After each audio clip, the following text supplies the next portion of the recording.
Chapter 555. Li Wangyu had no experience in dealing with this kind of fraud. In later generations, there were all kinds of driving records and traffic cameras to prove innocence, but in the Tang dynasty, how to deal with it was a bit of a headache. If he directly used his and the foppish playboy's influence to suppress this matter, it was not impossible. But he was afraid that he would be targeted by people with ulterior motives and make a fuss about it, and then it would cause more trouble. Li Wangyu was well aware that those aristocratic families had been waiting to catch his weakness for a long time. How could he give his weakness to these people? Li Wangyu even thought that after this matter was spread out, the Wang clan of Taiyuan and the Zheng family of Xinjiang might have sent people to spy on the county governments of Chang and Wanyan counties. Although discerning people could see that the 50 injured people who were hit by the dung cart were deliberately hurt, Li Wangyu had no evidence. On the contrary, the injured people who were hit by the dung cart were real, and many passers-by left testimonies to prove that these people were really hit by the dung cart. Li Wangyu could only sigh. This Luo Hui was really AF** king genius. He could actually do something like this and incite so many people to work for him willingly. If this matter was not solved, the 300 toilets could not generate any income. Even if he continued to build dung carts and recruit farmers to go to the city to remove dung, others could still do the same and continue to blackmail him. Li Wangyu thought for a long time and did not have a good idea, so he could only call the foppish playboys. Brothers, let's go back to Chang and meet Luo Hui to see what he wants to do. They rode back to Chang and went straight to Luo Hui's mansion. Since Luo Hui made a fortune by removing dung, he had already bought a house in Guangda Square near Shi City. The foppish playboys knew where his mansion was after a little inquiry. However, when Li Wangyu and the foppish playboys went to the door, there was no one there. "Greetings, County Earl. Greetings, young dukes. You have come at the wrong time. My Lang Jun has left Chang and City a few days ago to visit friends. I don't know when he will return home." Luo Hui's butler respectfully went out to greet everyone. When Fang I heard what he said, he couldn't help but fly into a rage. "Nonsense! You dare to deceive us? Are you tired of living?" The steward jumped in fright and quickly knelt on the ground. "What this lowly one said is absolutely true. Would the young duke please examine it clearly? I don't dare to speak the slightest falsehood. On the day my family's Lang Jun left Chang, the surrounding neighbors, as well as the Marshal Marquis in the square, all saw it. I did not deceive you all." Cheng Chumo was so angry that he whipped the horse in front of Luo Hui's mansion. "Damn bastard, you sure run fast. I want to see where this Tian Xinu can run to." Li Wangyu was only 80% sure that it was Luo Hui who did it, but now he was completely sure that it was this dung picker behind the scenes. Otherwise, how could there be such a coincidence? Something happened here, and Luo Hui had already left Chang and City to visit friends. This was obviously to avoid the wastrels finding trouble with him, and to continue hiding behind the scenes to do things. "Brothers, let's go back to my mansion first." Li Wangyu could only tell the wastrels to leave. This Luo Hui really gave him a surprise. He did not expect that such a small character like Luo Hui could cause him so much trouble. He had underestimated this person. Li Wangyu did not expect that this dung picker would be so daring. Was he not afraid of him and the wastrel's revenge? Thinking of this, Li Wangyu felt that this matter was not so simple. There must be something fishy about it. As he pondered, he followed the debauches to his own residence in Kaihua Square. The group of people entered Kaihua Square. Before they reached Li Wangyu's mansion, they found that the road ahead was blocked. Several hundred commoners had blocked the street in front of Li Wangyu's mansion, making it impossible to pass through.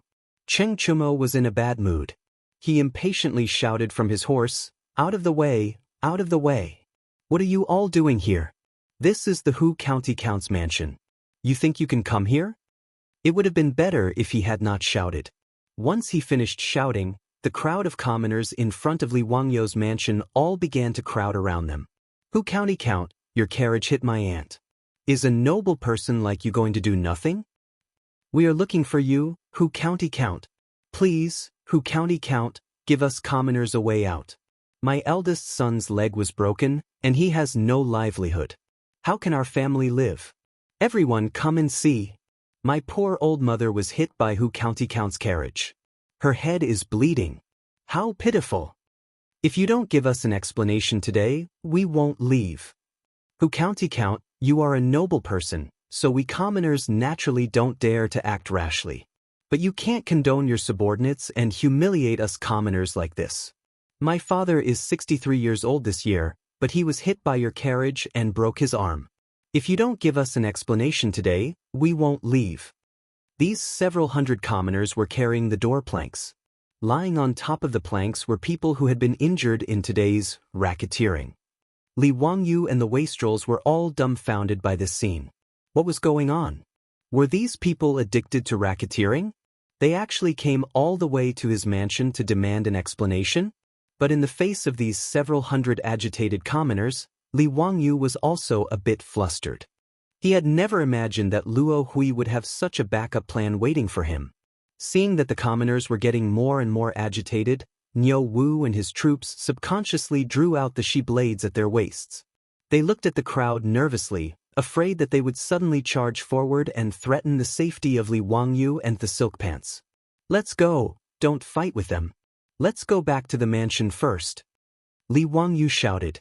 At this time, he didn't dare to let Niu Wu and the others attack. If they accidentally killed a few more people, then it would really be a big joke. After hearing Li Wangyu's order, Niu Wu and his troops did their best to separate the angry crowd and escorted Li Wangyu and the wastrels into the mansion. After Li Wangyu and the others entered, the mansion's gate closed with a bang, leaving the crowd of commoners outside to continue their clamor. Cheng Chumo was so angry that he kicked over a flower pot in the courtyard. Bastards, are these people crazy? Fang Yai was so angry that he almost rushed out to beat them up, but he was stopped by the wastrels.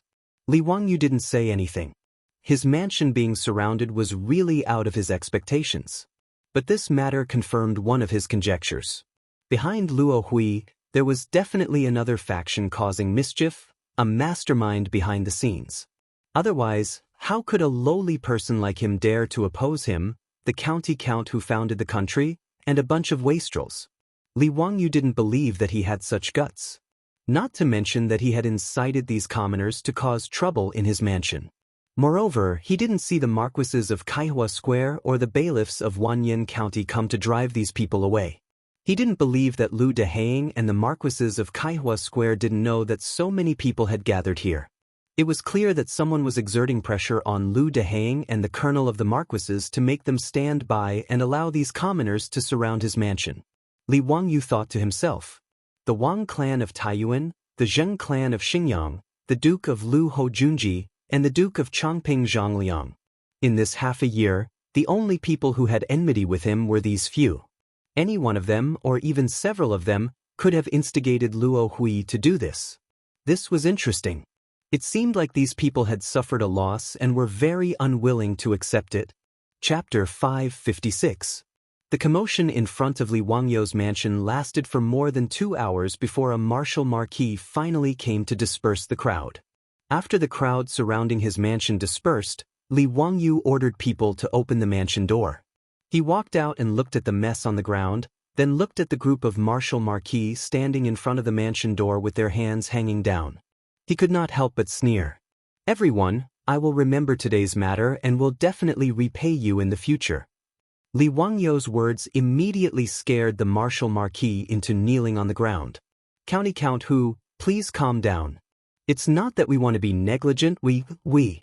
The martial marquis commander couldn't speak clearly. He really felt sullen. Both sides were big shots, masters he couldn't afford to offend. Cheng Chumo strode out and didn't try to reason with them. He arrogantly said in a loud voice, "What are you all doing? Speak. Who ordered you to do this?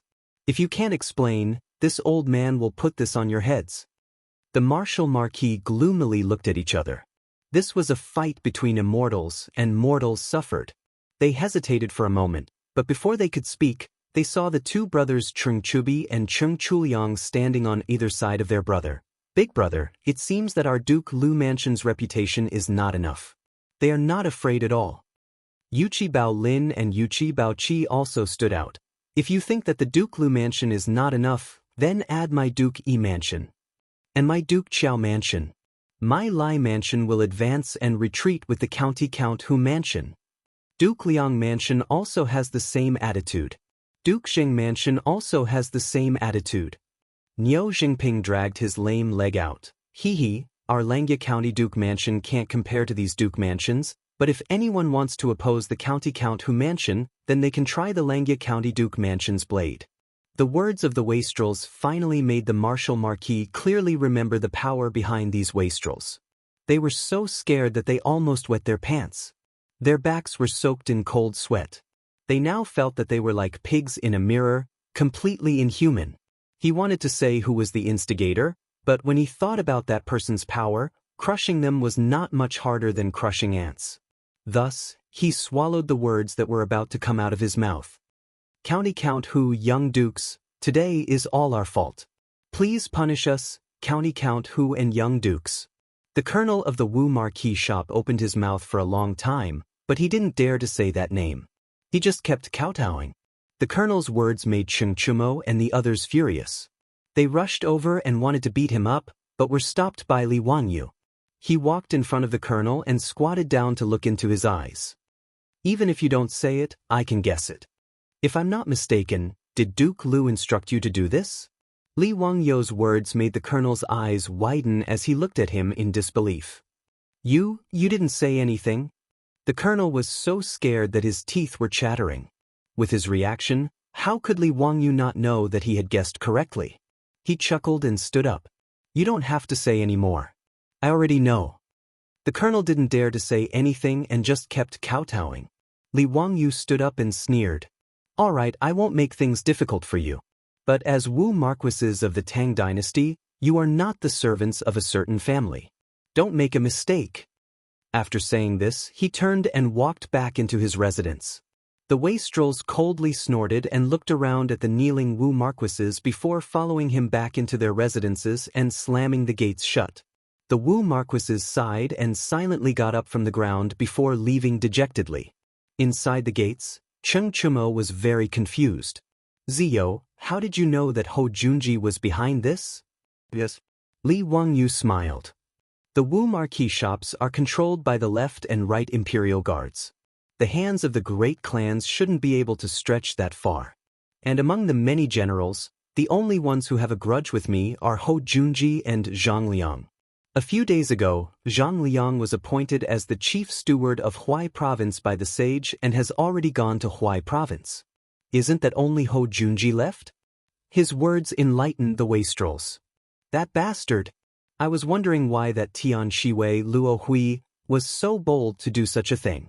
It turns out that he's hooked up with Ho Junji. Zio, it seems like Duke Lu is very unhappy that the Niu brothers killed 10 of Ho Junji's soldiers. He's come to take revenge. What's there to be afraid of? This Ho Junji only knows how to play dirty tricks behind the scenes. What a scoundrel! After pondering over today's matter, the wastrels began to curse Ho Junji. Li Wangyu lowered his voice and said, Brothers, have you thought of a problem? How could a lowly dung picker like Luo Hui have a relationship with a duke like Ho Junji? His words left the wastrels stunned. Yes, a lowly duke like Luo Hui and a duke like Ho Junji were like the difference between the clouds and mud. How could a proud person like Ho Junji collude with someone like Luo Hui?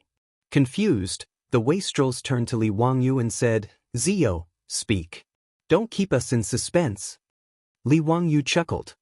Brothers, have you forgotten what kind of shady business Luo Hui is in? Dung picker. What's wrong? It's nothing. Little brother, I just remembered something that Eunuch Dai told me. He said that the junior supervisor of the junior supervisor residence once suggested to the saint that the horse dung of the various government offices and imperial army camps should be collected and sold.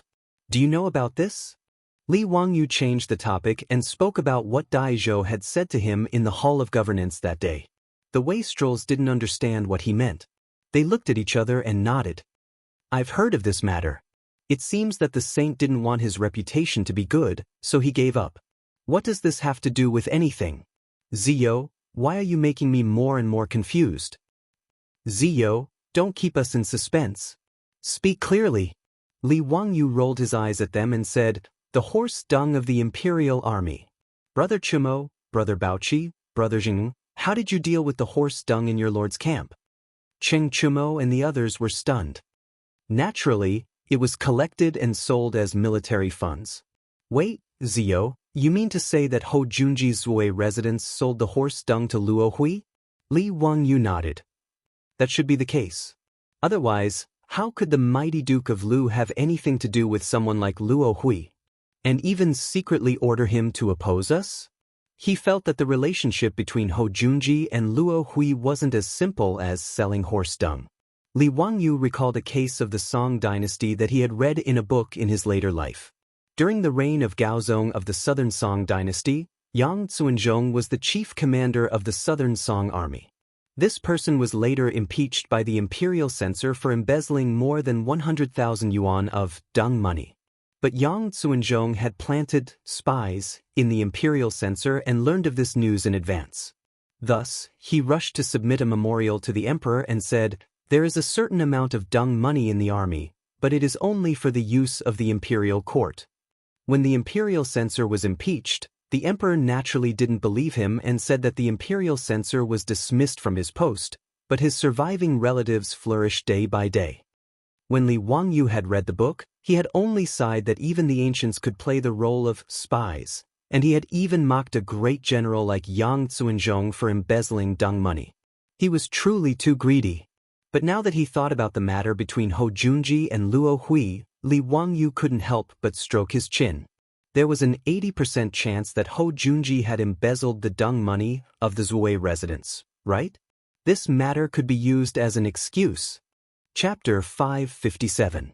Even though they knew that Ho Junji was behind the scenes, they couldn't resolve the predicament that Li Wangyu and the wastrels were facing. The 50 manure carts had all been blackmailed, the 100 farmers of Hu County had been detained, and the injured had come to cause trouble for Li Wangyu. Yang Quan of Hu County had also sent someone to deliver the bad news. Upon learning that the 100 farmers had all been arrested by Chang and Wanyan counties, the families of these farmers panicked and ran to the county office to complain. Yang Quan was in a sorry state, but all he could do was try his best to appease them. Yang Quan hadn't expected that the 100 farmers who had entered the city to remove manure would all be arrested and imprisoned. He had spent a great deal of effort to coax and bluff those weeping farmers back. Fortunately, Lu Dehang and Cui Zhuo could tell that this wasn't something they should be involved in, so they didn't do anything about it. Those farmers who had entered the city to remove manure had only been imprisoned. They hadn't been interrogated or tortured, so they hadn't suffered much. But this matter couldn't be dragged on, or else Luo Hui and Ho Junji's wishes would be fulfilled. The 300 toilets had been left unattended, and not only would they not be able to generate any income to operate the charity hall, no one would be able to clean the toilets. Moreover, with no one to remove manure, once the toilets were filled with filth, not only would they be unusable, Li Wangyu would also be scolded. But the 50 victims of the accident were very difficult to deal with. Li Wangyu and the wastrels racked their brains, but they couldn't think of a good way to resolve this matter. Bastard! This won't do. This old man will bring people to find those bastards. I don't believe that they've all been bewitched by Luo Hui and aren't afraid of death. I don't believe that they won't tell the truth under torture. Cheng Chumo couldn't think of a solution and was about to explode in anger. Fang Yai glared at him. Brother Chumo, you're even stupider than this little brother. Who knows how many eyes in Chang and are watching us right now? If you go and torture those people, won't you really be fulfilling their wishes? I'm willing to bet that those great clans won't let Zio off. It would be strange if no one impeached Zio in the morning court tomorrow. How about it? Is there anyone who wants to bet with me? Chai Lingwu said with a smile. Wei Shuyu replied snappily, aren't you talking nonsense? If you want to bet, sure. I bet that someone will impeach Zio. You can set the odds. How about that? You guys, that's enough. You're still in the mood to joke at a time like this? If we can't overturn these crimes, we'll really become a joke. Li Wangyu glared at these bastards. They actually wanted to use him to open a gambling house. Du He shrugged. What can we do? How can we prove that those people intentionally rammed into the carriage if there are too many witnesses? Unless we can prove that they are lying, it will be difficult to overturn this case. Wei Shu shook his head. Don't even think about it.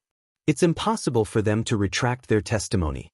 That group of people was really ruthless. In order to frame those farmers, they were willing to send their own hands and feet to the wheels of the car. I've sent people to the county government to ask around. The doctors have examined the injuries of those people. They weren't faking it. Their arms and legs were truly crushed and broken. The doctors said that there were a few people who couldn't be cured and would definitely become disabled. Yes, and it's even more impossible for them to retract their testimony. They would have to be flogged 80 times and pay a large sum of copper coins. That group of people, I think 80 flogs would be enough to kill half of them. Fang Yai added. But it'll be a clean death. Cheng Chumo spat angrily. Li Wangyu was also very speechless. This group of scammers were much more dedicated than those who pretended to lie on the ground in the future. They really dared to risk their own lives. Everyone was at a loss about this situation. Wei Shuyu, Du He, Du Go, and Fang Yai even made a trip back to their own houses to ask for their father's opinion. This bizarre carriage case had now been heard by all the civil and military officials in the imperial court. Wei Jing Du Ruhui and Fang Xianling, these big shots, naturally also knew about it. But in the face of their son's inquiry, these top think tanks of the Tang dynasty could only smile bitterly and shake their heads. The other side was too willing to go all out. Even a discerning person could see that they were doing this on purpose, but there was no evidence. Unless they tortured these people to make them tell the truth, they didn't know what to do. But torture was even more impossible. In any case, there was no reason to torture the victims. Moreover, the vast majority of these 50 people were women, children, and the elderly. If they were interrogated by torture, they would probably be beaten to death. No one could bear the responsibility for that. In the view of Fang Xianling, Du Ruhui, and the others, the only thing they could do was to reconcile with Hou Junji. They were willing to be Li Wangyu's middlemen. After Wei Shuyu and the others returned dejectedly, they relayed their father's words to them. Li Wangyu shook his head. I won't go. I won't reconcile with that bastard Hou Junji. And when the time comes, Hou Junji will definitely demand half of the profits. That money is going to be used for charity. We can't just let that bastard Hou Junji get away with it. The wastrels naturally understood the meaning of Li Wangyu's words. Hou Junji had clearly ordered Luo Hui to do this not just to disgust them, but also for the sake of profit. Not many people could be like Li Wangyu, who did not want a single cent of the 200,000 strings of cash a year and used it all for charity. This is neither right nor left. Then what should we do? Cheng Chumo was also anxious. This won't do. I'll go back and find Milord and have him argue with Hou Junji. Right? I'll go find Milord together. I don't believe that Hou Junji won't give face to so many high dukes. Yuchi Baolin also stood up. Li Wangyu hurriedly stopped them. Brothers, this little brother appreciates your good intentions. But there's no need for that. Why make things difficult for Uncle Cheng and Uncle Yuchi? Besides, if Hou Junji refuses to admit his involvement in this matter and pushes all responsibility away, what can we do? We can guess that Luo Hui is related to him, but we don't have any proof, much less proof that Hou Junji is behind this. Then what do we do? Are we just going to watch and do nothing? Let me think about it. There will be a way. Li Wangyu paced back and forth in the hall, his mind in turmoil. Cheng Chumo was furious. He waved at Niu Wu and said, Brother Niu, bring us some wine. Bastards! Why doesn't the heavens just send down lightning and strike these bastards to death? Li Wangyu suddenly stopped in his tracks. Brother Chumo, what did you say? I'll have the Niu brothers send wine over. Cheng Chumo was confused. No, what did you say after that? I said, why doesn't the heavens just strike these bastards to death? After Cheng Chumo finished speaking, Li Wangyu slammed his fist against his palm. Pa, this daddy has an idea. Zio, what idea? Quickly tell me. Hurry up and say it. What good idea do you have? Li Wangyu smiled mysteriously. Hata brothers, there's no need to be anxious. This little brother can't explain it clearly in a few words. When I'm ready, I'll show you. Niu Wu, hurry, I'll have to trouble you to make a trip back to Dingzhou village and retrieve something from Chongqing for me. Come back quickly, I'll wait for you." His secretive look made the other rich kids even more curious. Chapter 558. The next day, Li Wangyu woke up early, changed into the robes of a county count, and went to line up in the imperial city. Cheng Yaojin was delighted to see him. "Wah, kid, you're quite self-aware today. What? You know that you're going to be impeached, so you came to be scolded?" Li Wangyu chuckled and whispered, "Uncle Cheng, I'll treat you to a good show today." This old man knew that you wouldn't suffer a loss. "It seems like you have a card up your sleeve? But this old man is very curious. How are you going to quibble? Those farmers that you and those scoundrels got to pick dung really did injure several dozen people. This old man had the estate's subordinates investigate, and quite a few of them had their arms and legs broken. Kid, you should be careful. There are quite a few imperial censors who are prepared to impeach you today." Li Wangyu only chuckled in response to Cheng Yaojin's words of concern. But Li Wangyu's heart was rather warm.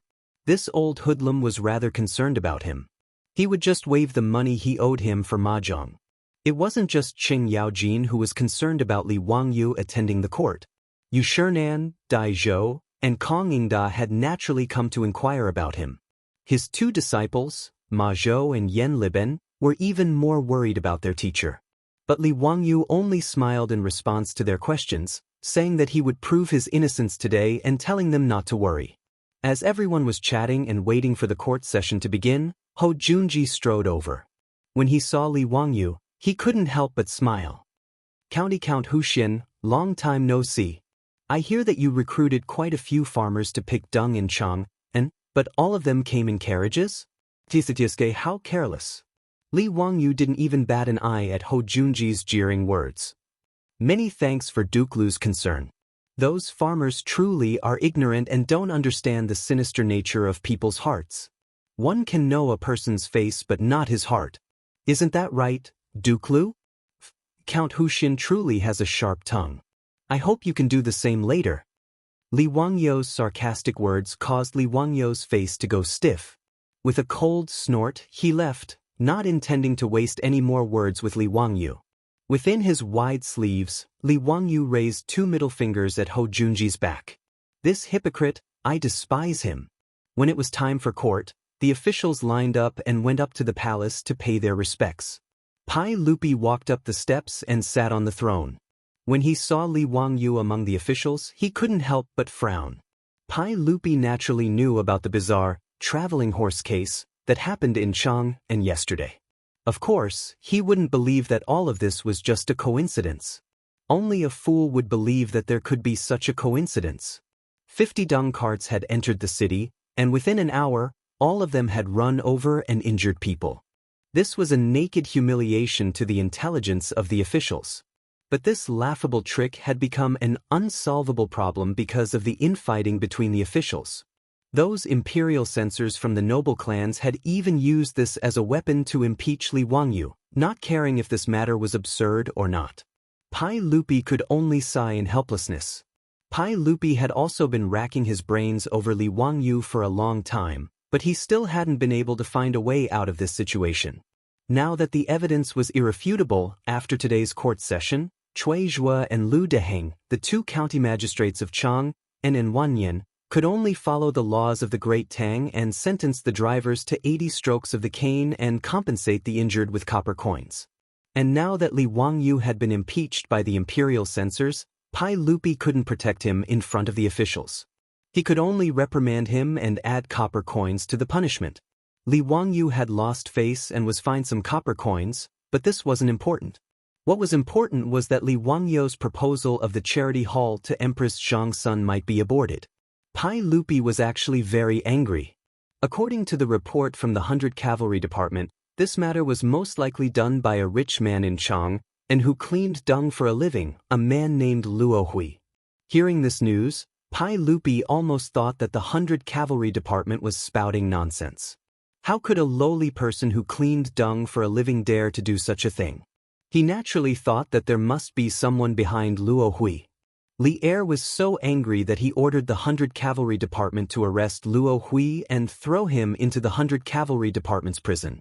He wanted to interrogate him and find out who was colluding with him to do such a ridiculous thing. But the 100 Cavalry Department, like Li Wangyu, was a step too late. Now in Chang'an, they couldn't find any trace of Luo Hui. Pai Lupi even reprimanded Mi Tuo for half a day, but in the end he could only helplessly give up. The court session had just begun when a few imperial censors stepped out and bowed to Pai Lupi. "Your Majesty, we would like to impeach County Count Li Wangyu." "Oh, what is it?" Pai Lupi had to pretend to cooperate, but he was very tired of it. Yesterday, County Count who allowed his subordinates to drive carriages and horses in Chang'an, and for no reason, injuring more than 50 people in a row. This caused the people of Chang'an to feel insecure. "We ask your Majesty to severely punish County Count who and order him to compensate the injured people." Pai Lupi naturally had nothing to say to the imperial censors. He could only look at Li Wangyu. "Ziyo, do you have anything to refute the words of these imperial censors?" Li Wangyu stood up and stepped out. "Your Majesty, I have been wrongly accused. This matter has nothing to do with me. These imperial censors have wrongly accused me." Seeing Li Wangyu push the matter away, the imperial censors couldn't help but become anxious. They no longer cared about seniority and pointed at Li Wangyu angrily. "County Count who, don't speak nonsense. There are witnesses and evidence in this matter, and you dare to deny it in front of His Majesty?" Li Wangyu rolled his eyes at them as if he was looking at a group of idiots. "What exactly are you accusing me of?" "You are accused of allowing your subordinates to drive carriages and horses without reason." Li Wangyu spread his hands and looked at Pai Lupi. "Isn't this not a problem? Your Majesty, please investigate. Nothing happened to the carriages in my residence yesterday." The words of these imperial censors have really confused this subject. You dare to speak such nonsense in front of His Majesty? Do you dare to say that the carriages that injured 50 people in Chang'an city yesterday didn't belong to you, County Count who? A young imperial censor also became anxious and pointed at Li Wangyu angrily. Li Wangyu shrugged. "They really didn't belong to me. Everyone, I'm afraid you found the wrong person." "County Count who, do you dare to say that those manure carriages weren't going to your toilets to remove manure?" "That's true." "It's good that you admit it," Li Wangyu smiled and waved his hand. "Wait, are you all mistaken?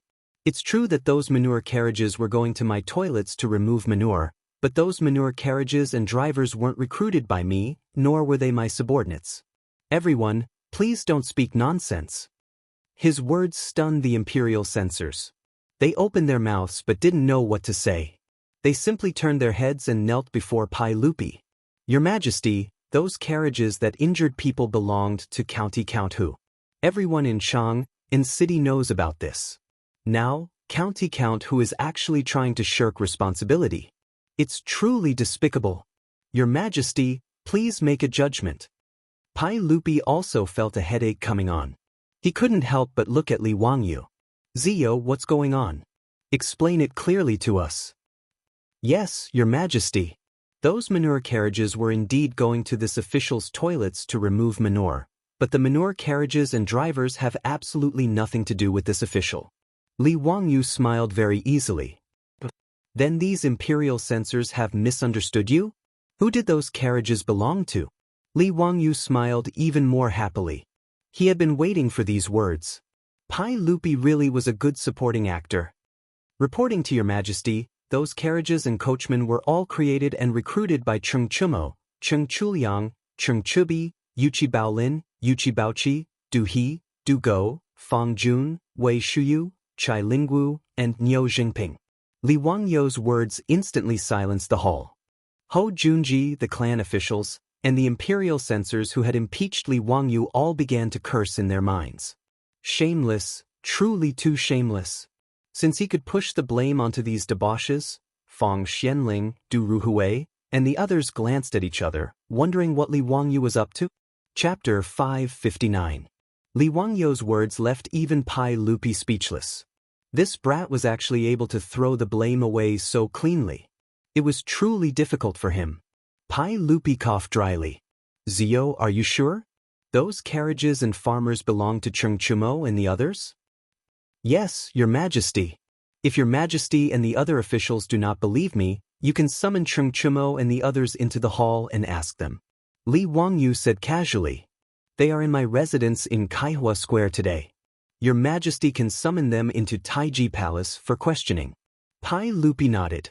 Mi Tuo immediately gestured to the eunuch beside him and the eunuch immediately ran out of the hall. Cheng Yaojin could not help but laugh out loud, causing the officials in the hall to raise their eyebrows. Pai Lupi coughed dryly. Jijia, don't cause trouble in the court. Yes, Your Majesty, this subject just could not hold back for a moment. Please forgive me. Cheng Yaojin waved his hand at Pai Lupi without the slightest hint of apology, causing Pai Lupi to roll his eyes. Fang Xianling, Du Ruhui, and the other big shots also reacted and could not help but laugh. Wang Rinyu, Zheng Yuanshou, Ho Junji, and the others all felt like they had been F***ed. Today, the aristocratic families wanted to use yesterday's case of moving carriages for no reason to slap Li Wangyu's face. Although they could not do anything to him, it was still good for them to vent their anger. However, Li Wangyu's nonchalant words left him out of the matter. This was a pain in the ass.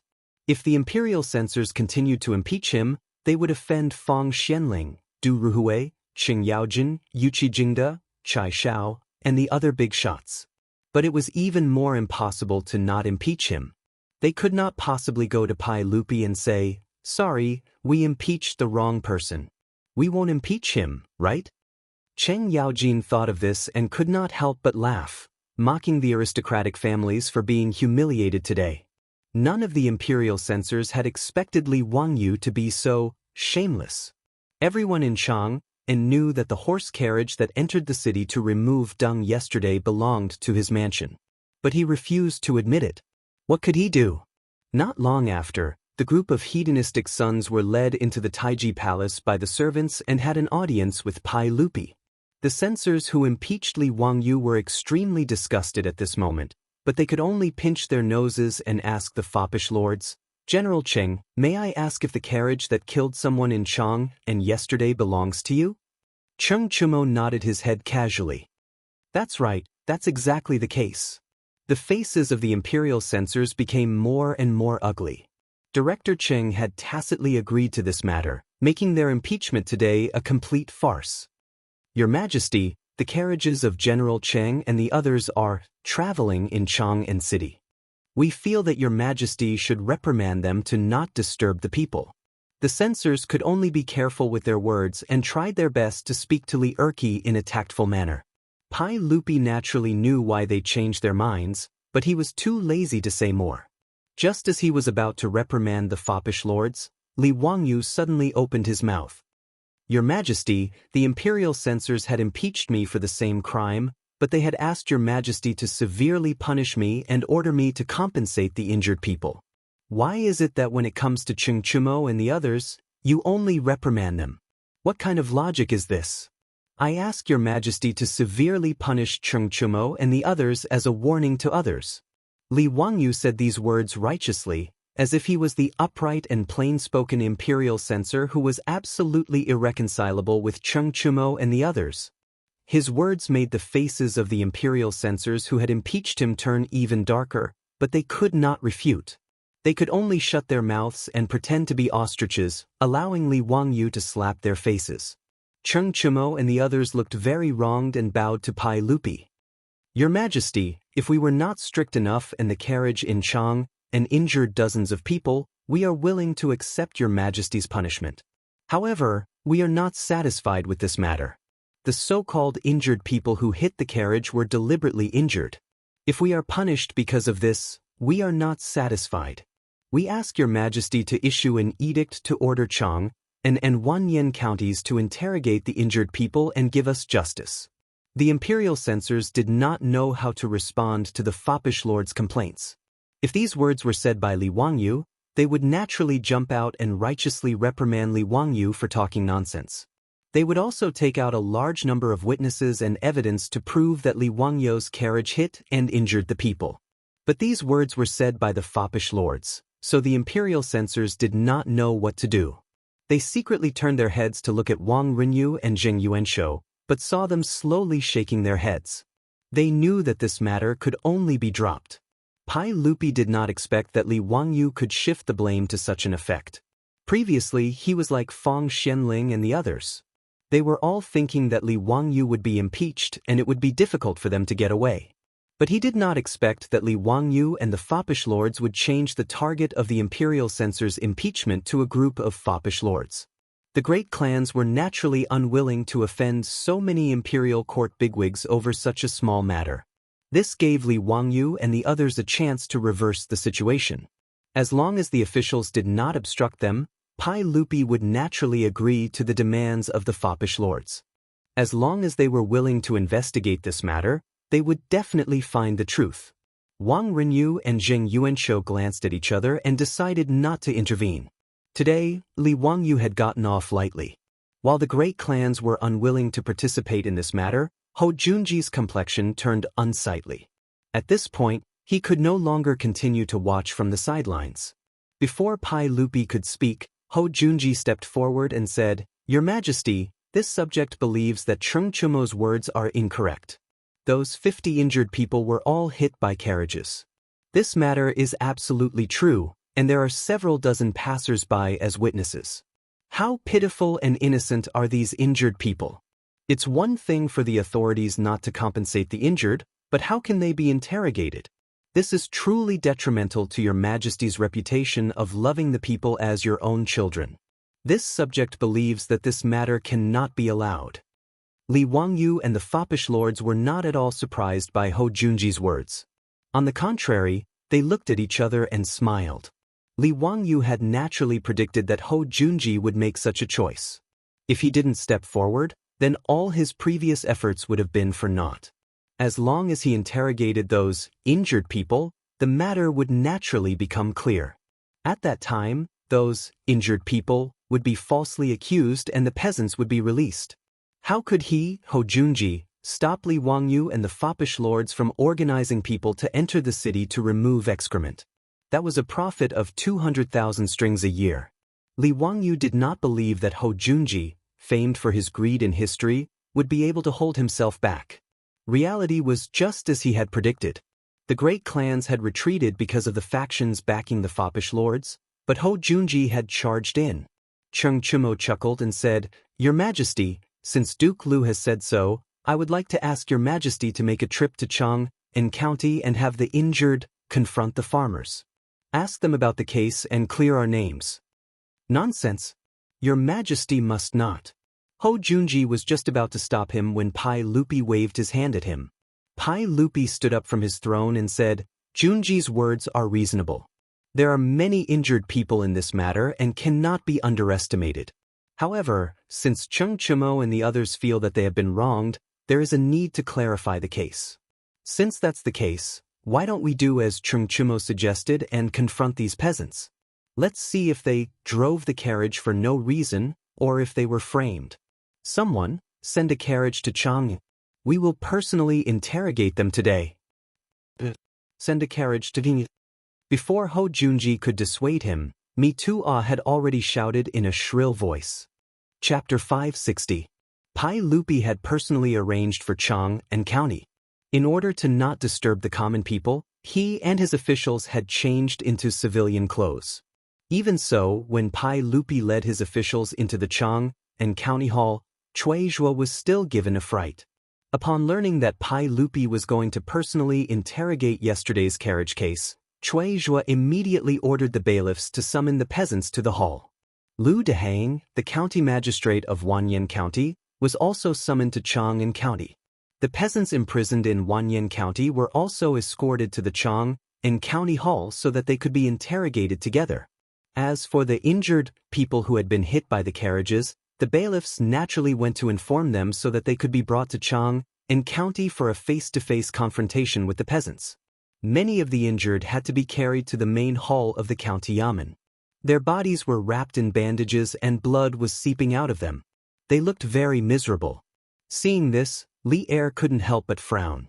This group of people was willing to do such a thing to him. He was afraid that it wouldn't be easy for Li Wangyu and the others to confront them and force them to change their words. Those who could harm themselves to such an extent were clearly people of firm will. How could they so easily change their statements? As long as they insisted that it was the peasants who had hit them with their carriages, the case would be impossible to overturn. Ho Junji scornfully chuckled. He had only wanted to dissuade Pai Lupi from coming to Chang and County Hall because he didn't want to complicate matters, but he didn't think that Li Wangyu and his group of wastrels had any chance of overturning the case. Li Wangyu and his group of wastrels had guessed correctly. It was naturally Ho Junji who had ordered Luo Hui to injure the peasants of the 50 dung carts that had entered the city to scrape dung. This brazen blackmail was to send a clear signal to Li Wangyu: don't even think about scavenging for money in Chang'an. Ever since Ho Junji had lost his gambling house to his subordinates, he had hated Li Wangyu to the bone. For a greedy person like him, losing his money tree, the gambling house, was as painful as losing his life.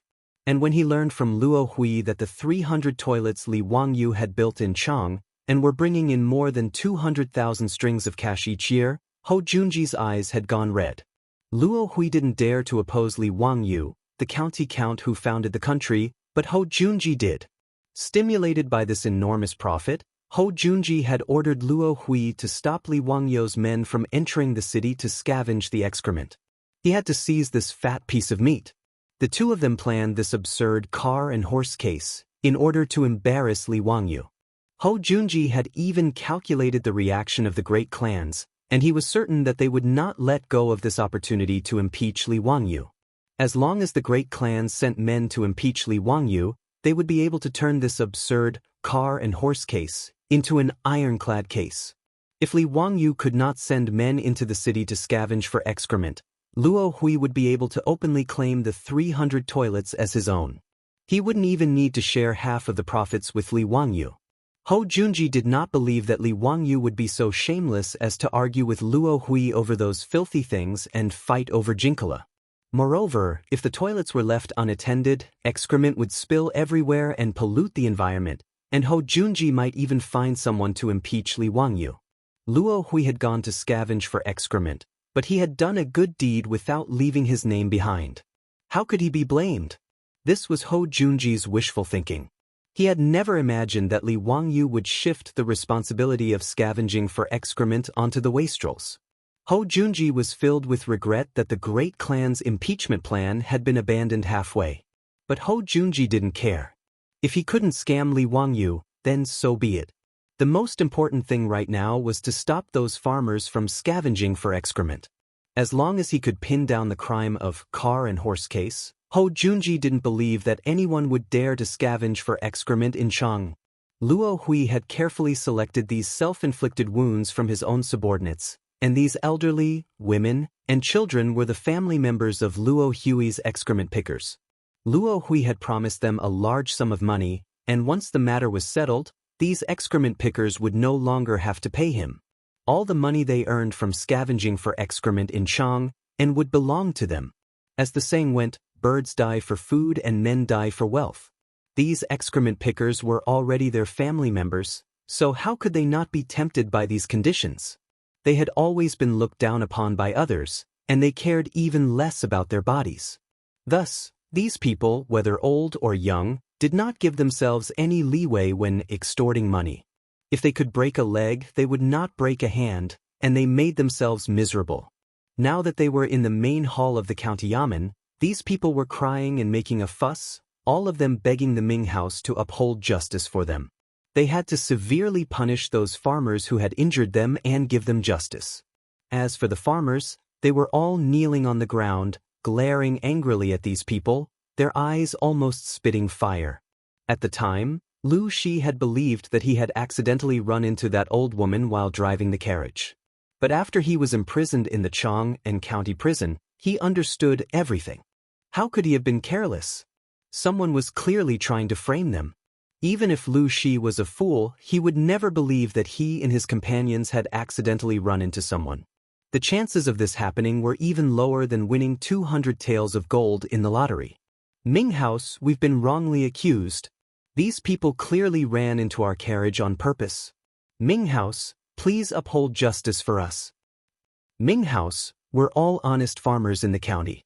We came to Chang and to pick up manure, but we encountered such an undeserved disaster. How could 50 manure wagons all run into people? We've been wrongly accused. Lu Shi knocked his head on the ground loudly. Ming House, please uphold justice for us. While the farmers were crying for justice, the injured naturally started to make a fuss again. Nonsense. How many people in Chang and have seen you run into us with your carriages and horses? You farmers are not allowed to quibble. Ming House, my leg is broken. The doctor said that it can't be cured. These farmers still dare to slander us. Ming House, please uphold justice for us. God damn it. I'm already so old and you still dare to accuse me? Aren't you farmers afraid of being struck by lightning? The Chang and County Yamen was as noisy as a market. Both sides were crying for justice.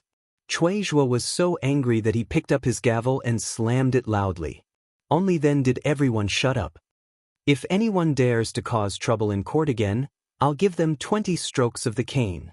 After Cui Zhuo's anger, neither the farmers nor the injured dared to say another word. Lu Deheng looked at Pai Lupi, who was sitting on the side and watching the trial. Your Majesty, oh Eunuch Li, how do you think this case should be handled? Do you want to call in witnesses? Pai Lupi was non-committal. Do as you see fit. Ho Junji spoke. Eunuch Li, both sides are sticking to their own story. It's clear that someone is lying. There are witnesses and evidence, so these drivers can't quibble. Why don't we use torture? I don't believe that they won't tell the truth. Cui Zhuo and Lu Deheng were naturally annoyed by Ho Junji's words. They couldn't bring themselves to use torture on these farmers in front of County Count Huxian and all the other hedonistic scions. Li Wangyu chuckled and stood up as well. Uncle, everyone, Duke Lu's words are reasonable. There are bound to be people lying on both sides, but it's not like they won't confess under torture. I don't want that either.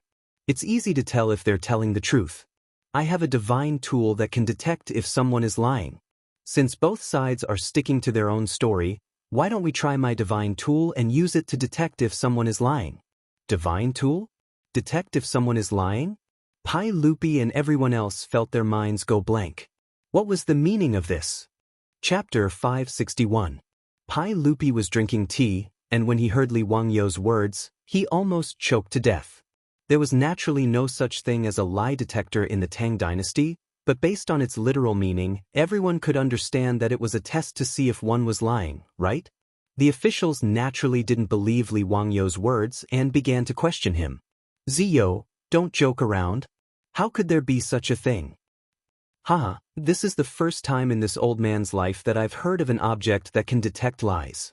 This is truly interesting. County Count Hu, don't mess around. How could there be such a thing? The human heart is hard to fathom. What kind of object can detect if someone is lying? Ziyo, how can that divine artifact of yours detect lies? Li Wangyu's smile only grew wider and wider in the face of everyone's doubts. Everyone, as the saying goes, if one lies, they will be struck by lightning. This divine artifact of mine is the same. It can distinguish between good and evil. If one lies, they will be struck by lightning. It is extremely accurate. If everyone doesn't believe me, you can give it a try. His words made Pai Lupi and the officials look at each other in dismay. They felt that Li Wangyu was getting more and more ridiculous. That lie detector test had already made everyone feel that it was inconceivable. Why was there a question about being struck by lightning? Could this Li Wangyu really be the reincarnation of an ancient expert? Now that he had recovered his memories, he could even produce such a divine artifact? Ho Junji's heart thumped. He felt that something was wrong and wanted to speak up to stop him. But Pai Lupi lightly coughed and said, "Since Ziyo says so, then bring out that divine artifact of yours and let us see it." Since Pai Lupi had spoken, Ho Junji naturally couldn't say anything to stop him. He could only watch as Niu Wu led several Lai hot troops into the county yamen and carried a wooden box into the hall. It was a square wooden box with a handle on the side. There was nothing else that stood out about it. Pai Lupi was slightly disappointed. Ziyo, this is your divine artifact? It can detect lies? You'll be struck by lightning? Li Wangyu smiled and nodded. He walked in front of the wooden box and pulled out 2 thick, black copper wires. The 2 copper wires were connected to 2 shiny copper plates. He signaled Niu Wu to shake the handle on the wooden box, and then gently touched the 2 pieces of copper together. Pai Lupi and the group of officials were all startled by the sudden pop from the copper plate.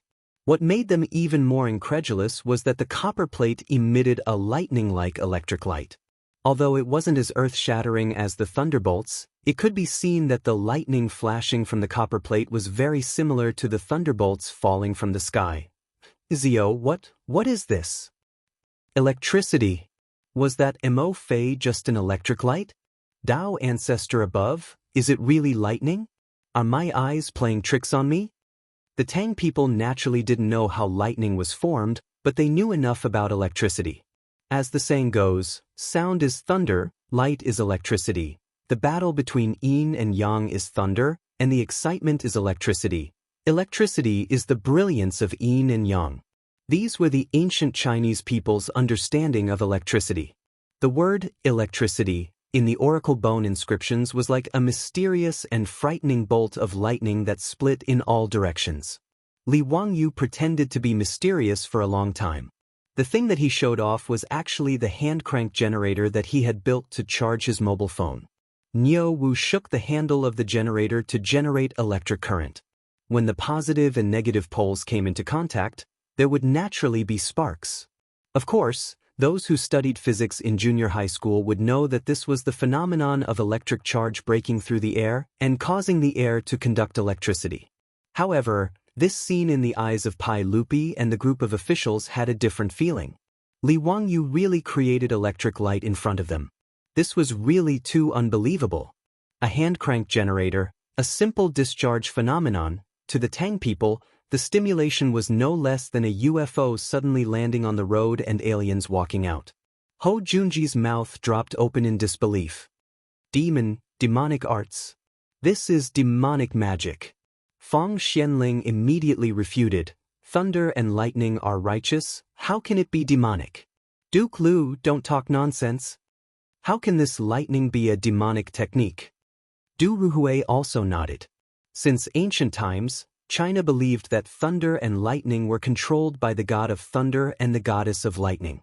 Thunder and lightning had the meaning of punishing evil and promoting good. The god of thunder could distinguish between good and evil in the human world, enforce the law on behalf of the heavens, kill evil people, and uphold justice. After seeing the copper plate of the hand crank generator emitting electric sparks, everyone present believed that this thing could distinguish good from evil and detect lies. This scene naturally fell into the eyes of the farmers and the injured, and each of them had different reactions. The farmers kowtowed to the wooden box, and their faces were filled with joy. They felt that they would be able to redress the injustice they had suffered. As for the injured, each of their faces was uglier than the last. There were even old women who were so frightened that they started crying. Uncle, everyone, why don't you try my treasure? Let's see if it can distinguish good from evil and clear the good people's names. Li Wangyu pointed to the hand crank generator and looked at Pai Lupi and the officials. Sure. Pai Lupi nodded. He was also extremely curious. How can this thing distinguish good from evil? How can it detect lies? It's very simple. As long as you hold these 2 copper plates with both hands and shake the handle, the liars will naturally be struck by lightning. Pai Lupi nodded. Good, then let them try it. Let's see if this lightning can distinguish good from evil. Li Wangyu said, this little nephew will have these farmers and the injured people confront each other. Good and evil can be determined with a single test. When Lu Shi heard this, he immediately stood up and bowed to Li Wangyu. Count who, I am willing to go first and confront that old woman. Okay, then I'll start with you. Hold these 2 copper plates and recount what happened that day. You cannot lie, or else you will be punished by the lightning. As Li Wangyu spoke, he placed the 2 copper plates in Lu Shi's hands and then indicated that Lu Shi could start shaking the handle.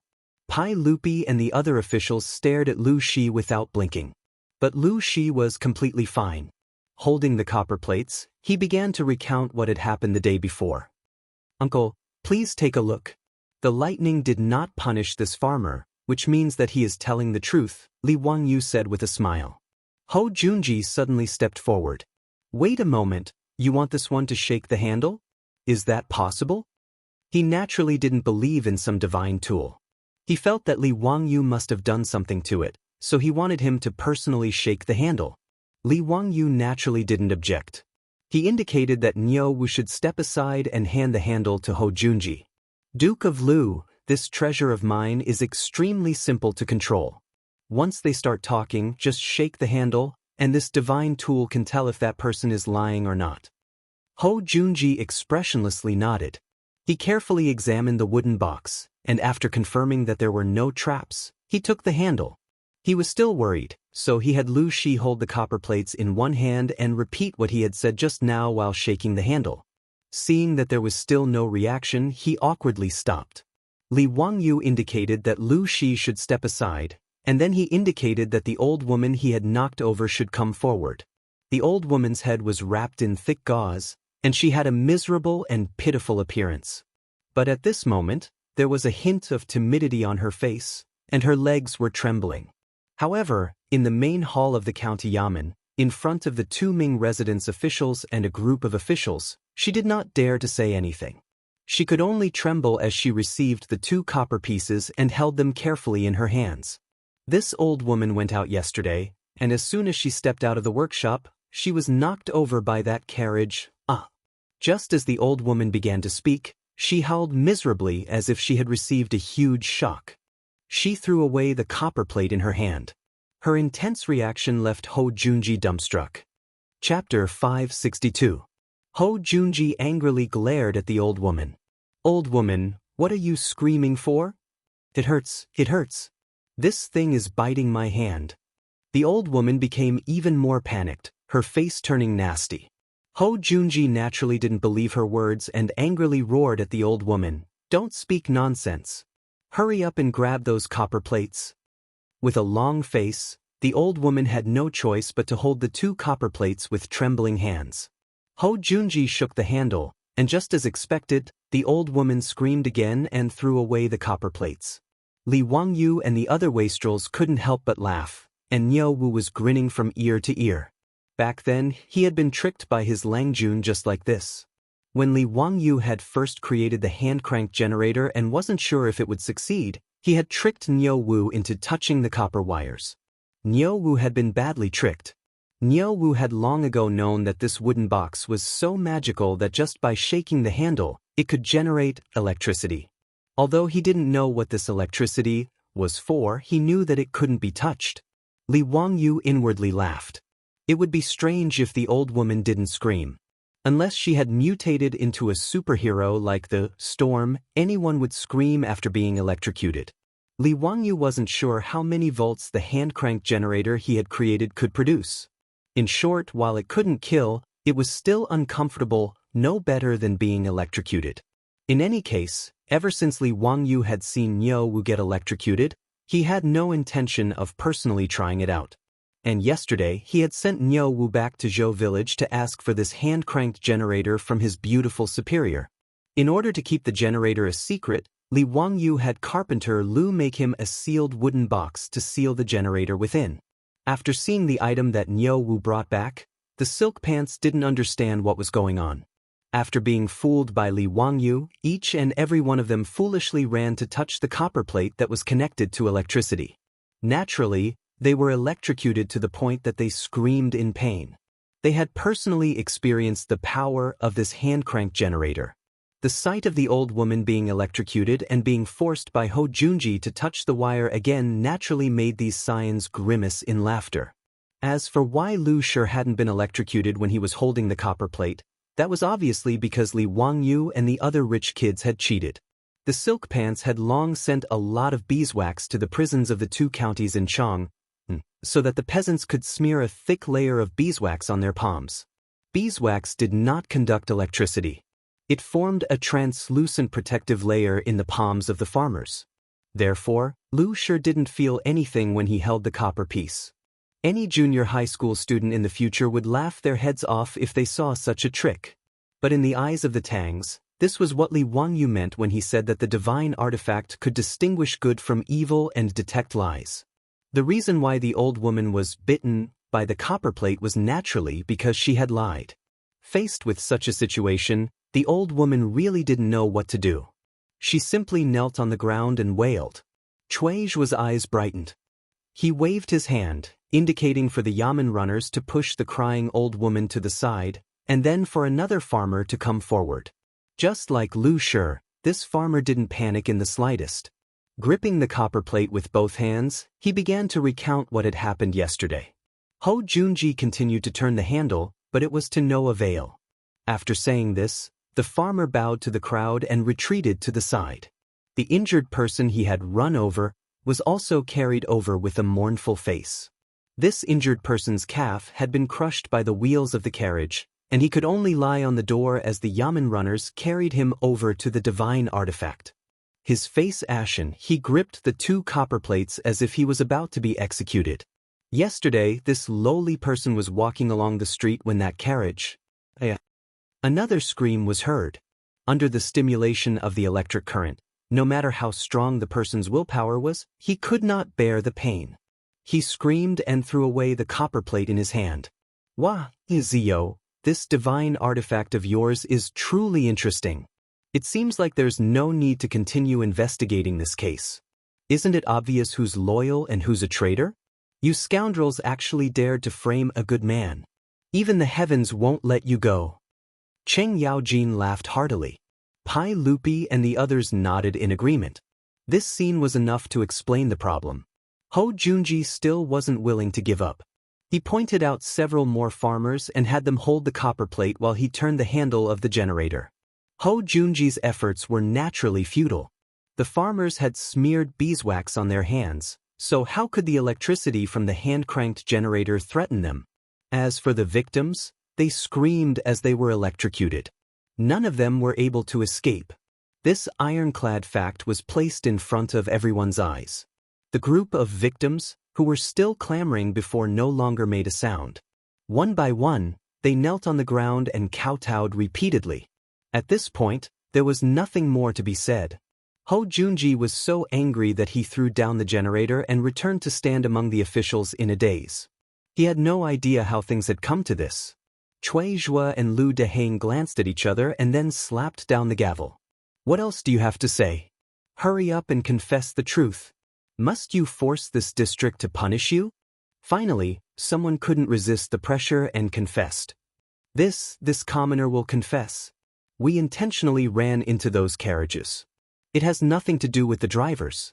We only have ourselves to blame.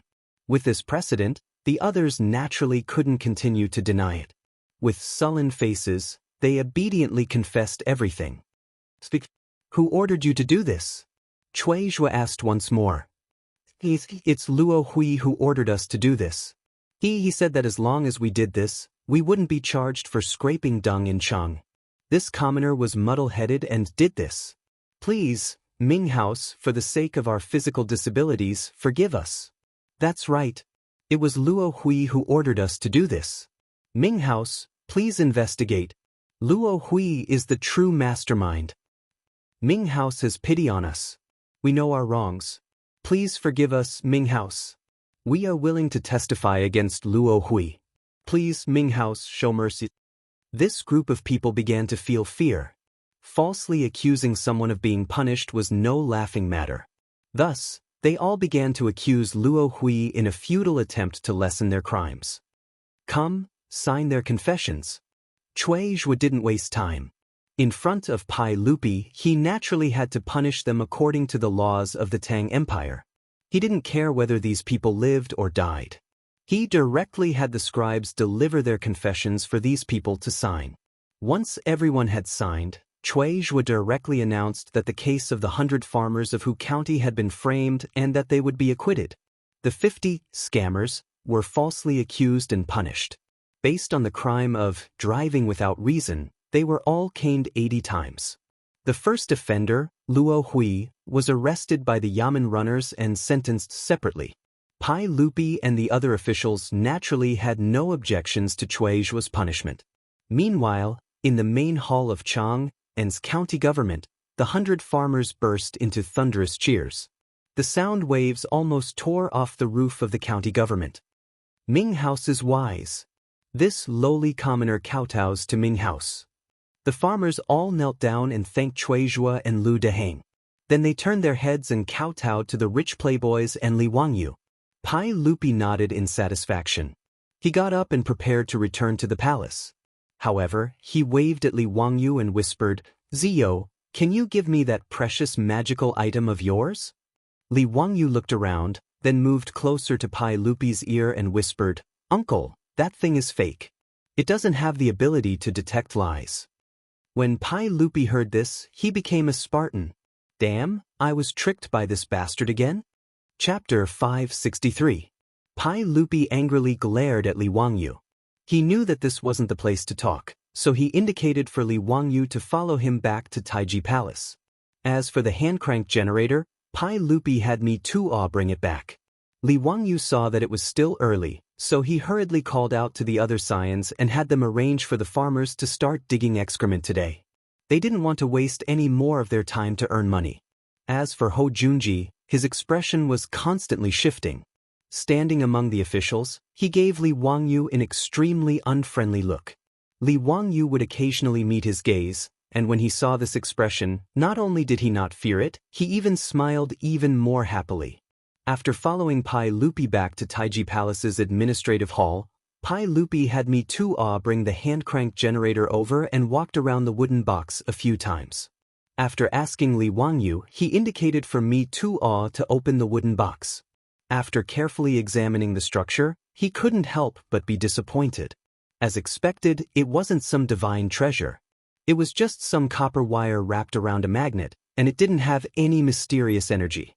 In truth, this was the second hand-crank generator that Li Wangyu had built. The one made of silver wire was still in his residence, and it was powered by water to charge his mobile phone.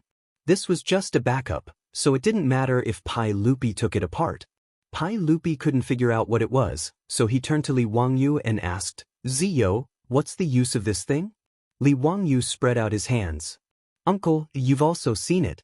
This little nephew named this thing a hand-cranked generator. As for its use, it's naturally capable of producing electricity." "What use does this electricity have? Can't it distinguish between good and evil and detect lies?" Pai Lupi was still unwilling to give up. If there really was something that could do this, it would be far too useful to him. Li Wangyu couldn't help but sweat. This superstitious person who didn't understand science was too stubborn. "Uncle, this thing can only produce electricity. It can't distinguish between good and evil." Pai Lupi did not believe him and asked, "Then what happened in the Hall of Chang and County just now? Why aren't those farmers afraid of this electricity?" "Hee, uncle, those farmers have smeared beeswax on their hands to block out the lightning." "Oh? Beeswax had such an effect? Isn't that person afraid of being struck by lightning?" Li Wangyu was speechless. He didn't expect Pai Lupi to be so imaginative. Imagine a person covered in beeswax going out to be struck by lightning on a stormy day. That scene was simply too beautiful. He hurriedly shook his head. "Uncle, the electric light produced by this hand-crank generator is just a drop in the ocean compared to thunder and lightning. The power is completely different. Applying beeswax on my hands can isolate the electricity from the hand-crank generator, but it can't isolate the lightning." Li Wangyu gave Pai Lupi a general knowledge of electricity. Pai Lupi listened with great interest. Pai Lupi even let Mi Tuo and a few of his servants have a taste of being electrocuted. Mi Tuo kept looking at Li Wangyu with resentful eyes. "Ziyo, what other use does this electricity have other than electrocuting people?" Nothing." Li Wangyu also had a headache. He really couldn't think of any use for electricity in the Tang dynasty. Other than the unique mobile phone and speaker in the hands of his beautiful boss, there were no other electrical appliances. As for light bulbs and the like, that was not something he could make, let alone other electrical appliances. These things really had no use for the Tang dynasty. Hearing Li Wangyu's reply, Pai Lupi couldn't help but be greatly disappointed. After fiddling with the hand-cranked generator for a while, Pai Lupi lost interest and turned to Li Wangyu. "Ziyo, What's going on with Na Luo Hui? A lowly person dares to oppose you, the county earl who founded the country? Uncle, Na Luo Hui is naturally a minor character not worth mentioning. But Uncle should also be able to see that there's someone supporting him to oppose me. Who is it? Li Wangyu grinned. Isn't it obvious? Uncle, today, in the hall and in the Chang and County Yamen, only Duke Lu has been unwilling to let this nephew off. Pai Lupi nodded slightly at these words. He could naturally see through Ho Junji's actions. He just wanted to verify it with Li Wangyu. Ziyo enough. We will find an opportunity to resolve the conflict between you and Junji. Junji suffered a great loss in the gambling match, so it's normal for him to harbor some resentment. Pai Lupi naturally did not wish for Ho Junji and Li Wangyu to go too far. Ho Junji had always been trusted by Pai Lupi and was one of his trusted generals, and Li Wangyu's status in his heart went without saying. For Pai Lupi, the relationship between the two of them was like palm to palm. If they went too far, it would not look good on his face. Pai Lupi still believed that Ho Junji was opposing Li Wangyu only because he had lost the gambling match. Upon hearing Pai Lupi's words, Li Wangyu immediately began to consider whether or not he should give Ho Junji a bad look. Pai Lupi's trust in Ho Junji was unquestionable. 2 years later, Li Jing, the war god of the Tang dynasty, had been forced to abdicate and give the post of Minister of War to Ho Junji. Li Wangyu truly did not wish to see Ho Junji's authority grow. This was not a good thing for him. After making up his mind, Li Wangyu whispered to Pai Lupi, "Uncle, I'm afraid that you're wrong. Duke Lu is making things difficult for this nephew not because of that gambling match, but because of profit." "What do you mean?" "Uncle, you also know that those 300 toilets make no less than 200,000 strings of coins a year from the excrement sales. This nephew has already reported this to Aunt, and we plan to use it all to help the orphans and widows." Pai Lupi nodded and praised, "Not bad. Maid Guanyin has already informed us of this matter. Ziyo, for you to be so righteous, us have a whole new level of respect for you. Caring for the young, supporting the old, helping the poor, and alleviating the sick are all acts of benevolence that benefit the country and the people. Brat, this time, you didn't mess around with those profligates. Once your Wangyu Charity Hall is established, we will inform Duke Dai to hand over 20% of the annual lottery earnings to the charity hall so that it can be used to help the people." Li Wangyu hurriedly bowed. "This nephew thanks Uncle on behalf of the people. However, Uncle, this nephew doesn't care about the 200,000 strings of coins, but there are people who care about wealth." Pai Lupi couldn't help but glare at him. "You're saying that Junji is eyeing your excrement sales? How is that possible? He's the mighty Duke Lu, so how could he do such a thing for some money? Hee, Uncle, this nephew isn't speaking nonsense. Uncle, do you know why that Luo Hui is acquainted with Duke Lu? Why would he listen to Duke Lu's orders and do such an absurd thing?" Horse dung. Horse dung? What does that mean? Pai Lupi didn't understand. In a few words, Li Wangyu explained how the Tang dynasty's army sold horse dung for public use. Pai Lupi had also heard of this matter, but he didn't think much of it. "Ziyo, are you accusing Junji of embezzling horse dung money?" Li Wangyu shook his head. "Uncle, this nephew only feels that this is most likely the case. Whether it's true or not, Uncle will know once he investigates. This nephew has asked Chung Chumo and the others. Uncle Cheng and Uncle Yuchi sell horse dung every year and earn 40 to 50,000 strings of coins, all of which are used by the army. As for whether Duke Lu's right guard is the same, this nephew doesn't know." Pai Lupi naturally heard Li Wangyu's words, and he paced back and forth in the hall with a dark expression. Then he beckoned me to over. "Have the 100 Cavalry Department search through Luo Hui's residence and see if there are any accounting books or the like." "Yes." Me too naturally left to carry out the order. Li Wangyu inwardly chuckled. He naturally knew that this matter wouldn't be able to topple Ho Junji, let alone embezzling some horse dung money, even when Ho Junji had destroyed Gaochang and taken the spoils of war that should have been offered to Pai Lupi still hadn't done anything to him. But planting a thorn in Pai Lupi's heart was also good. Perhaps in the 4th year of Xingguan, Ho Junji's appointment as Minister of War might be overturned because of this unremarkable horse dung? Chapter 564. In Guangda Lane, near the western market of Chang, a group of 100 cavalry officers smashed open the gate of the Luo residence and charged in. Before Luo Hui's family, stewards, and servants knew what was going on, they were all taken away by the 100 cavalry officers, imprisoned, and interrogated. Luo Hui's wealth, which he had worked so hard to accumulate, was confiscated and his residence sealed. But Luo Hui's whereabouts were unknown, and he had never been captured. All the provinces and counties of the Tang dynasty had posted notices for Luo Hui's arrest, but he seemed to have vanished from the face of the earth. Li Wangyu wondered if Ho Junji had killed Luo Hui to silence him. Li Wangyu felt no sympathy for Luo Hui's plight, nor did he care whether Ho Junji's account books had been found in Luo Hui's residence. That was not important. And even if they did, so what? Given Pai Lupi's trust in Ho Junji would only receive a reprimand and a fine of copper for embezzling some dung money. Li Wangyu and Pai Lupi had reported on Ho Junji mainly so that the Pai Lupi would think that Ho Junji was greedy, and thus lay the groundwork for the future.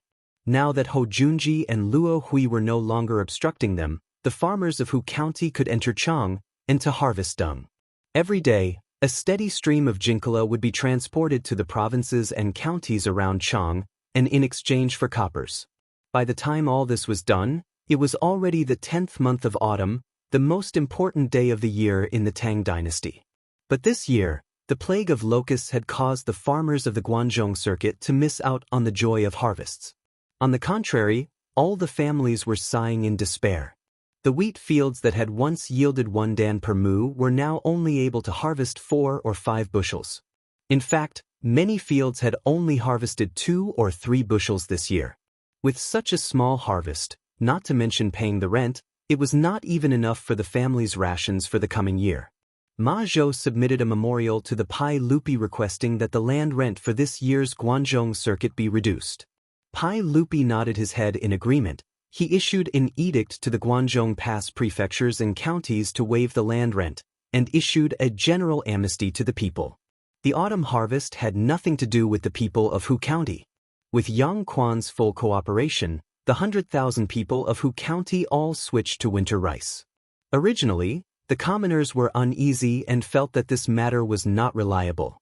After farming for his entire life, this was the first time he sowed rice seedlings in September. Many farmers were sobbing as they sowed the seeds. They felt that the seedlings would not survive at all. However, to everyone's surprise, the rice seedlings that were sown in the fields all survived. Now, the rice sprouts in the fields were green, giving the people of Hu County a glimmer of hope. Of the hundreds of villages in Hu County, the only one that hadn't switched to planting rice and was now entering the autumn harvest season was Dingzhou village. The ducks that Li Wangyu had fed back then had made great contributions on the battlefield. In the surrounding villages, the wheat fields in Dingzhou village were basically preserved. At most, the wheat fields in Dingzhou village were reduced by 20 to 20%. Therefore, when the government of Hu County ordered people to burn the wheat fields and switch to rice, they only bypassed Dingzhou village's fields. Since ancient times, China had placed great importance on agriculture. Even though the farmers of Dingzhou village no longer relied on the crops in the fields to make a living, when the autumn harvest came, everyone still went to the fields to harvest the year's worth of hard work. Even in the future, those well-dressed white-collar workers who were born in the countryside and worked in office buildings in various cities would still ask for leave during the autumn harvest and run back to their hometown to help harvest the wheat and rice. This was already a deep-rooted belief in the hearts of the Chinese. Li Wangyu was naturally aware of this as well. Now that he had many people in his residence, he naturally had to help the village.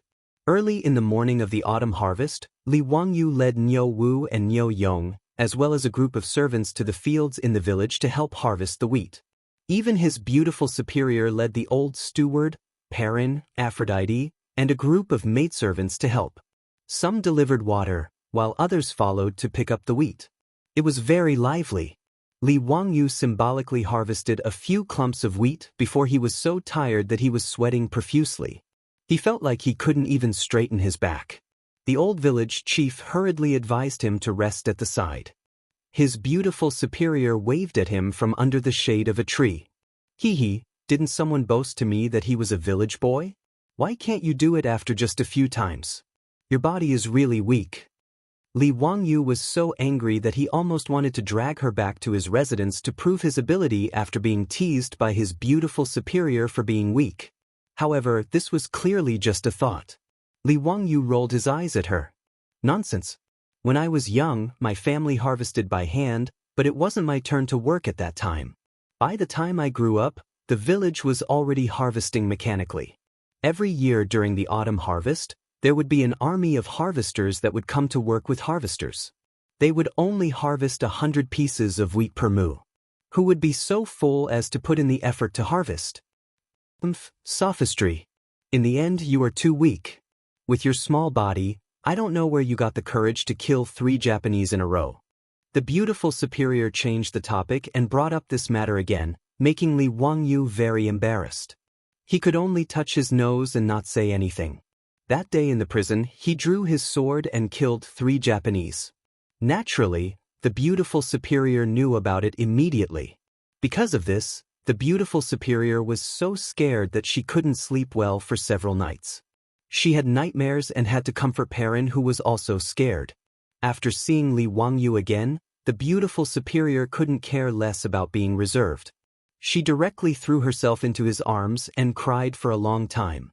This let Li Wangyu experience the feeling of holding a soft jade in his arms. However, after the beautiful superior vented her emotions, she showed her female power and pulled Li Wangyu's ear for a long time. Only when Li Wangyu repeatedly promised that he wouldn't be so impulsive in the future did she let him go. Therefore, when the beautiful superior brought up this matter again, Li Wangyu could only keep quiet to avoid provoking her again. With nearly 100 people from Li Wangyu's residence helping to harvest, in addition to the threshing machine that Li Wangyu made, the harvest in the village was very fast. Buckets of wheat were put into sacks and pulled by carriages back to the granaries of the various residences in the village. These 2 days, the village was very lively. Everyone's face was full of smiles. The autumn harvest always made people happy. However, the old villager found Li Wangyu again. Langjun, now that the autumn harvest is over, when do you think is appropriate to send this year's land rent to the residents? The old man's words made Li Wangyu stunned for a moment before he reacted. Currently, Dingzhou village was under the jurisdiction of him, the county head. Now, the villagers didn't have to pay rent to the government. Instead, they handed it to him, the master. Li Wangyu hurriedly waved his hand at the old man. What's there to pay? Keep it for yourself. Do you think I'm lacking in your trifles? Keep it for yourself. In the future, the village won't collect land tax. His words naturally scared the old villager. He waved his hand again and again. You can't do that. You can't do that. It's against the rules. Langjun, how can you not collect land tax? The old housekeeper Li Heng was also happy. He pushed the old villager. You're a farmer. What are you talking about? This old man now worries about how to stack the copper coins in the residence every day. How can I have the time to care about the food and cloth that you pay? Do you want to tire this old man to death? If Langjun says he won't accept it, then he won't accept it. Don't talk about it anymore. Li Heng and the old villager were also joking. After moving to Dingzhou village for more than half a year, the 2 old men's relationship was quite close.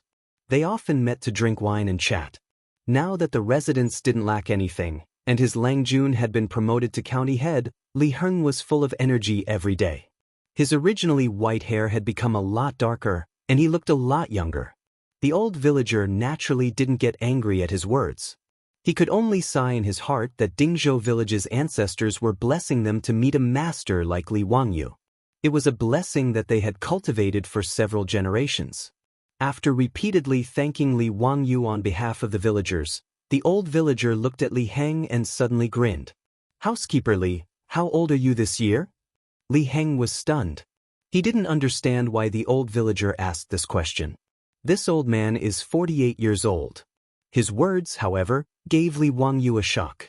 Damn, Li Heng is only 48 years old? He always thought that this old man, oh no, it should be uncle, was over 60 years old. Chapter 565. The Tang people were different from the later generations. Due to the good medical conditions and adequate nutrition, 48-year-old people were considered middle-aged at most. The World Health Organization of the later generations even classified people under 44 as youths, and 45 to 59 as middle-aged people. Li Heng was 48 years old, which meant that he had just entered middle age. Li Wangyu also remembered that historians had studied the average lifespan of the ancient people. During the Sui and Tang dynasties, the average lifespan was only 40 years old. Li Heng was 48 years old, which was not considered young in the eyes of the Tang people.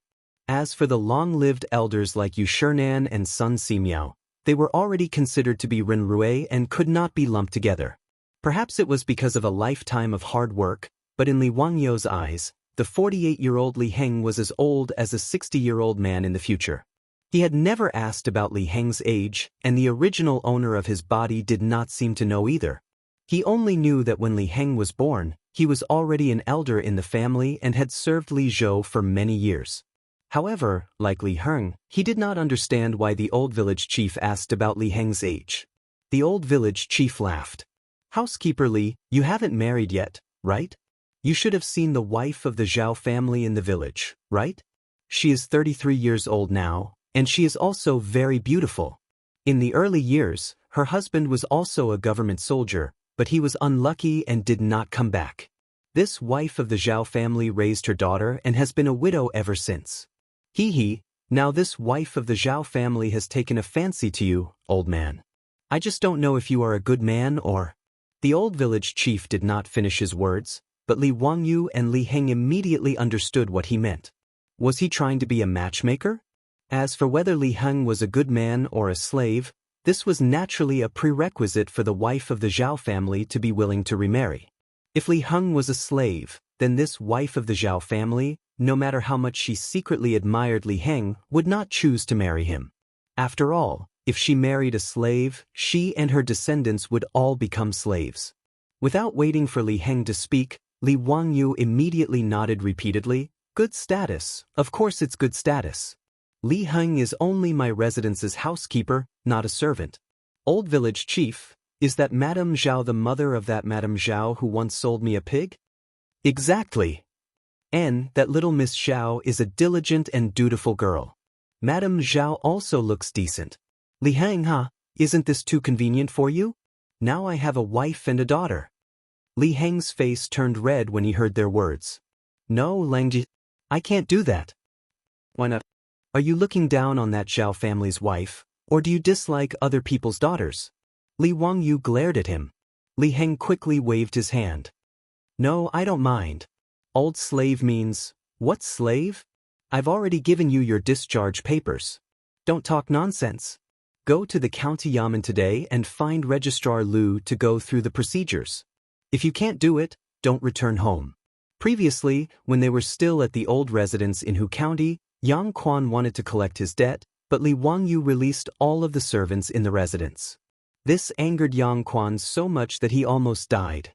At that time, the discharge papers he wrote to Li Heng were torn to shreds by this stubborn old man. At that time, Li Wangyu couldn't do anything about it. However, ever since he was conferred a title and paid off his debt, he wrote another discharge papers for Li Heng. However, Li Heng didn't want to remove his status, so he kept delaying going to the county yamen to go through the procedures. Li Wangyu then looked at the old village chief. "Village chief, I'll agree to this on behalf of Li Heng. I'll have to trouble you to ask Zhao family's wife. If there's no problem, I'll have a matchmaker go to her house and give her 3 betrothal gifts so that Li Heng can marry her." The old village chief grinned and said, "A widow's family doesn't need any betrothal gifts. A banquet is enough. Zhao family's wife is naturally willing. It's her fortune to be able to marry stewardly. Leave this matter to the old me. I guarantee it'll be done properly." Li Heng's face turned even redder when he saw his Lang Jun and the old village chief talking about his wife in just a few words. "That won't do. This old man is already so old. How can I delay Zhao family's wife?" Li Wangyu didn't bother to pay attention to him.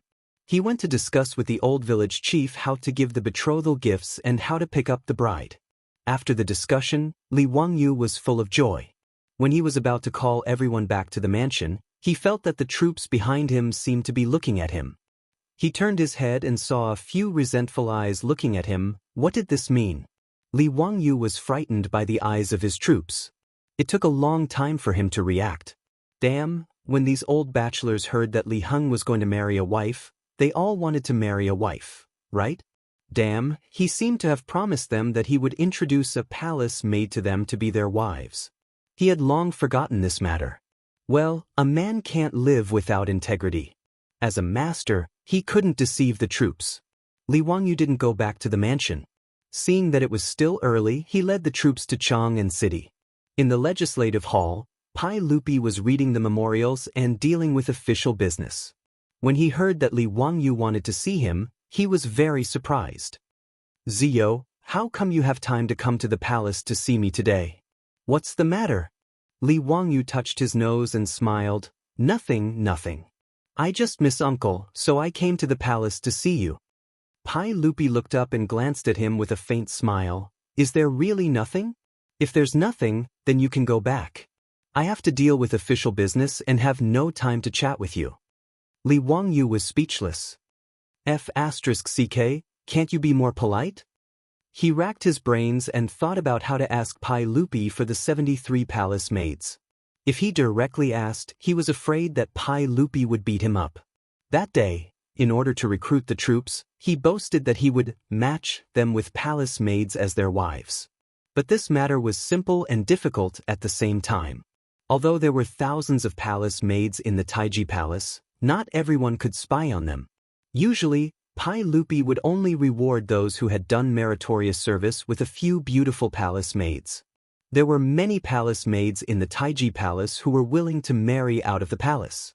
Not to mention the 73rd place, even the 730th place could be easily gathered. But the key point was, how could Pai Lupi give so many palace maids to Li Wangyu for no reason? Not to mention that they were betrothed to his troops. If this matter was spread out, where would Pai Lupi put his face? So Li Wangyu naturally couldn't just directly ask Pai Lupi for palace maids. He had to use a roundabout way to save the country. He rolled his eyes a few times and came up with a plan in his mind. Uncle, I came to the palace today because I have something to report to you. Speak. Uncle, in 2 months, it will be your birthday. I want to give you a special birthday gift, so I came to the palace today to borrow some people from you. Pai Lupi's birthday was on the 5th day of the 12th month, which was the 22nd day of the 12th month of the lunar calendar. There were only 2 months left until now. Li Wangyu's words aroused Pai Lupi's interest. He put down the memorial in his hand and said with a smile, "Ziyu is thoughtful. What do you want to give me? What kind of people do you want to borrow?" Hee, uncle, wouldn't it be meaningless to talk about the birthday gift? Please allow this nephew to keep it a secret and give uncle a surprise on uncle's birthday, okay? I want to borrow 300 palace maids to prepare the birthday gift. Pai Lupi didn't think much of Li Wangyu's words. He only raised his head and laughed loudly. Good. Then I will wait for Ziyu's gift. What palace maids do you need? You can tell me too and choose them yourself. Thank you. Li Wangyu hurriedly bowed, but his heart was blooming with joy. Chapter 566. After Li Wangyu thanked Pai Lupi, he asked, Uncle, if these palace maids are disobedient, do I have the right to punish them? Pai Lupi didn't take it seriously and waved his hand at him.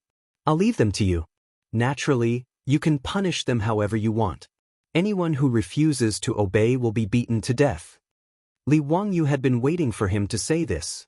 After thanking Pai Lupi again, he hurriedly pulled me out of the hall of government and prepared to select palace maids.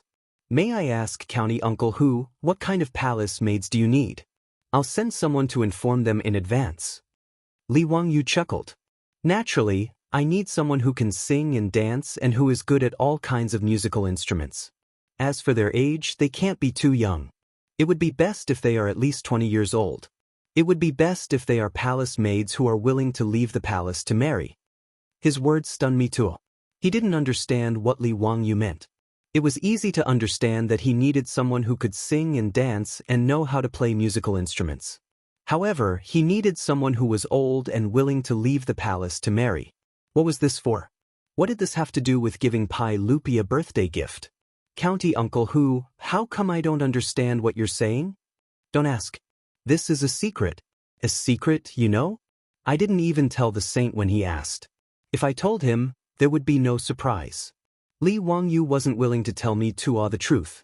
Naturally, he vaguely sent him away. Mitua had no choice but to follow Li Wangyu's instructions and take him to Taichung Temple. He picked out 300 palace maids who were good at singing and dancing and were willing to marry and handed them to Li Wangyu to take out of the palace. Seeing Li Wangyu enter Taiji Palace and come out with hundreds of beautiful women following behind him, Niu Wu and his troops, who were waiting for Li Wangyu outside the palace gate, widened their eyes. Li Wangyu kicked Niu Wu angrily. It's fine if they look, but you have a wife. What are you looking at?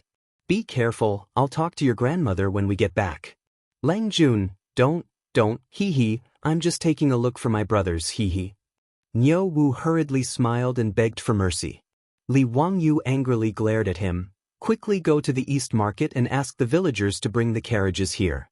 Otherwise, we won't be able to return to Dingzhou village today.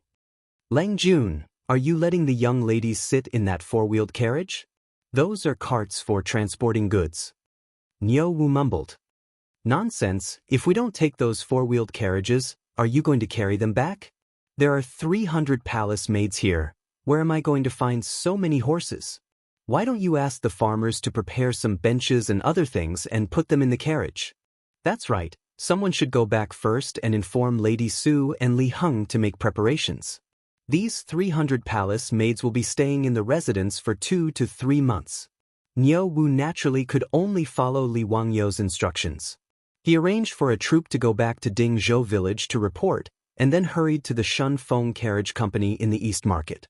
While waiting for the carriage to arrive, Li Wangyu suddenly thought, should I make four-wheeled carriages for customers? Previously, he had asked Carpenter Lu to make many luxurious versions of the four-wheeled carriages, and gave them to the dukes, including Empress Zhangsun, and received the appreciation and gratitude of everyone. Now in Chang'an City, there were more and more people who commissioned craftsmen to make these four-wheeled carriages. However, the customers were all nobles and rich businessmen. In Chang'an City, ordinary people still relied on the number 11 bus to travel and relied on walking. After all, there were only a few people who could afford to raise mules and horses. In such a big city like Chang'an, and even if one went out of the city to buy something in the East Market and West Market, it would take half a day to walk. Li Wangyu thought that the reason why the East Market and West Market opened at noon was that the customers left early in the morning. By the time they reached the East Market and West Market, it would be noon. The public transportation system seemed to be a money-making business. Now that there were more and more carriages in the Shunfeng Carriage Company, there were not enough for the villagers of Dingzhou village. The beautiful boss had also recruited coachmen several times.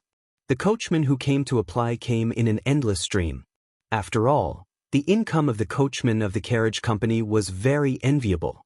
The business of the carriage company was getting bigger and bigger. The range of transportation was as far as Yinzhou. The beautiful boss was going to continue to expand the range of transportation. The farther the transportation distance, the more money they could make, but the less time the villagers of Dingzhou village could go home. Li Wangyu recently felt that he often did not see young and strong people in the village. This was not what he wanted to see. Therefore, he had been thinking about how to help the villagers find a job that could make money and did not have to travel far. Today, he had to transport 300 palace maids back to the village, which gave him an idea. This bus was also a profitable business. Thinking of this, Li Wangyu told the troops and turned back to the Taiji Palace. In the legislative hall, Pai Lupi was surprised to see Li Wangyu return. Zio, is there anything else? Uncle, I just thought of something and came to report it to you. What is it? Uncle, the population of Chang'an City is close to 1 million. However, there are only a few people who can raise mules and horses. In Noda's Chang'an City, it is inconvenient for the people to travel. It is very distressing. Pai Lupi heard this and was slightly stunned. Then he slowly nodded.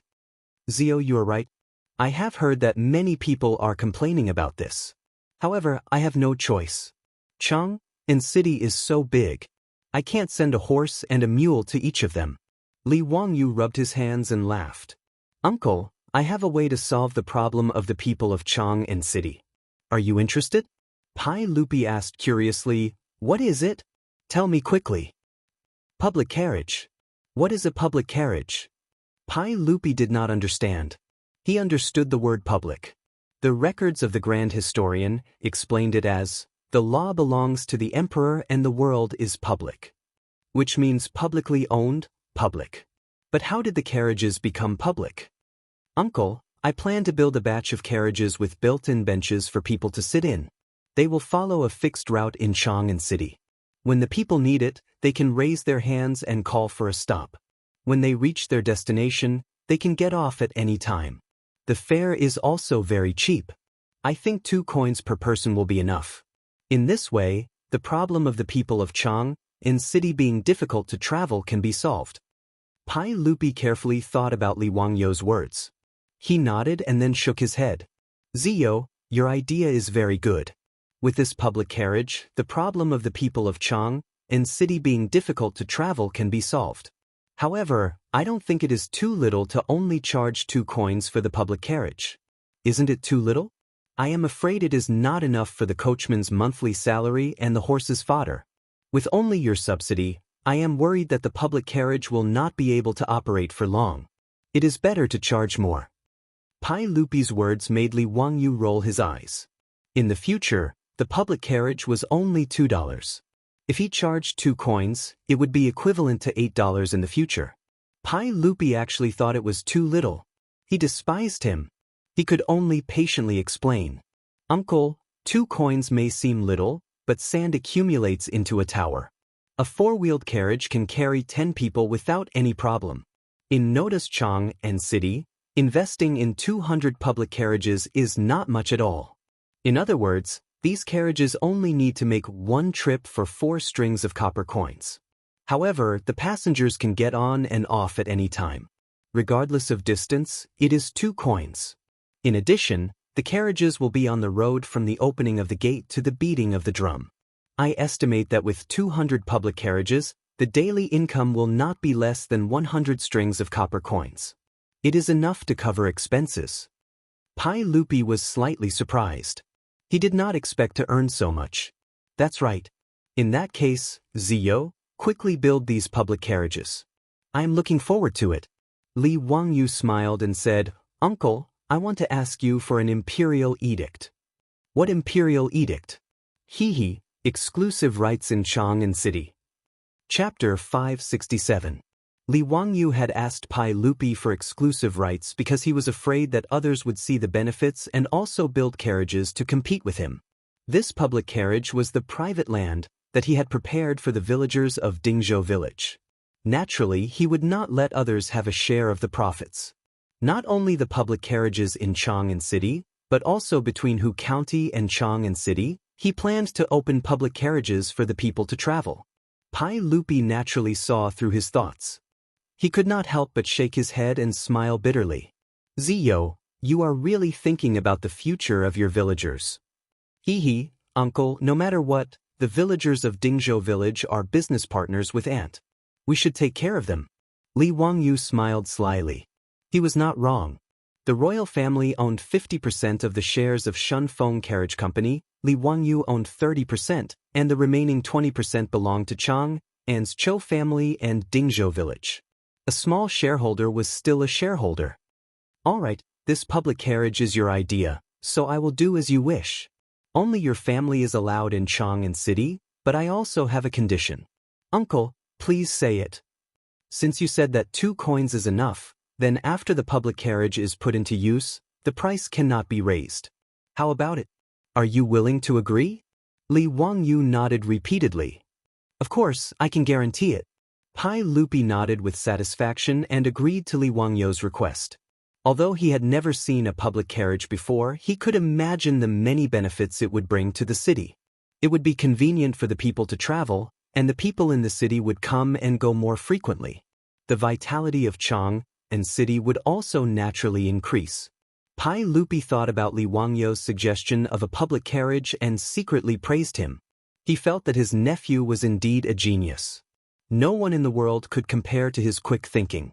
Chung and city was not easy to live in, and it had been difficult for the people to travel for a long time.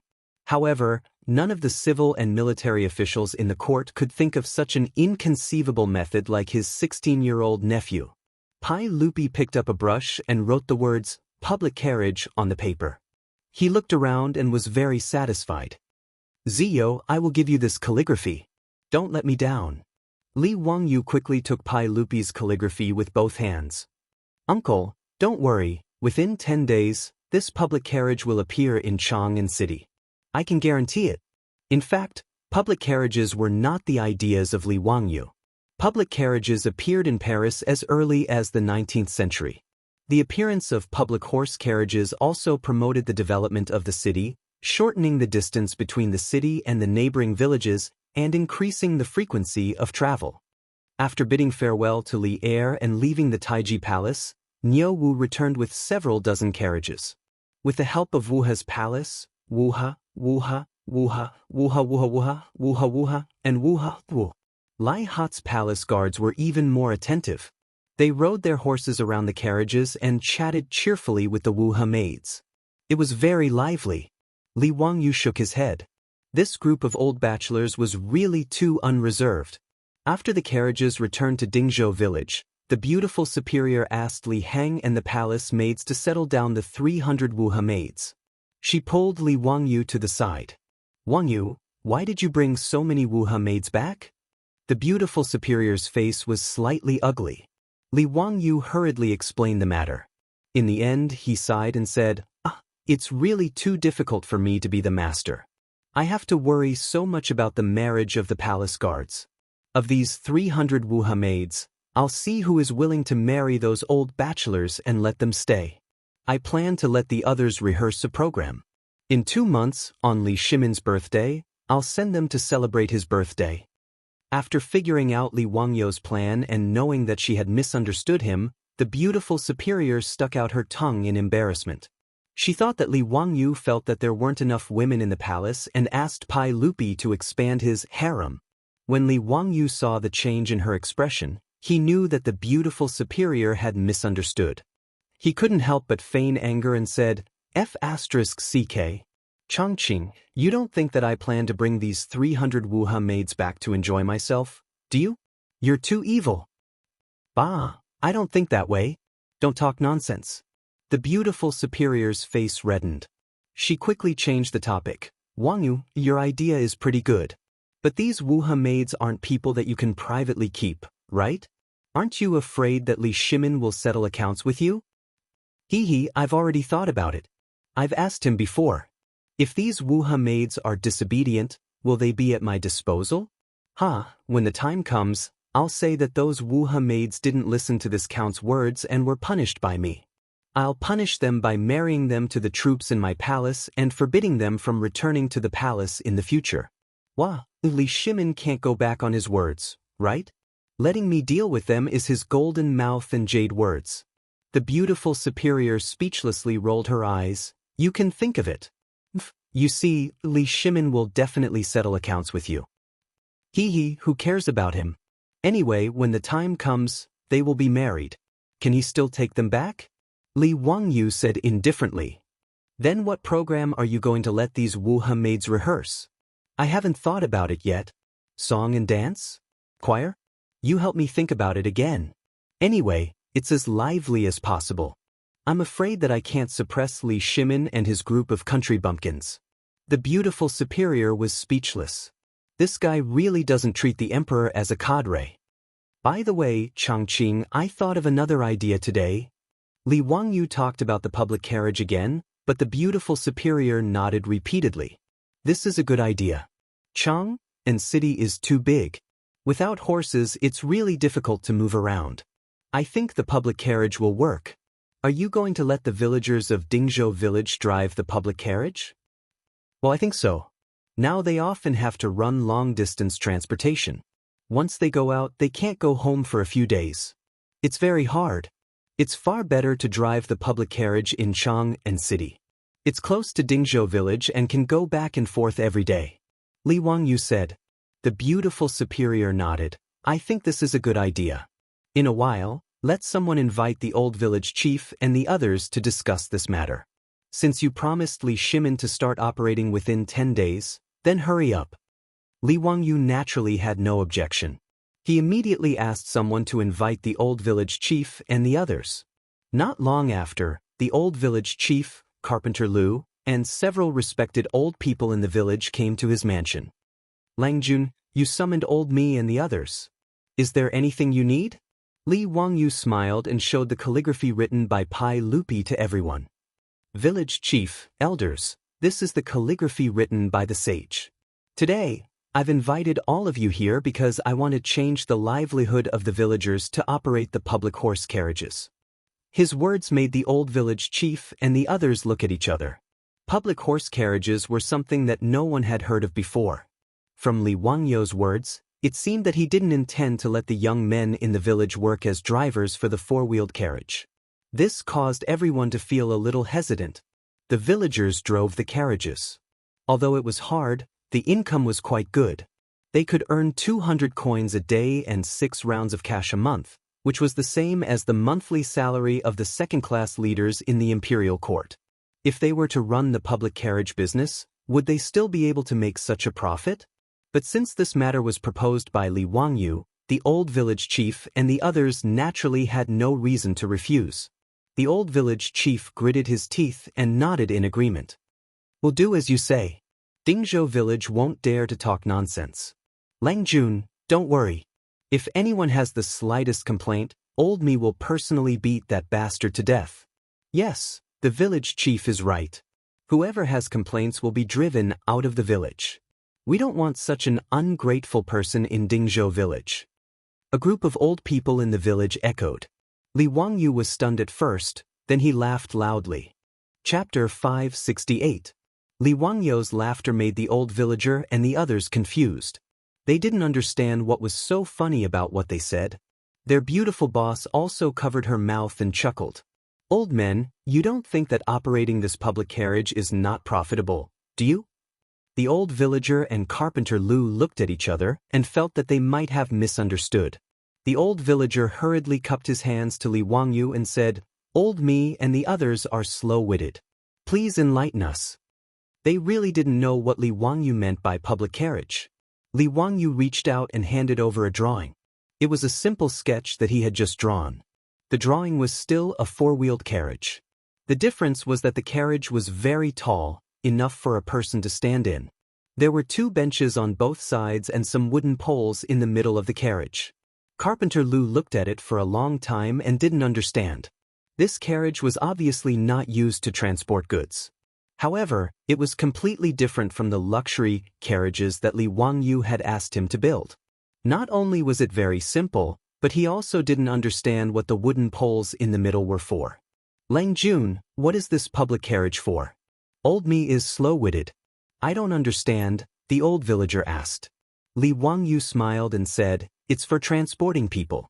The seats on both sides are for passengers to sit and rest. The wooden pole in the middle is for people to stand in the carriage and hold on to it to avoid falling. Carpenter Lu finally understood after Li Wangyu's explanation, but he still asked doubtfully, Langjun, this public carriage is used to transport people? What is it used for? Li Wangyu smiled and explained the concept of the public carriage to the old villager and the others. They finally understood and couldn't help but applaud. Good, this idea is really good. Old me has been to Chang and city several times. It is really too big. It takes a few hours to walk from the city to the east city. Langjuan's idea is really good. This public carriage will definitely be popular. Yes, that's right. Langjun is indeed a literary star that descended from the heavens. You can even think of such a method. This public carriage is really something. The old villager was a little confused. Langjun, isn't it too cheap to only charge 2 copper coins each time? Li Wangyu was speechless. Why was this old man the same as Pai Lupi? They all felt that 2 copper coins was too little. He could only calculate the expected income of the public carriage for the old villager and the others. Only then did these old men become happy. As long as this public carriage could make money, they believed that Li Wangyu would definitely not mistreat the farmers. In the end, Li Wangyu said, "The public carriage in Chang'an City. I intend to cooperate with the village in this business. What do you think of it?" "Lang Jun, you are flattering us. How can we refuse?" "Old me and the other 127 villagers thank you for your kindness, Lang Jun." The old villager hurriedly bowed to express his gratitude. He naturally knew that Li Wangyu was giving money to their village again. "That's good. In that case, the cost of building the carriage and buying the horses will be paid by me. As for the income, let's split it 50-50. My mansion and the village will each take half. As for how much the villagers who drive the carriage will take, I'll leave it to you to discuss." Li Wangyu's words shocked the old villager. He hurriedly stood up and waved his hands to refuse. "Lang Jun, we can't do that. We can't do that. The village can take 10%. How can we share it 50-50 with you? It doesn't make sense."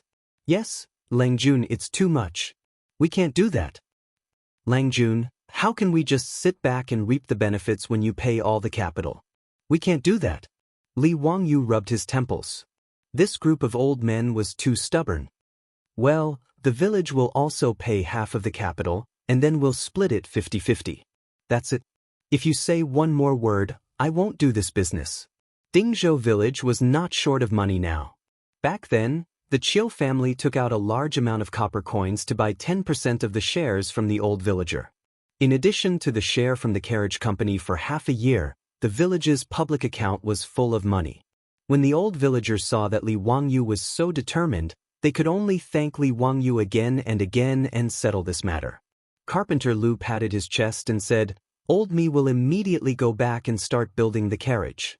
I guarantee that it won't delay Longjuan's business." Nowadays, Li Wangyu asked Carpenter Lu to build more and more things. Even the surrounding villages came to look for Carpenter Lu to build their own water carts, carriages, and other things. Carpenter Lu also had a keen eye. He simply recruited many apprentices from the village and the surrounding villages and set up the first carpentry workshop in Dingzhou village. His 3 sons all became masters in the workshop. They led a group of apprentices to build all kinds of things. The business was doing quite well. Among the villagers of Dingzhou village, there were close to 200 coachmen in the Shunfeng carriage company. Within 10 days, Carpenter Lu's workshop naturally could not build so many public carriages. However, Li Wangyu was not in a hurry. He pushed all 200 public carriages to Chang'an City. After 10 days, there would be about 50 public carriages on the road to meet the initial demand.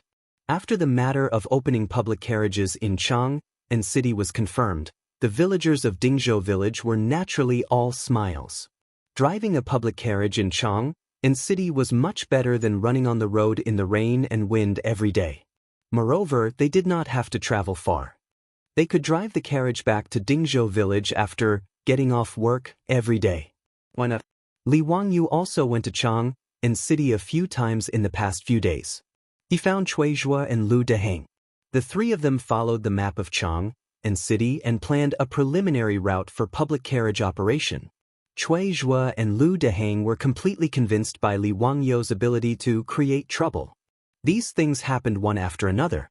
The storm of building toilets in Chang'an City had just passed a few days ago.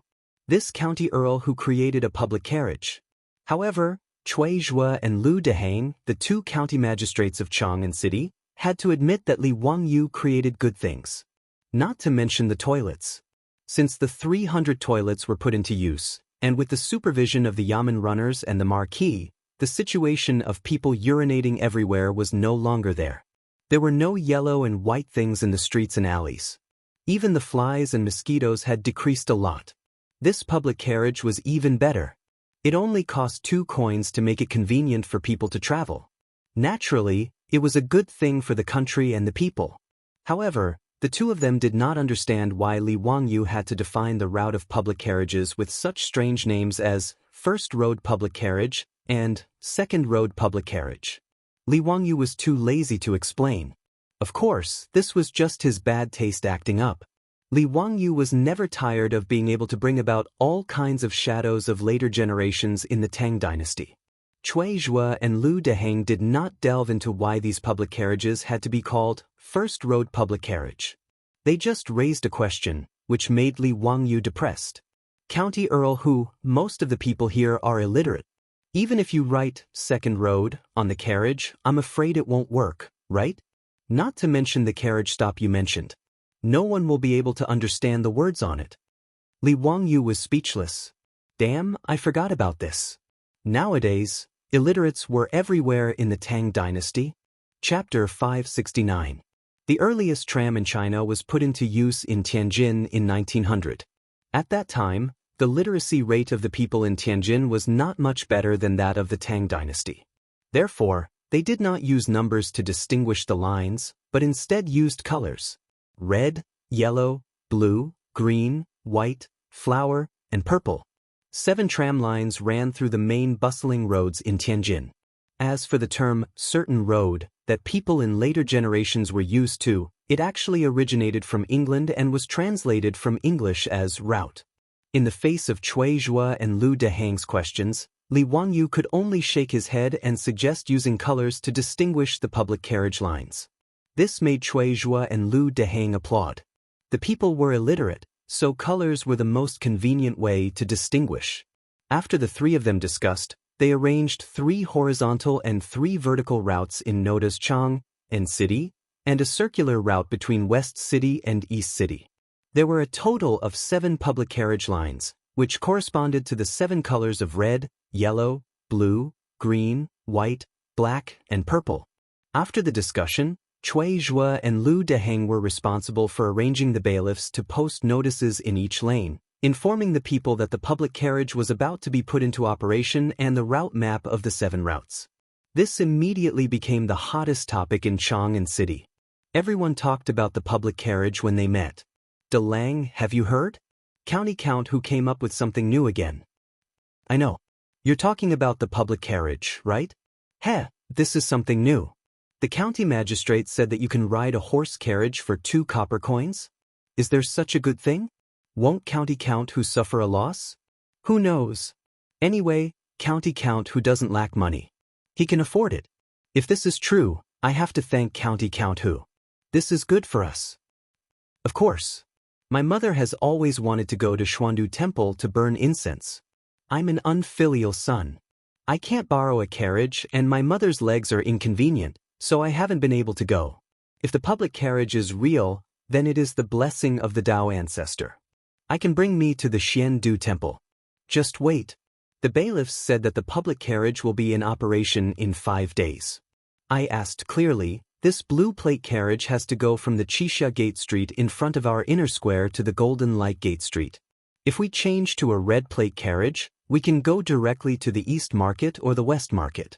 It is too convenient to buy things. In fact, compared to the original 100 copper coins price for an ox cart that could carry a load of 100 caddies and travel 50 kilometers in the Tang dynasty, the 2 copper coins public carriage fare was not cheap. However, the starting price for an ox cart was 50 copper coins. Regardless of whether the distance was less than 50 li, the price was still the same. In this way, 2 copper coins for a ride in a carriage was much cheaper. The average monthly income of the people in Chang and was consistent. 2 coins was not a low cost, but the enthusiasm and expectation of the public carriage did not diminish. Li Wangyu, on the other hand, was busy letting the villagers of Dingzhou village familiarize themselves with the route, giving them pre-job training, arranging for the purchase of horses, adjusting the public carriages. 10 days passed in the blink of an eye after a series of tasks were completed. Early in the morning drum of Chang and City had just been beaten and the gate was opened. The old soldier guarding the gate saw many people pouring out of the gate and standing on the street outside the gate, looking around. Have they come? Have they come? Have you seen them? It can't be that early, right? The gate has just opened. Let's wait a little longer. Did the announcement say today? Yes, today is the day. The old soldier was puzzled. He went forward and asked, "Everyone, what are you waiting for?" "Waiting for the public carriage." "May I ask what a public carriage is?" The old soldier did not understand and continued to ask. His words made the people around him laugh. "This soldier, have you not been in Chang and City these days?" The old soldier nodded. "A few days ago, I asked for leave to go back to my hometown to attend a funeral. I only returned to Chang and City yesterday." "No wonder you don't know about this. This public carriage is a new thing made by the county count. It is the carriage that carries passengers. It travels along 7 fixed routes in Chang and City. Anyone who needs to take a carriage can wave for the carriage to stop. When they arrive at their destination, they can get off at any time. The fare is only 2 copper coins each time." The people in the square immediately explained enthusiastically. The old soldier was surprised. "There's such a good thing? Does the county count have so much gold in his manor that he has nowhere to spend it? When I go off duty later, I'll give it a try." "Ha, that's what everyone is thinking. Look, aren't we all waiting for the public carriage to arrive?" Everyone raised their heads in anticipation. Suddenly, someone shouted, "It's here, it's here. The green carriage is the public carriage passing by our square. I see the sign on the carriage." Everyone looked in the direction he was pointing. It was a 4-wheeled carriage that was slowly approaching. The carriage was taller than a normal carriage. There was a green sign on top of it. On the sign, there were 4 large words written in white, "Public Carriage." Naturally, this was Pai Lupi's handwriting. Li Wangyu had shamelessly printed the sign on the public carriage. Everyone hurriedly waved their arms, indicating that they wanted to get on the carriage. However, the carriage did not stop. As it slowly drove past the crowd, the driver helplessly said, "I'm sorry, everyone. The carriage is full. Please wait for the next one." His words naturally caused an uproar among the crowd. Then, those who reacted quickly turned around and ran in the direction of the carriage. This public carriage could only seat about 10 people. Just in front of their square, there were no less than 100 people waiting to try it. How long would they have to wait? Moreover, there were other squares in front of their square. They might as well run a few steps and stop the carriage in front of them. The people who managed to stop the public carriage with great difficulty excitedly raised 2 copper coins and asked the driver, "Is this 2 copper coins? I'm going to Shi City." The farmer of Dingzhou village smiled and nodded. "Yes, 2 copper coins. Just throw it in this box." At the entrance of every public carriage, there was a large locked box. There was a hole in the top for inserting coins. This was the money box that Li Wangyu had created. It was directly in place. No one is selling tickets. The people curiously threw in 2 Kaiyuan Tongbao coins and boarded the carriage. Even if there were no more seats and they could only stand in the middle of the carriage, they still enjoyed it. Regardless of whether they knew each other or not, they excitedly chatted about the novelty of this public carriage. The public carriage became popular on the first day of operation in Chang and City. Carpenter Liu, his 3 sons, and a group of apprentices worked overtime for 10 days, but they only managed to build 50 carriages. There were a total of 7 routes in Chang and City. On average, each route could only allocate 7 to 8 carriages. Even if all the carriages were filled, they could only transport 500 to 600 people at a time. There were millions of people in Chang and City. Even if 1% of the people needed to travel, it would still be 10,000 people. These 50 carriages were just a drop in the bucket. The 50 farmers of Dingzhou village had not rested from morning till night. It was only when the evening drum sounded and the carriages stopped operating that they realized that they had not even eaten for the entire day. Everyone was so hungry that their chests were sticking to their backs. However, they were unusually excited. After everyone drove the carriages back to Dingzhou village, they opened the money box and counted. Everyone was shocked. In almost every carriage's money box, there was no less than 1 copper coin. The final tally of the 50 or so carriages was about 60 strings of coins. Even Li Wangyu did not expect such a profit. It was more than double what he had expected. Chapter 570. His beautiful boss solved the problem for Li Wangyu when there were not enough public carriages. She transferred more than 100 freight carriages from SF Express and sent them to Carpenter Liu's workshop to reinstall the carriages on the chassis of the freight carriages. As a result, there were more and more public carriages running on the streets of Chang and City in a few days. After the people who wanted to try the new things experienced the novelty of the public carriages, they did not rush to take the carriages. Gradually, the operation of the public carriages returned to normal. But even so, after a month, the 200 public carriages actually earned a total of more than 4,000 strings of copper coins. This frightened the old village chief and the others. According to the agreement between Li Wangyu and the village, half of the copper coins, more than 2,000 strings of copper coins, would belong to the village. In a year, the village would get more than 20,000 strings of copper coins. Even if the 127 families in Dingzhou village shared the income, each family would get more than 180 strings of copper coins, which was more than 10 strings of copper coins per month. The old villager suddenly felt that the money was too hot. If he counted the dividends from the Shunfeng Express Carriage Company, wouldn't every family in Dingzhou village be able to get about 300 strings of copper coins in a year? Were they still villagers? Even the merchants in Chang and city who opened shops could not earn more than 300 strings of copper coins a year. The old villager looked at the account book in his hand with a headache. He simply turned his head and asked to see Li Wangyu. After hearing the old villager's worries, Li Wangyu could not help but laugh. "Villager, just keep the money. You should distribute it. Why are you hiding it? I want to make Dingzhou village the richest village in the Tang dynasty and make those people jealous." "Langjun, this money is too much," the old villager said with a bitter face. Li Heng could not help but say, "You old man, don't be long-winded. This money is not for you alone. It's for the 127 families in the village. Did I bite your hand when I had too much money? Or what? You talk too much. Hurry up and leave. Don't disturb Langjun. Langjun doesn't have time to care about such a small matter like you. I'm still busy thinking about the birthday celebration for the saint." After being scolded by Li Heng, the old villager naturally couldn't say anything more. He could only thank Li Wangyu again and leave. As for the villagers, they were all dumbstruck when they found out about the profits. Who would have thought that more than half a year ago, Dingzhou village, which was still like mud, was now not only living in brightly lit, tile-roofed houses, but also earning more than 20 strings of copper coins every month.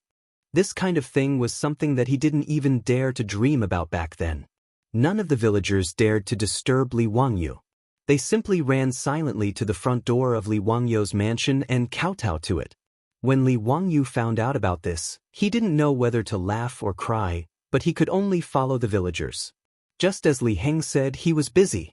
The 300 palace maids that he had tricked from Pai Lupi were actually taken by the group of thirsty old bachelors in his mansion in just 10 days. When Li Wangyu saw his 73 troops, each leading a shy palace maid to kneel in front of him and beg for his help, he couldn't help but feel his temples throbbing a few times. This group of old hooligans, damn, they really acted too quickly.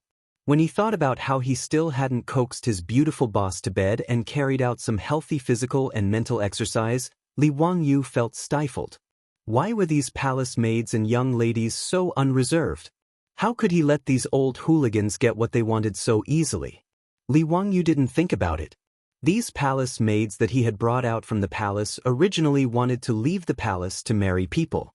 Now that they had finally left the tightly guarded Taiji Palace, how could they be willing to go back? If it weren't for the fact that Li Wangyu only had 73 troops in his mansion and that the other servants and palace maids didn't take a fancy to them, perhaps none of the 300 people would be able to return. At that time, he really wouldn't be able to explain to Pai Lupi. He couldn't be thick-skinned and tell Pai Lupi that the 300 palace maids were disobedient and had been punished to marry people, right? It would be strange if Pai Lupi didn't explode. However, these palace maids were originally tricked out by him, intending to find a groom for these troops. Now that other people were interested in each other, he naturally couldn't do something that would spoil the mood. "All right, all of you get up. I'll approve your marriage. As for the saint, I'll explain it to him. When the 73 of you sought refuge with me, I said that I would give each of you a house. This lord naturally can't go back on his words. Coincidentally, I built more than 100 houses in Dingzhou village, so I'll give them to your own family."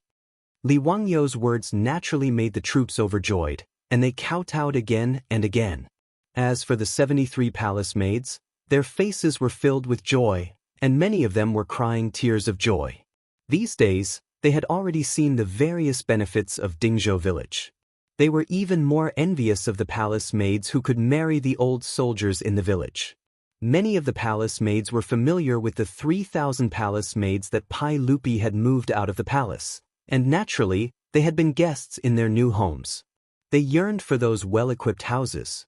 They had also looked forward to being able to leave the palace and live in such a house, but it was just a dream. They didn't expect that today, their dreams would come true. How could they not be excited? When Li Wangyu was building Dingzhou village, he had originally planned for 120 houses. However, later on, when he thought that he would recruit more troops, he had to prepare houses for them. Thus, he asked the Ministry of Works to expand the construction area and built more than 100 houses. He didn't expect that it would come in handy today. The two brothers, Niu Yong and Niu Wu, had already moved into the new house with their wives. They usually took turns to guard Li Wangyu's residence, and after their shift, they could go home and be intimate with their wives. These two were quite capable. Now that the two wives of the Niu family were pregnant, Niu Yong and Niu Wu were smiling from ear to ear all day long. A few days later, Dingzhou village became lively again. This time, 73 newlyweds were getting married. This scale surpassed the first marriage between the old soldiers and Niu Yong and Niu Wu. The wedding banquet was held in the village for 3 consecutive days. The main character was naturally the pig slaughtering feast that everyone ate 100 times. Now, it was naturally not Li Wangyu's turn to cook. Naturally, the kitchen maids in the residence would do it for him. If he, the county earl who founded the country, personally cooked, it was likely that everyone in the village would dare to eat. In fact, there were 74 newlyweds getting married. The marriage between Li Heng and Lady Zhao had also been settled. However, Lady Zhao refused to wear a green wedding dress with the palace maids and put on a gold foil flower ornament. In her words, she was a widow, and it was her second marriage. If she did this, people would laugh at her. Li Heng was even more thin-skinned. He was afraid that people would laugh at him for being old and shameless, so he was unwilling to organize the wedding. Li Wangyu couldn't persuade the two of them, so he could only give up. During the collective wedding, he toasted the two newlyweds a few more cups, and it was considered a banquet. However, that night, Lady Zhao moved into Li Heng's room, which made Li Wangyu laugh secretly. As for Lady Zhao's daughter, Lady Zhao, she was already married. Moreover, she was married to a man from Dingzhou village. Li Wangyu couldn't help but ridicule him for being a beast. Such a young girl actually got married to another man. After dealing with these trivial matters, Li Wangyu began to ponder about what kind of program he should let the remaining 227 palace maids rehearse so that they could open the eyes of these country bumpkins of the Tang dynasty during Pai Lupi's birthday. Chapter 571. Li Wangyu racked his brains for several days and finally figured out what to let the 227 palace maids perform. However, when he brought his idea to his beautiful superior to discuss it, he received a big roll of her eyes. "Wangyu, are you sure you want to perform this for Li Shimin? Can they accept it?" Li Wangyu felt strange and asked back, "Why not?" The beautiful superior speechlessly put her hand to her forehead.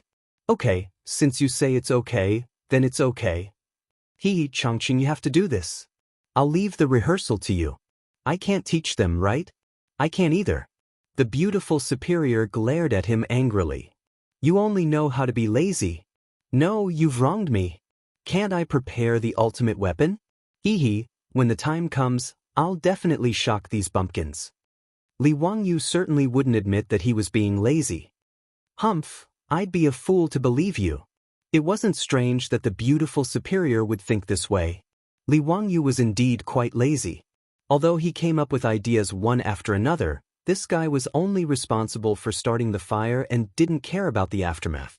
The many things he created and the subsequent troublesome matters were all thrown to others to handle. The Shun Feng Carriage Company and the lingerie shop were managed by his beautiful superior. The brewery was directly handed over to the palace eunuchs, and he was only responsible for the dividends. The coining workshop and weapon forging workshop were given to Yan Liban. The beverage vending machine in Chang and was given to Cho Kun. The winter rice planting in Hu County was given to Yang Zhua, and many of the troublesome matters were given to Yangzhou. The matters of the charity hall and toilet cleaning were given to the playboys. Even the public carriage was given to the old village chief and the others, and he was too lazy to interfere. The beautiful superior was too lazy to say anything more about his laziness. She wrinkled her delicate nose and made a face at him. Then she went to find the palace maids. Li Wangyu looked at the beautiful figure of the beautiful superior as she left and laughed. He knew that the beautiful superior would definitely not be tired of this matter. Although the beautiful superior had always shown the image of a strong woman, she was actually very artistic in her bones. Otherwise, she wouldn't have learned belly dancing back then and could dance so well. Besides, if he didn't hand this matter over to his beautiful superior and went to rehearse the program for the 227 beautiful and charming palace maids, he was afraid that he would be hunted down by his beautiful superior.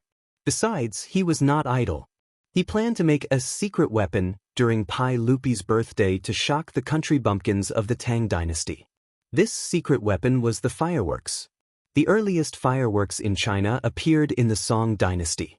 During the Xuanhe period of the Northern Song dynasty, there were already large-scale fireworks. As for the explosive rods used in the Tang dynasty to seal saltpeter into bamboo tubes, they were still a bit far from fireworks. The word fireworks in the Tang poems did not refer to the fireworks of the later generations, but to the beautiful scenery or brothels. For example, Li Bai's poem, "My old friend left the Yellow Crane Tower, fireworks went down to Yangzhou in March." The fireworks in the poem were referring to spring. Tang Shi said, "There are no fireworks on the plug. Ning Xiqia's color." It was referring to the brothels. Fireworks were actually black gunpowder mixed with different metal powders. When the different metal powders burned and produced a chemical reaction, they would show different colors.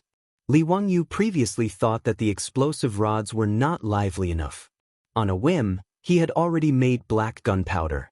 To make fireworks, as long as different metal powders were added to the black gunpowder, it would show different colors. However, the Tang dynasty did not have as many metal elements as the later generations. Li Wangyu could use them to make fireworks, so he could only make a few simple colors. For example, if iron powder was added, it would emit yellow fireworks. If copper powder was added, it would appear green.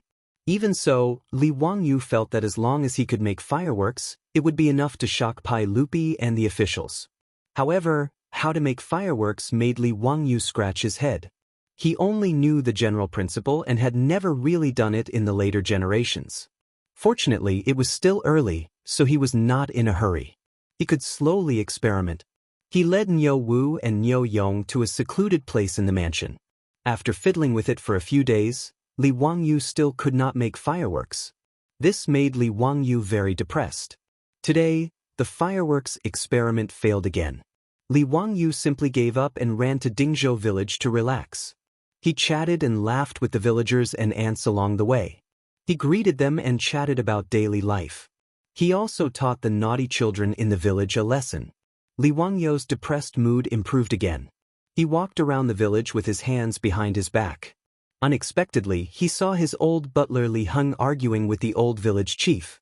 Li Wangyu was curious and secretly walked over. He wanted to hear what the two old men were arguing about. "No, this is not negotiable. The manor's cowherd is lent to the village for farming. How can you use it to push the mill? Don't you have a dozen cows in your village? Why do you still want to use the manor's cows?" Li Heng's loud voice did not wait for Li Wangyu to come closer. The old village chief laughed and said, "The cows in the village are all old. How can they do this kind of work? The cows will not break even if they are used. You old thing, why are you so stingy? Bah, you old fellow. The village has so many copper coins in the public account. Go to Chang and city's mule market and buy some cows. Hee, Longjuan's manor has 20 cows. They are all raised in the village. Why waste copper coins to buy cows? Even if you have some money, you don't dare to be so extravagant." The old village chief continued to persuade, "Why don't we pay Langjun the rent of the cows? Who cares about your copper coins? You are an old farmer. Haven't you heard of it? In the winter of October, farming cows are cold. Building palaces is cold. Now it is already October. How can we still let the cows work? This is the time to conserve energy. Li Wangyu sneaked behind the two and listened to the conversation between the two old men. He could not help but laugh out loud. His sudden voice startled Li Heng and the old village chief. When they saw that it was Li Wangyu, they hurriedly saluted. Li Wangyu smiled and waved his hand. I say, you two, do you have nothing better to do? It's just a matter of a few cows. Is there a need to be like this? The old village chief laughed and said, Lang Jun, please don't laugh at us. Housekeeper Li is deliberately making things difficult for me. This old man is too petty.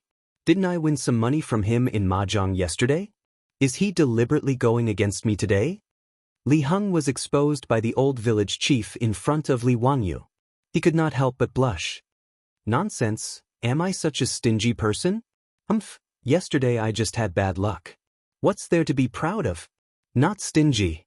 Just now you said that old me could not use the cows to push the mill? The old village chief did not spare Li Heng and continued to expose him. Li Heng was so angry that he almost rolled up his sleeves and fought with the old man. Li Wangyu also knew that the two old men were purely teasing him. He was too lazy to care about them. Just as he was about to continue walking, he took 2 steps and suddenly turned back. Muramesa, are the rollers and mills in the village all pushed by big animals? The old village chief did not understand, so he nodded and replied, yes, this is thanks to Longjuan's 20 cows. Otherwise, the village's 10 old cows would not be willing to let them push the rollers and mills. In the past, when it was busy, the villagers pushed by themselves. Li Wangyu could not help but laugh. So that's how it is. Li Heng, we will not lend our cows to the village to push the mill. His words suddenly stunned the old village chief and Li Heng. Li Heng quickly said, Lang Jun, the village does not have big animals. How can we push the mill? Old slave was just teasing the village chief. Don't take it seriously. The old village chief did not know what to say. He could only rub his hands and look at Li Wangyu. He did not understand what he meant. Now the village was naturally not as poor as before. They could not afford to buy cows. The old village chief just did not understand why Li Wangyu suddenly said this.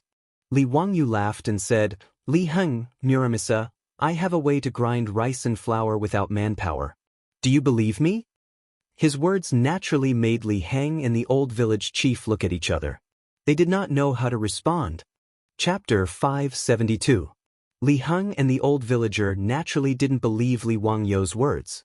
Millstone can grind rice and flour by itself? Wouldn't that be like becoming an immortal? The rollers used by farmers to grind rice were all made of heavy, large stones. They were composed of a roller and a millstone. They were specially used to remove the husks of rice and wheat. The stone mill was composed of 2 round stones. The grain would enter the middle of the 2 layers through the hole at the top and move out along the grain. When it rolled through the 2 layers, it would be ground into powder. These 2 tools were not light at all. Without 7 or 8 strong men, they couldn't be lifted. Without the use of manpower or animal power, Li Heng and the old villager couldn't imagine how to move them. If someone else had said this to them, the old villager would have spat on that person's face. Was he dreaming? Was he talking in his sleep? But these words were said by their own Lang Jun. The two didn't know how to respond, so they couldn't help but keep quiet with a bitter face. When Li Wangyu saw the 2 old men's wrinkled faces, he knew that they didn't believe what he said. He couldn't help but smile even more happily. What? You don't believe me? Well, why don't we make a bet? If I can't make the millstone that doesn't need manpower or animal power, I will personally cook a delicious meal and treat you 2 to wine. How about it? But if I can make it, Li Heng and the old villager looked at each other and couldn't help but say, if you can make it, Lang Jun, what do you want? If you can make it, you old thing, obediently move out of the mansion and live in the courtyard. How about it? Do you want to bet? Li Wangyu gave the mansion to Niu Yong, Niu Wu and a group of troops. Naturally, the mansion of the old housekeeper, Li Heng, was included. However, this old man was very stubborn. He said that he was the housekeeper of Lai Hot, so there was no reason for him to move out. He insisted on staying in the mansion. If Li Heng was not married, Li Wangyu would naturally let him be. But now, since Li Heng had become a good citizen, married Lady Zhao, and still lived in his own mansion, it didn't seem like a home at all. This old man didn't care, but he couldn't let that Madame Zhao suffer. It was precisely because Li Wangyu had thought of this that he deliberately proposed the bet with Li Heng. Seeing that it had nothing to do with him, the old villager quickly nodded in agreement.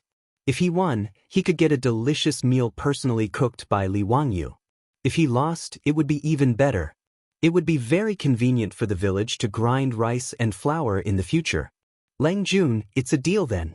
Ehe, we'll bet with you. It's a deal. Li Heng couldn't help but push the old villager. Go away, what does it have to do with you? You old thing, what right do you have to make decisions for me? Heh, you don't know how to appreciate good intentions. Lang Jun is obviously doing it for your own good, but you're still being unreasonable. The old villager sneered and turned to Li Wangyu. Lang Jun, don't pay attention to this stubborn old man. We'll bet with you. I wonder how long it will take for you to make the mill you mentioned? Li Wangyu stretched out 3 fingers. At most 3 days. Old me, on behalf of the villagers, thank you, Lang Jun. The old villager also understood now. Although it sounded difficult to understand that the mill could turn by itself. But since this was said by Li Wangyu and he said it so firmly, it must be true. The old villager looked at Li Heng again and said with a smile, Lang Jun, don't worry. In 3 days, I'll lead the villagers to help housekeeper Li move. Li Heng glared at him, so angry that he couldn't speak. Li Wangyu laughed. That's good. In that case, I'll go to Carpenter Lu's workshop and ask him to start building immediately. After he finished speaking, he didn't wait for Li Heng to speak again. He turned and left, leaving the old housekeeper Li Heng in a mess in the wind. When Li Wangyu said that it didn't need to store up energy and could grind rice and flour by itself, he was naturally referring to the water mill and the water mill. He had forgotten about these 2 good things before, but after being reminded by the old villager and Li Heng's words, he remembered them. Building a water mill was simply a piece of cake for the current Dingzhou village. The reason why Li Wangyu said that 3 days would be enough was that Carpenter Lu's workshop already had water wheels of various sizes. The water wheel was the key to driving the stone mill. As for the other things, it was just a simple transmission device that converted the kinetic energy from the water wheel's rotation to drive the heavy stone mill. After carefully studying Li Wangyu's drawing of the water mill, Carpenter Lu couldn't help but slap the table in praise. Lang Jun, your water mill is too amazing.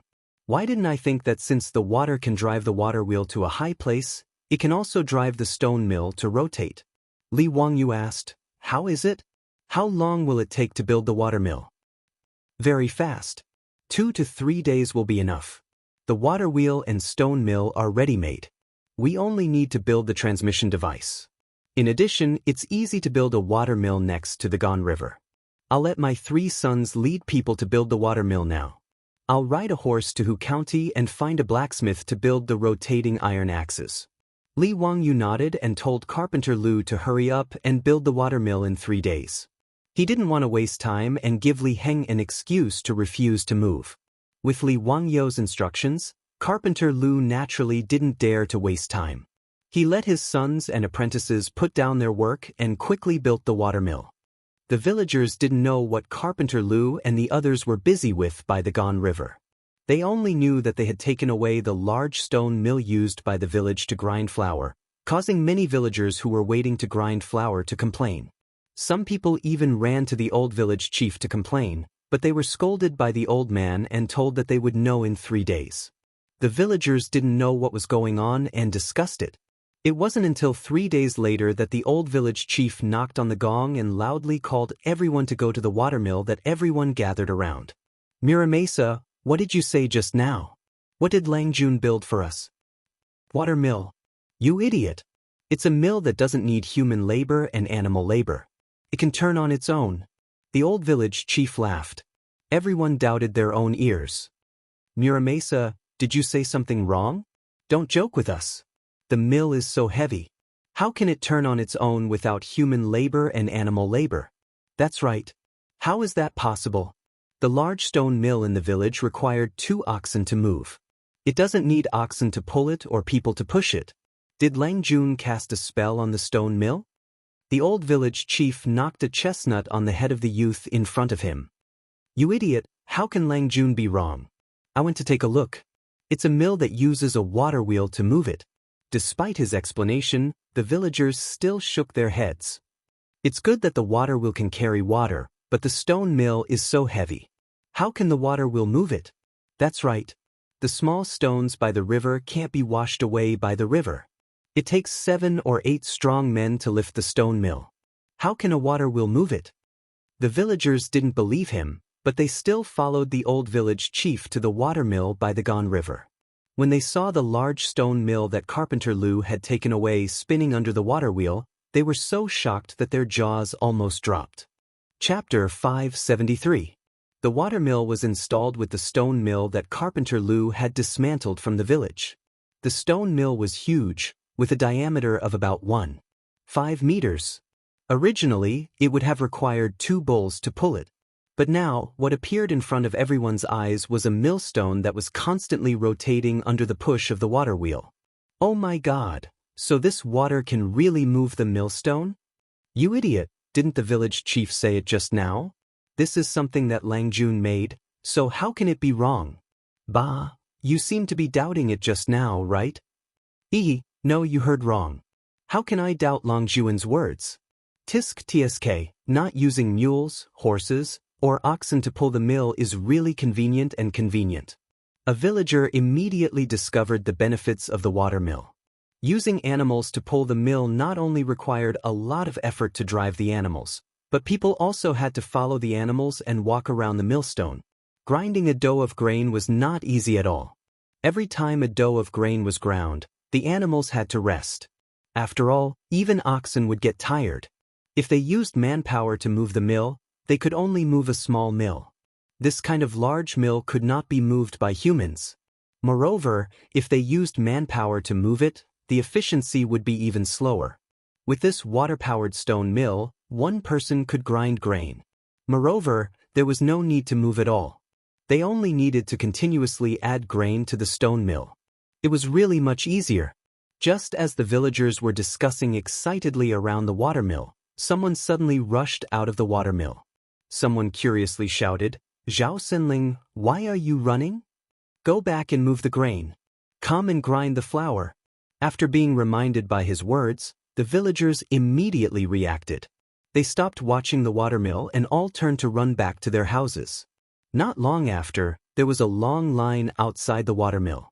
Whether they needed to grind flour or not, they used wheelbarrows to transport a dough of grain, intending to try out the benefits of the water mill. The efficiency of the huge stone mill when grinding grain was astonishing. If a dough of grain was ground into flour, it could be ground once in more than 10 minutes.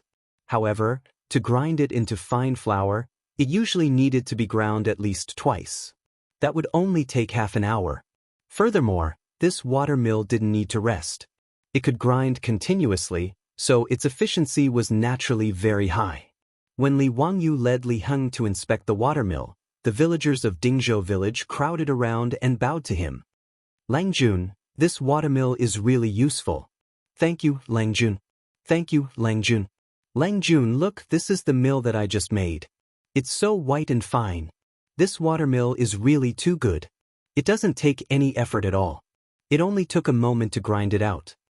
Zhao Sanlang, who ran the fastest, squeezed through the crowd and grabbed a handful of freshly ground flour as he spoke to Li Wangyu. "Ah, that's good. I didn't let Carpenter Lu work hard in vain." Li Wangyu laughed and nudged Li Heng with his elbow. "How about it? If you're willing to bet, you have to admit defeat, right? Today, I will move to your courtyard. Don't be so long-winded." Li Heng had no choice but to nod silently.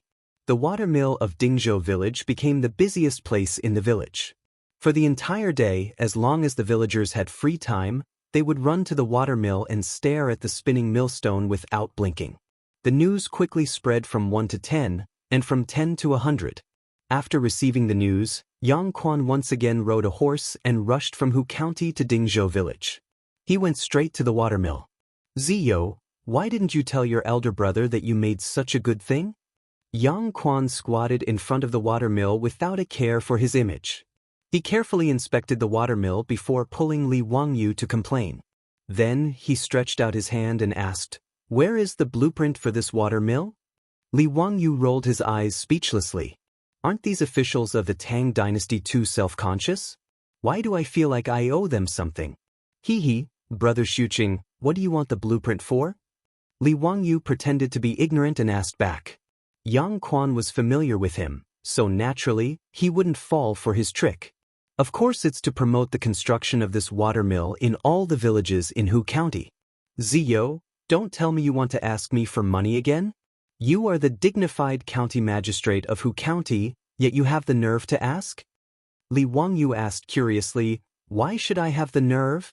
Brother Xuqing, friendship is friendship, business is business. If you want the blueprint for the watermill, give me something in exchange for it. Yang Quan pretended to be angry and said, all right, I'll give you this 100 or so catty.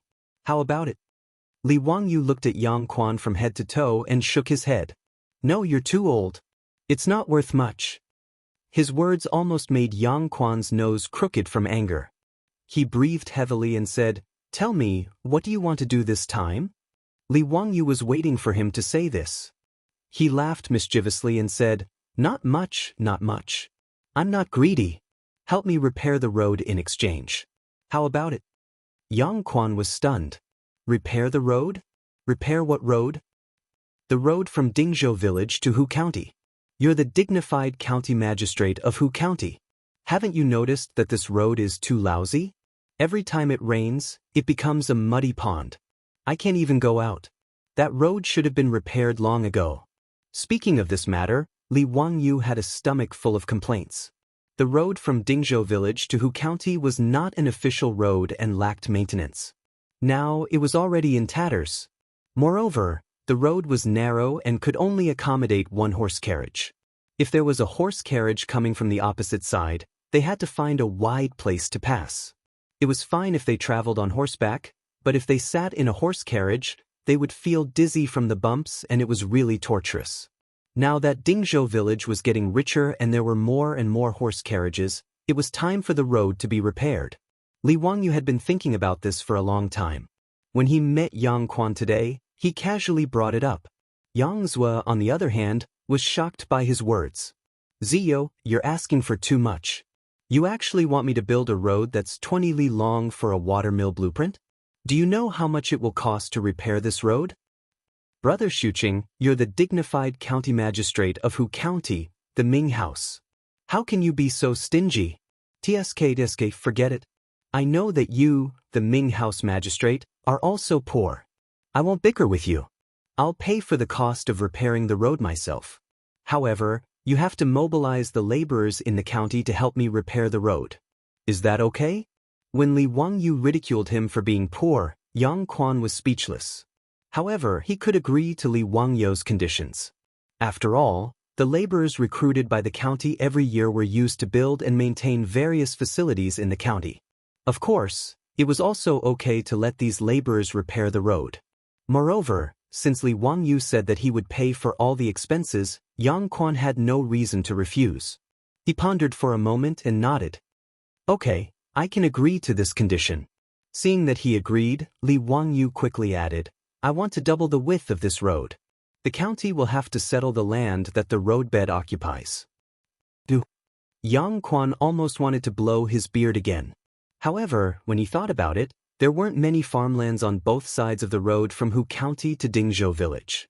Even if the roadbed was doubled, he estimated that the compensation from the county would only be around 100 mu.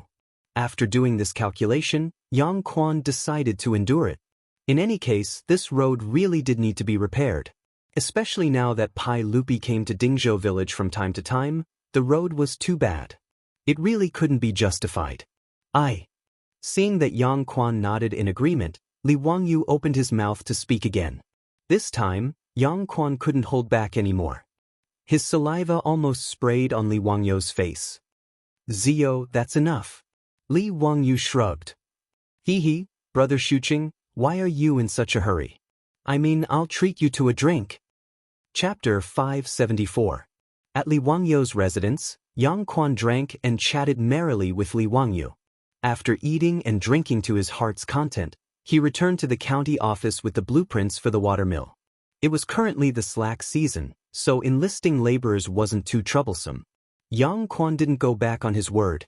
He quickly recruited 5,000 laborers from the county and had the bailiffs and scribes lead them to begin repairing the road from Dingzhou village to Hu County. Although the laborers didn't need to be paid, Li Wangyu still had to pay for their meals. Li Wangyu naturally wasn't stingy with the copper coins. 3 meals a day, he provided the laborers with good food and drinks, including meat and fish. The laborers who came to repair the road were very grateful for County Count Hu's generosity, so they put in even more effort in repairing the road.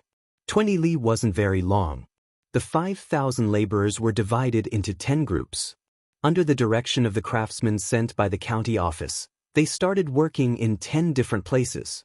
Each group of 500 people was responsible for repairing the road, and the distance was only 1 kilometer. In the Tang dynasty, the most physically exhausting part of building roads was tamping down the earth. It required countless strong men to continuously lift up heavy wooden stakes, raise them up high, and then drop them down, repeatedly smash them into the ground to tamp down the road, and then use stone rollers to roll them back and forth. Finally, firewood was placed on top of the road and the road was burned. This way, grass and insects wouldn't grow, and the road was sturdy and durable. According to Yang Zhua and the craftsmen sent by Hu County to direct the construction of the road, this 20 li long road would take 3 to 4 months to complete. A laborer's year of service was 20 days. Yang Quan estimated that they would need to recruit 4 or 5 laborers in shifts to satisfy Li Wangyu's needs. However, Li Wangyu didn't allow them to repair the road like this. He only had the laborers fill up the road and then use stone rollers to tamp it down. He also used 4-wheeled carriages to bring over crushed stones from the quarry and lay them on top of the road. Regarding this, the craftsman in charge of the road couldn't help but advise, "County Count Hu, this road isn't tamped down, but the speed is fast. But once it rained, the road would be washed away. Even if the road is paved with these stones, once those carriages are crushed, they will still sink into the stones. The road can't be built this way." Li Wangyu shook his head and smiled. "It's okay. I'm going to put a layer of mirage mud on the road. Isn't that enough?" "What? Spreading mirage mud on the ground? Isn't this too extravagant?" The craftsmen naturally knew what mirage mud was, but they had never thought of using such precious mirage mud on the road. In his opinion, wasn't this a prodigal son? The craftsman complained in his heart. In Chang'an, it was rumored that County Count Hu was a prodigal son. It seemed that the rumors were true. What was the difference between paving a road with mirage mud and paving a road with money? However, Li Wangyu was the one spending the money anyway. Since he was willing to spend it on this path, Blacksmith naturally couldn't say much. Besides, he was also very curious about what it would be like to spread the mirage mud on the road. What he didn't know was that in fact, Li Wangyu was also complaining in his heart that the Ministry of Works and the works supervisor of the Tang dynasty were too unreliable. The method of how to fire the volcanic ash in place of cement had long been given to the Ministry of Works and the works supervisor. However, half a year had passed, and the production had not increased at all. Wasn't it just calcining lime and clay in a kiln? It was such a simple thing, but it took so long. This cement had not been popularized in the Tang dynasty, and it was still a rare thing. Li Wangyu didn't know that although lime was not a rare thing in the Tang dynasty, the production was not high. After all, lime could only be obtained by craftsmen mining limestone and calcining it. The efficiency of large-scale industrial production could not be compared with the efficiency of modern times. That was to say, County Count Hu was now influential enough, and Yen Liben was mediating for him in the works supervisor. Otherwise, even if he spent money, he couldn't get so much cement to pave the road. In order to build this 20 miles long road, Li Wangyu pestered and pestered endlessly. From the Ministry of Works and the General Supervisor, he obtained 20,000 stones of mirage mud. 20,000 dan, which was only 2,000 tons, cost Li Wangyu 10,000 strings of cash, which was equivalent to 5 strings of cash per ton of cement. Li Wangyu was very unhappy about this, but there was nothing he could do about it. In modern times, cement was only 400 to 500 strings of cash per ton, but these 5 strings of cash were equivalent to 20,000 strings of cash in modern times. It was really a sky-high price. As for the food expenses of the laborers, the cost of the materials for building the road, and so on, it added up to more than 10,000 strings of cash. Li Wangyu threw out more than 20,000 strings of copper coins for the short journey of 20 li, under the circumstances where the laborer didn't need to pay wages. Fortunately, he didn't lack money. Otherwise, he wouldn't have dared to build a cement road so extravagantly. The price was not cheap.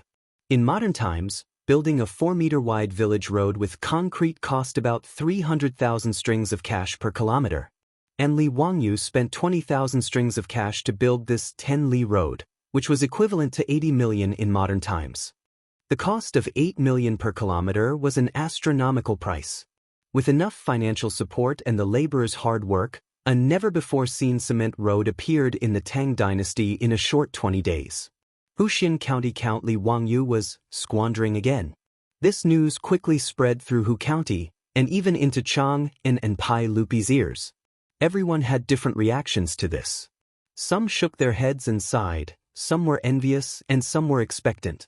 On the day that the new road was completed, not only was Dingzhou village in an uproar, but the villagers of Hu County and the surrounding villages also flocked to see this squandering road. That's right, the 20-li road from Hu County to Dingzhou village was now jokingly called the Squandering Road by the people of Hu County. Spending 20,000 strings of cash to build a 10-li road was simply too outrageous. If this wasn't squandering, then what was? But when the people crowded around this squandering road, they were all stupefied. This was a road? It looked like a road paved with grayish-white stone slabs. This was truly beyond the imagination of the Tang people.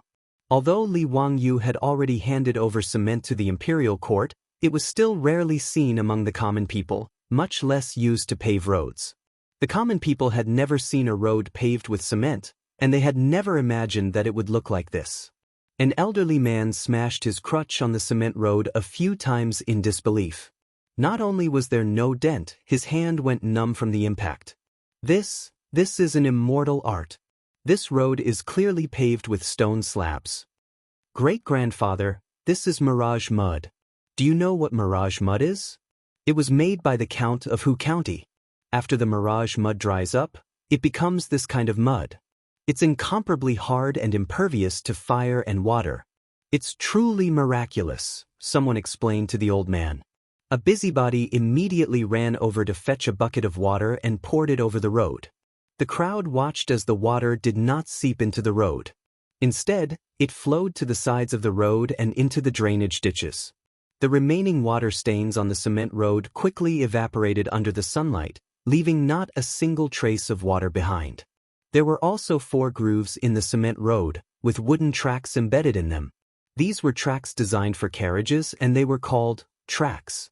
Of course, things like tracks were not invented by Li Wangyu. Tracks had already appeared in the Qin dynasty. These wooden tracks would hold the wheels of the carriages. They were smooth, allowing the carriages to move very quickly. These tracks were similar to the tracks of the Tang dynasty, but they were smoother and smoother. While the people of Hu County were marveling at this squandering road, another group of people had set out from Chang and was heading straight for this road. Chapter 575. The person who came was Pai Lupi. He led a group of civil and military officials to visit Li Wangyu's prodigal road. Li Wangyu had already mentioned to Pai Lupi and the others about using mirage mud to build roads. However, no one took it to heart. In the eyes of Pai Lupi and the others, such precious mirage mud should be used to build city walls and fortresses. Only then would they be impregnable. He didn't think it would be beneficial to use it to build roads. He even thought it was a waste. Today, Pai Lupi and the officials were discussing matters in the morning court when Mi Tuo came to report that Li Wangyu's 20-li long mirage mud road was open to traffic today. Although Pai Lupi thought it was a waste to use mirage mud to build roads, he was very curious about the road built with mirage mud. Therefore, under the urging of Qing Yaojin and the others, he simply stopped the morning court and led the officials directly to Hu County to watch the fun. When they arrived at the cement road outside Hu County, it was already as lively as the Lantern Festival. the cement road was full of people who came to watch the fun. Although Pai Lupi was the emperor of the Tang dynasty, and the officials and nobles were also a group of people with the highest status in the Tang dynasty, when they saw the cement road, their reaction was not much better than the crowd of Hu County people. The group of civil and military officials, when faced with this unprecedented cement road, couldn't help but gasp in surprise. Cheng Yaojin even jumped down from his horse and stomped on the road a few times with his feet. Son of a bitch, Ziyo is really generous. This mirage mud is actually used to pave the road? My goodness, this road is really solid. No matter how hard the road is, it's not as good as this mirage mud. Yuqi Jingde, Qin Xiong, and the other generals were also shocked by the road that was as flat as a stone slab. Some people even pulled out the sabers at their waists and slashed the road. Duan Lun, the Minister of Works, carefully inspected the cement road beneath his feet. He then turned his head and called for a carriage. He had the carriage drive up and down the road a few times. After the series of tests were completed, he turned his head to Pai Lupi and praised, "Your Majesty, County Count Huxian's Mirage Mud Road is incredible." The road was flat, and the carriage was even faster than before. This subject has tested it just now. Compared to the official road, the speed of the carriage can be increased by almost 10%, and it is very stable. Not only does it save on horsepower, the carriage can also carry more goods. Amazing. Pai Lupi nodded. When Ziyu said that this mirage mud could be used to pave the road, I didn't think so. But I didn't expect that the road paved with mirage mud would be so incredible. It was really beyond my expectations. Duan Qing, the production of the mirage mud needs to be increased as soon as possible. Duan Lun smiled bitterly. Your Majesty, I naturally know the benefits of the mirage mud, but the production of lime is limited.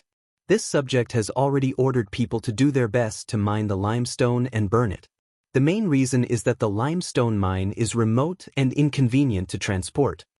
Li Wangyu, who had rushed over after receiving the news to welcome Pai Lupi and the others, heard Duan Luan's words and couldn't help but be surprised. In his memories, China was an important source of limestone. Almost every province and city had limestone mines. In particular, Guanzhong Road, which was located in the modern Shaanxi province, had the largest limestone reserves in the country, close to 5 billion tons. Duan Luan actually said that the limestone mine was remote and inconvenient to transport? Could it be that the limestone mines haven't been discovered yet? This was interesting. Li Wangyu rubbed his chin and felt that he could make a move. It seemed to be a good business. Not to mention the large mines far away, he didn't have enough manpower or machinery to mine them. However, Li Wangyu remembered that there was a limestone mine in Hu County. Back then, the limestone mining companies in Hu County didn't pay attention to environmental protection and crazily mined. At one time, there were close to 1,000 mining companies and thousands of lime kilns. After more than 10 years of vicious mining, the pollution caused by the production of these companies caused the surrounding people to suffer greatly. After the TV interview was broadcasted on TV, it caused a huge social reaction. Li Wangyu also remembered the existence of the limestone mine in Hu County after watching that news program. However, now wasn't the time to talk about this. It was better to find someone to explore the mine and confirm its location. After Li Wangyu remembered this matter, he greeted Pai Lupi and the others and introduced them to the cement road. Ziyo, I heard that you spent 20,000 strings of cash to build this road? Do you know what the people of Hu County call this road? Li Wangyu laughed and said, Hee, I know. It's the road of squandering. I think it's pretty good. Building a road and squandering is a good thing. If Yang Mingfu, Chui Ming House, and Lu Ming House are willing, I'm even willing to use my own money to build the road from Hu County to Chang and into a mirage mud road like this. What does Uncle think? His words moved Pai Lupi. The road from Hu County to Dingzhou village was only 20 li. Moreover, only Dingzhou village and the villages along the road would benefit from it. However, if they wanted to build the road from Hu County to Chang, it would be too valuable. As the southern gate of Chang, Hu County was an important connection to Izhou.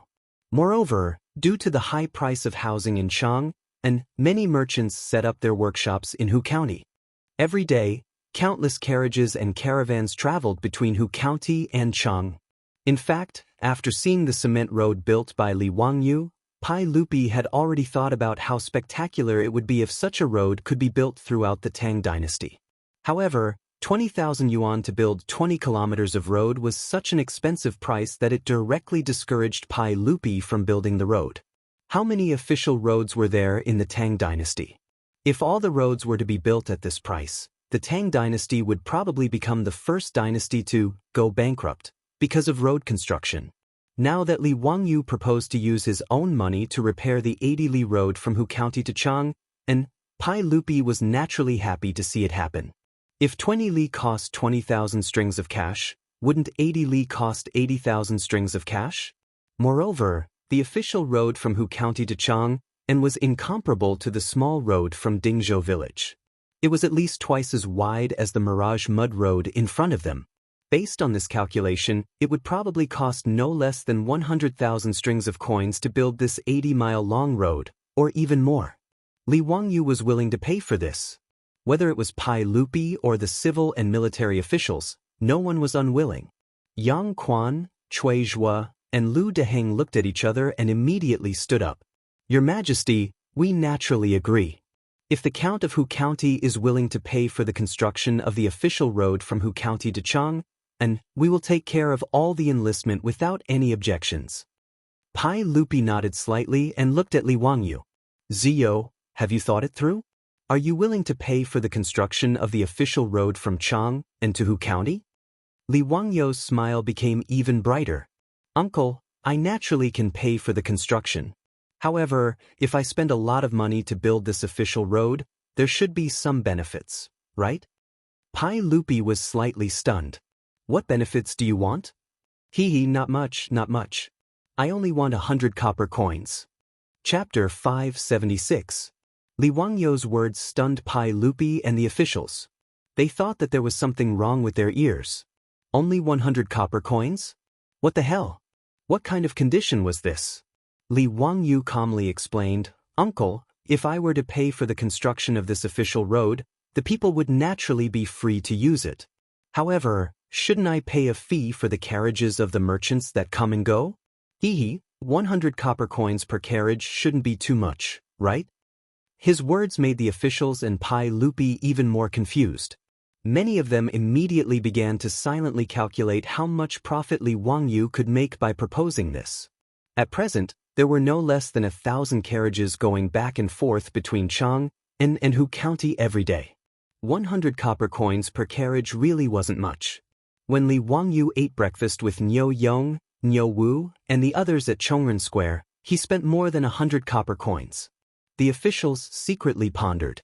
Was it a lot to pay 100 copper coins to travel on such a flat Mirage mud road? 1,000 carriages could collect 100 copper coins in a day. In a year, they could collect 30,000 strings of copper coins. Even if the road required 100,000 strings of copper coins, it would only take 3 years to recoup the investment. After that, it would be a net profit. The officials silently calculated in their hearts and suddenly realized that Li Wangyu wanted to build this road. The profits were too great. Wang Renyu, Jing Yuanshou, and the other influential figures looked at each other and stood up to express their opposition. Your Majesty, you can't do this. How can the official road become a private road and collect fees? County Count whose words are incorrect. Your Majesty, you can't do this. If the official road becomes a private road, what kind of scandal is this? If you want to collect 100 copper coins per journey for 80 li, Your Majesty, how is this different from highway robbery? Nowadays, there are no fees on the official road. That's right, Your Majesty. How can we let County Count who exploit the people like this? The private road they were talking about was a privately built road. In the Tang dynasty, privately built roads had already been charged for the passage of pedestrians. Pai Lupi was originally somewhat tempted, but after being persuaded by Wang Renyu and the others, he couldn't help but hesitate. Zio, 100 coins seems a little too much.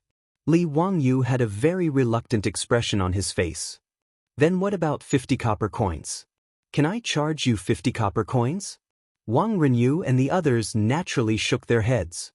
No, 50 coins is still too much. The common people have worked so hard. It's inappropriate to exploit them like this. In fact, they didn't care how much they charged. In short, they couldn't let Li Wangyu build this road to make money. Even Wang Rinyu, Jing Yuanshou, and the others were already wondering if the counties where their families were located could use this method to build mirage mud roads and then charge a fee. This seemed to be a good deal. Although the initial investment was huge, they could reap rich returns for many years. Li Wangyu could only shrug his shoulders in response to Wang Rinyu and the other patriarchs' objections. If that's the case, then forget it. The money in my residence doesn't grow on trees. I can't just throw it into the water and listen to the sound. In fact, Li Wangyu didn't really want to build the official road between Hu County and Cheng. Before the production of cement in the Tang dynasty increased substantially and the price of cement lowered, the cost of building cement roads was too high. It was simply a thankless act. The purpose of his words just now was to plant a seed in Pai Lupi's heart. He wanted to let him know that building roads wasn't just a matter of losing money, but also had great potential. As the saying goes, if you want to be rich, you have to build roads first. This saying was absolutely correct. Li Wangyu felt that as long as he found the location of a lime mine in Hu County, the production of lime would naturally gradually increase. As the production of cement increased, wouldn't it be logical to use cement to build roads? He didn't think there was anything wrong with charging for road building. Although free things were good, seeing the profits would make the Tang dynasty pay attention to road building. As for charging 100 copper coins for 80 li of road, it was indeed too expensive. In Li Wangyu's view, charging 10 copper coins for every 200 li of cement highway was quite reasonable. On average, 1 copper coin per kilometer was equivalent to 8 or 9 times the highway charging standard of later generations. Once several cement highways were built in the Tang dynasty, the economy of the Tang dynasty would inevitably become more prosperous and the national power would become more prosperous. This was all foreseeable. However, this matter wasn't urgent. It was better to take it slowly. Pai Lupi didn't mention the road building anymore.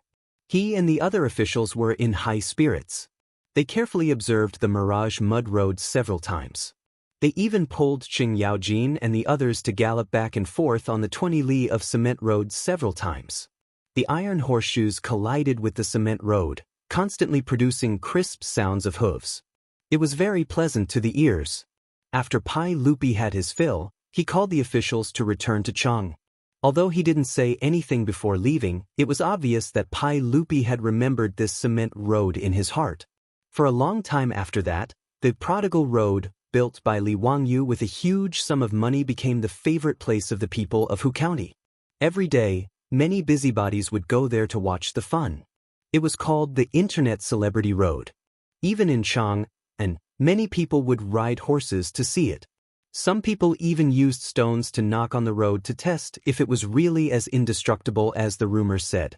Yang Quan was afraid that people would destroy the road, so he had no choice but to arrange for the yamen runners to maintain order on the cement road every day.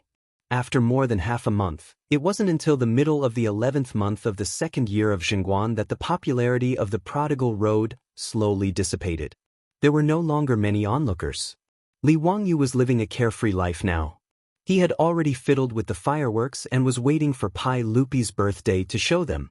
The more than 200 palace maids also had their beautiful superiors to arrange daily rehearsals for them. He didn't need to worry about them. Things went his way one after another. Back then, he had impulsively submitted a memorial to Pai Lupi to have the 100,000 people of Hu County switch to planting rice. Originally, he wasn't sure about this, but now, there seemed to be signs of success. The winter rice that had been sown actually started to sprout in the winter. This made Yang Quan, the county magistrate, overjoyed. Every day, he would ride his horse to each village and personally go down to the fields to check on the rice seedlings. According to the estimates of the experienced farmers in the county, in another 40 to 50 days, the rice in Hu County would ripen and be ready for harvest. After receiving this news, Li Wangyu let out a sigh of relief. It was as if a stone had been lifted from his heart. To be honest, if these rice plants had failed, Li Wangyu really didn't know how to face the people of Hu County. It wasn't that he couldn't support the 100,000 people, but that he couldn't face the disappointed gazes of the people. However, Li Wangyou's leisurely days didn't last long. The old immortal's son Simiao came looking for him. Trouble had come knocking. Chapter 577. On this day, Li Wangyou had nothing to do, so he led Niu Wu and a group of troops to watch the palace maids rehearse. Lang Jun, are you planning to let these palace maids perform this on the saint's birthday? I'm afraid it's inappropriate. Niu Wu didn't even blink as he questioned Li Wangyou's decision. Li Wangyou kicked him in the butt angrily. Please wipe the saliva off the corner of your mouth before you say something more convincing. Niu Wu hurriedly wiped the corner of his mouth with his sleeve, but found nothing. Lang Jun, you're lying to me again. Where's the saliva? Is that so? Then I'll have Xie Sanyang take a look and confirm whether or not you're drooling. The Xie Sanyang Li Wangyou mentioned was Niu Wu's beautiful palace maid wife. These two wives of Niu Yong and Niu Wu were born in Taiji Palace. Not only were they good at singing and dancing, but they could also write and draw. In this era where illiterates were everywhere, they were already considered high-end elites. Their beautiful boss was getting busier and busier, so she naturally needed people to help her. Strictly speaking, Perrin and Aphrodite were still in the category of illiterates. Needless to say, Perrin was naturally illiterate. When she was with Li Wangyou, she learned a little. If it was according to the standards of the Tang dynasty, Perrin was actually literate because she could write her own name. In the Tang dynasty, it was recognized that those who could write their own name were not illiterates. As for Aphrodite, although she could speak fluent Chinese, she couldn't write.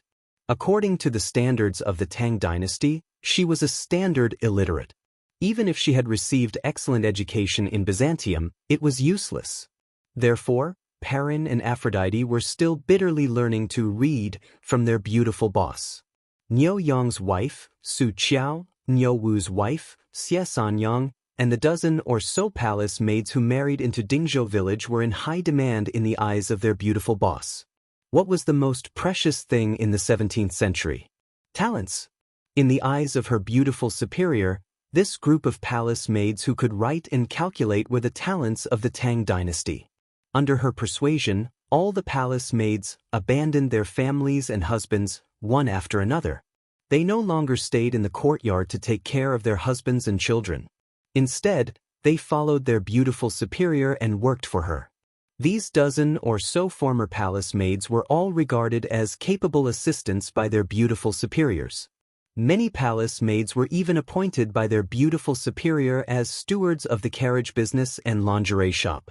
They helped their beautiful superior to manage these businesses. Every day, just like their beautiful superior, they took the carriage to and fro between Chang and Dingzhou village every day. In the Tang dynasty, there were women who went out to work, but it was not the norm. How could this group of newly married old soldiers be willing to let their beautiful wives go out every day? Niu Yong, Niu Wu, and the old soldiers in the village complained about this. They even complained to Li Wangyou in private a few times. However, when they found that the monthly salary that their wives brought back was higher than theirs, these old soldiers could only shut up obediently. Moreover, this group of women now had the support of their beautiful superior. Whether it was Niu Yong, Niu Wu, or the old soldiers, they did not dare to offend their beautiful superior. As for their own wives, they had no right to speak.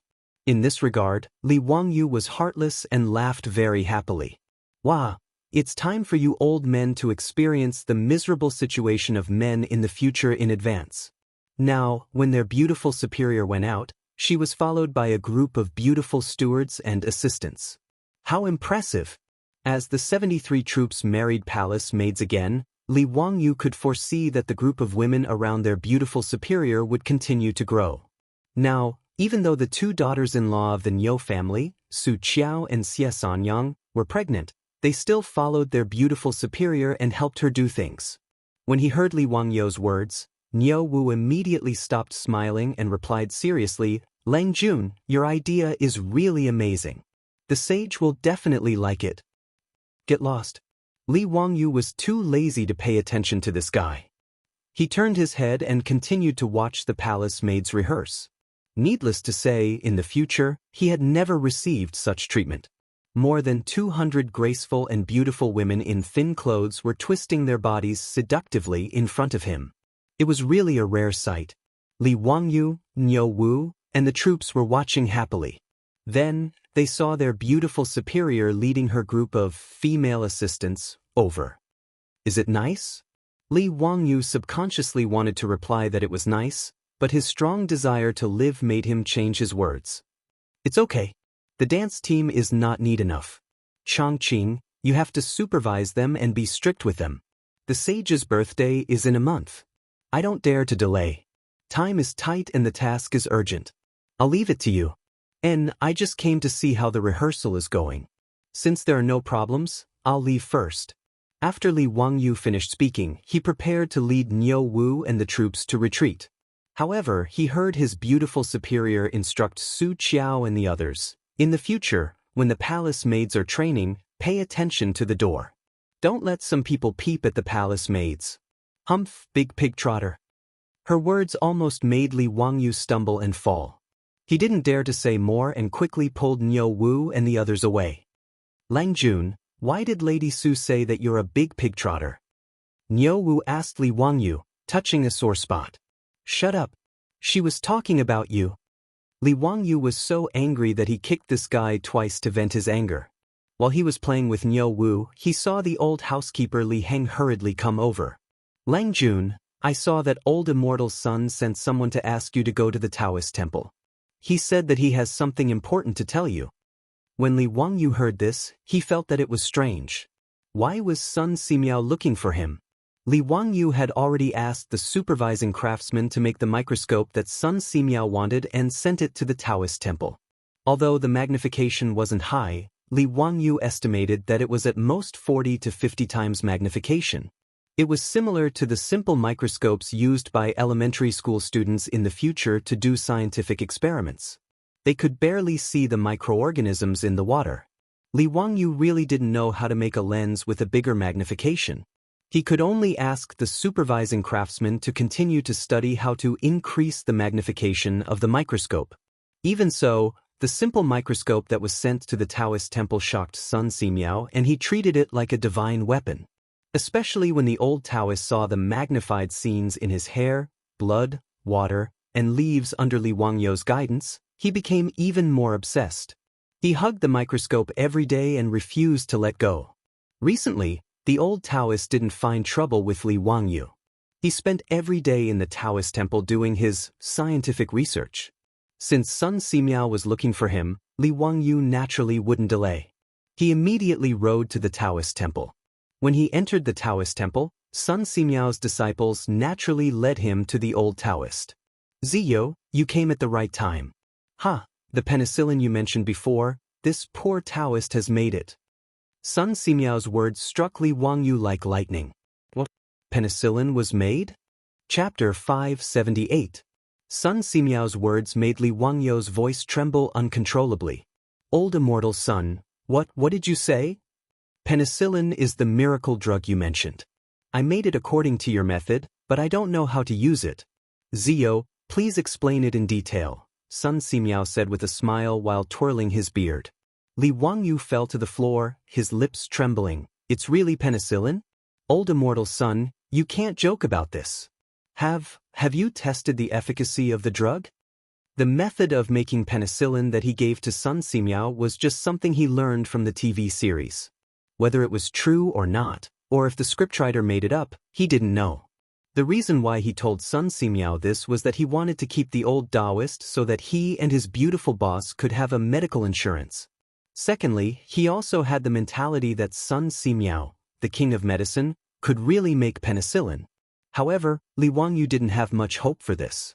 After all, it was more than 1,000 years in advance. With the current technological strength of the Tang dynasty, it was really incredible to make a miracle drug like penicillin. Therefore, when Sun Simiao said that he made penicillin, Li Wangyu lost his composure. Well, according to what Ziyo said before, I took out the infected filth from the patients and smeared it on the crystal. Penicillin was also smeared on it. Now that 7 days have passed, there is no penicillin in the areas smeared with penicillin. According to what Ziyo said before, this should be a success. right? I also looked under the microscope. The areas smeared with penicillin are indeed free of grape-like bacteria. Sun Simiao said and pointed to the microscope, indicating Li Wangyu to look at it himself. Li Wangyu didn't say anything. He rushed in front of the microscope and adjusted the eyepiece. On the crystal that was used as the objective lens, he could clearly see the boundary. The areas smeared with penicillin were clean, but outside were piled up grape-like bacteria. Li Wangyu remembered that this was Staphylococcus, the most common type of pyogenic coccus. There was no doubt that Sun Simiao's penicillin was effective. Li Wangyu's fingers trembled. Penicillin was a miracle drug that could save lives. This was especially true in the Tang dynasty. Son, old immortal son, it's really penicillin. You really made it. Old immortal, you really are the king of medicine. Li Wangyu was so excited that he even called out Sun Simiao's honorific title. Regarding this, Sun Simiao only twirled his beard and laughed heartily. Ziyu, you're exaggerating. I'm not some medicine king. Ziyu, please tell us how to use this penicillin. Injections. Li Wangyu answered matter-of-factly. Sun Simiao was puzzled. What is an injection? Li Wangyu was dumbfounded. Injection was to use a syringe to inject medicine into the body. But in the Tang dynasty, where would they find syringes and needles? The syringe was simple, so he could make do with a bamboo tube. Li Wangyu estimated that with Carpenter Lu's skills, it wouldn't be a problem to make some bamboo syringes out of bamboo. Although they wouldn't be as transparent as glass in the future, they could still be used. The troublesome part was the needles. This thing had to be hollow and so small. Li Wangyu wasn't confident that the craftsmen of the Tang dynasty could make such a delicate needle. He could only go to the construction bureau and discuss with the craftsmen to see if they could make the needles. Li Wangyu pondered for a moment and was about to explain to Sun Simiao what a syringe was and what an injection was when he saw one of Sun Simiao's disciples hurriedly walk in. Grandmaster, there's a guest. Sun Simiao frowned unhappily. Didn't I say that there won't be any guests? Can't you see that I'm talking business with County Count Who? The disciple hesitated for a moment before continuing. It's Mr. Treasure. He said that he wants to reason with Grandmaster and seek justice for his disciple. Li Wangyu was confused. What kind of trouble did Sun Simiao get himself into? Why would someone want to seek justice for his disciple? Sun Simiao frowned. When did I bully his disciple? What justice do I want? Mr. Treasure said that Gung Hong, who was beaten to death by the sage, Gung Fengyu, was his disciple. Sun Simiao's disciple's words stunned Li Wangyu. Gung Hong, Gung Fengyu, had been beaten to death by the Pai Lupi because he had colluded with the aristocratic families to force the Pai Lupi to abdicate. What did this have to do with Sun Simiao? Who was this Mr. Treasure? Was he also a doctor? Li Wangyu felt that this name sounded familiar, but he couldn't remember. He asked Sun Simiao, Old immortal son, who is this Mr. Treasure? Sun Simiao shook his head with a bitter smile and explained, Sai, Mr. Treasure is also a famous doctor. His surname is Zhang, and his name is Treasure. His courtesy name is Tan, and he is from Leung. Mr. Treasure is now 70 years old. He used to be an official in the imperial court, serving as an official of the Honglu Temple. Now he has resigned and returned home. I don't know why you are looking for me today. What does Gung Hong's death have to do with me?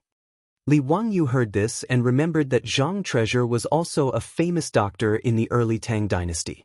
There were records of him in history, but he didn't expect Gung Hong to be his disciple.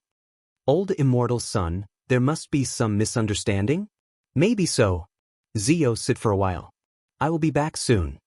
Sun Simiao stood up and prepared to meet Zhang Treasure with his disciple. Li Wangyu thought that Gung Hong's death seemed to have something to do with him, so he stood up as well. Old immortal son, I will go with you. If there is any misunderstanding, I can help you explain. Sun Simiao didn't refuse. He nodded slightly and walked out. Li Wangyu quickly followed. Under the guidance of Sun Simiao's disciple, the two went to the Daoist temple's guest room. In the room sat an old man with white hair and beard. There were a few middle-aged men serving him. When the old man saw Sun Simiao appear, he coldly snorted. Greetings, Daoist Sunday. I came here uninvited today to demand an explanation for my disappointing disciple.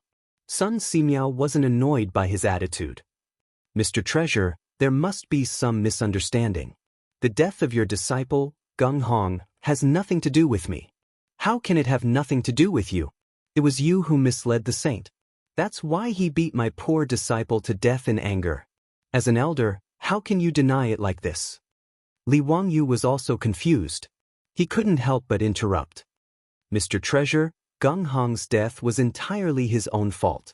What does it have to do with old Immortal's son? Even if old Immortal's son cured the Crown Prince's intestinal blockage, it has nothing to do with Gung Hong's death. How can old Immortal's son be blamed? Zhang Baozong was very unhappy with Li Wangyu's words. I'm talking to Taoist Sunday. Who are you to interrupt? Taoist Sun, is this how you teach your disciples? Sun Simiao twirled his beard and smiled. Haha, I can't teach a disciple like County Count who. Mr. Treasure, you have misunderstood. This is the founding County Count of County Count who, Li Wangyu. Oh? You are Li Wangyu? That's great. I don't have to make another trip. Today, I want to talk to you. After Zhang Baozong heard Li Wangyu's identity, he didn't change his attitude. Instead, he glared at Li Wangyu and became more and more impolite. Li Wangyu, on the other hand, was stunned. Wasn't this person taking him too seriously? What arrogance! Chapter 579. Li Wangyu naturally did not know that Zhang Baozong, as a famous doctor, was sought after by many. Moreover, he had once been an official of the Honglu Temple, a third-rank official who had retired. Naturally, he did not think much of Li Wangyu, a fourth-rank official who had founded the country. Zhang Baozong was now 70 years old and was known as a famous doctor, a godly doctor. This caused this old man to develop a bad temper. Li Wangyu was slightly startled by Zhang Baozong's words. Mr. Baozong, I respect you as an old man, but you cannot speak carelessly. Gung Hong clearly said that the Crown Prince had passed away in front of hundreds of officials and saints at the Taiji Palace. This angered the saint and caused him to be beaten to death. What does this have to do with me and old Immortal's son? Zhang Baozong's temper was even worse. He slapped the table and said angrily, Nonsense! If you and Daoist's son did not purposely hide the Crown Prince's illness and mislead my disciple, how would he have angered the saint? The old man's words made Li Wangyu so angry that he laughed. This was really Zhu Beiji's way of putting the blame on others. Gung Hong's medical skills were not good and he was stubborn. He was not willing to cooperate with him to save Li Qingqian. Now, Zhang Baozong was actually using this as an excuse to criticize him and Sun Simiao. He was truly shameless. Not to mention that it was Pai Lupi who personally gave the order to seal off Li Qingqian's illness. Even if he purposely did not let Gung Hong know, so what? What obligation did he have to explain Li Qingqian's condition to Gung Hong, the imperial physician of the Shangyao Bureau? Who did this Zhang Baozong think his disciple was? Zhang Baozong was still unwilling to let it go. He pointed at Sun Simiao and impolitely criticized, Daoist son, you only accidentally cured the Crown Prince's intestinal abscess. Why did you kill my disciple? Sun Simiao was a monk and could not be bothered to argue with him. He only calmly cupped his hands and bowed, Immeasurable deity, Mr. Baozong has misunderstood. Misunderstood? What did I misunderstand? My disciple is the Daoist of the Medicine Bureau. It is his duty to treat the Crown Prince. Even if you have cured the Crown Prince, you should still inform him. Daoist son, do you dare to say that you didn't purposely conceal the method to cure the intestinal abscess and purposely seal the Crown Prince's illness so that my disciple, Gung Hong, would misjudge the Crown Prince's illness and ultimately cause my disciple's death? Li Wangyu really didn't know what to say. Was this old man crazy? Should everyone in the world follow his wishes? Why didn't he just ascend to heaven? Li Wangyu wasn't going to be polite either. He flung his robe and stood up. Since Mr. Treasure thinks so, then there's nothing more to say.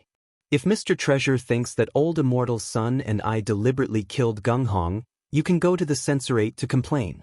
You don't have to come here and show off your eloquence. Zhang Baozong was very old, and his temper was even worse. When he heard Li Wangyu's words, he was so angry that he stomped his feet. Young man, How could you not know how to respect your elders? Is this how you talk to this old man? Don't think that just because you're the founding uncle, you can be so unscrupulous. Li Wangyu ignored his clamor and turned to Sun Simiao. Old immortal son, let's go. There's nothing to say to this kind of person. Sun Simiao nodded silently and turned to leave. Stop. This old man hasn't finished speaking. Zhang Baozong was even more angry and raised his voice. This old man must seek justice for my disciple. After you killed my disciple, everyone in Chang and city is saying that you, Daoist son, have better medical skills and are the best doctor in the world.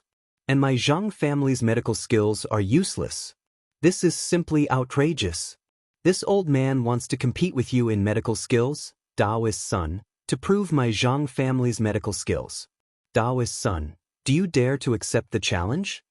When Li Wangyu heard his words, he somewhat understood in his heart. This Zhang Baozong didn't want to seek justice for his disciple, Geng Hong. He clearly felt that Geng Hong didn't cure Crown Prince Li Chengqian and was beaten to death, which made his Zhang family lose face. This was why he shamelessly ran back to Chang and city from his hometown, Liang City, to find trouble with Sun Simiao. In reality, he just wanted to make a name for himself. This Zhang Baozong was so old, but he still cared so much about fame. This made Li Wangyu a little surprised. However, Li Wangyu felt that he wanted to compete with Sun Simiao in medical skills. That was purely looking for trouble. Although Zhang Baozong was considered a famous doctor in the beginning of the Tang dynasty and had left his name in history, compared to the king of medicine, he was not just a little bit inferior. How could he compare? Li Wangyu couldn't help but laugh at Zhang Baozong's words. How can the light of a firefly compete with the brilliance of the sun and the moon? Old immortal son's medical skills are not something you, Mr. Baozong, can compare to. You're thinking well. If you lose, it's okay. If you win, you can spread the news everywhere? Make a name for your Zhang family? But what right does old immortal son have to compete with you in medical skills? Do you think it's honorable to win? You really don't know what you're talking about. Count who? You're also responsible for the death of my disciple, Geng Hong. This old man hasn't even argued with you. How dare you humiliate this old man like this? Humiliate? Li Wangyu was too lazy to say anything more. Sun Simiao naturally didn't want to say anything more. To him, a medical competition was extremely boring. If he had the time, he might as well experiment with the efficacy of penicillin. Immeasurable celestial venerable Mr. Baozong, this is just a misunderstanding. Let's not talk about it anymore. I also feel very sorry for your disciple's death, but it really has nothing to do with me. I ask Mr. Baozong not to harp on this matter anymore. It's getting late. Mr. Baozong, you should return to Chang and city as soon as possible.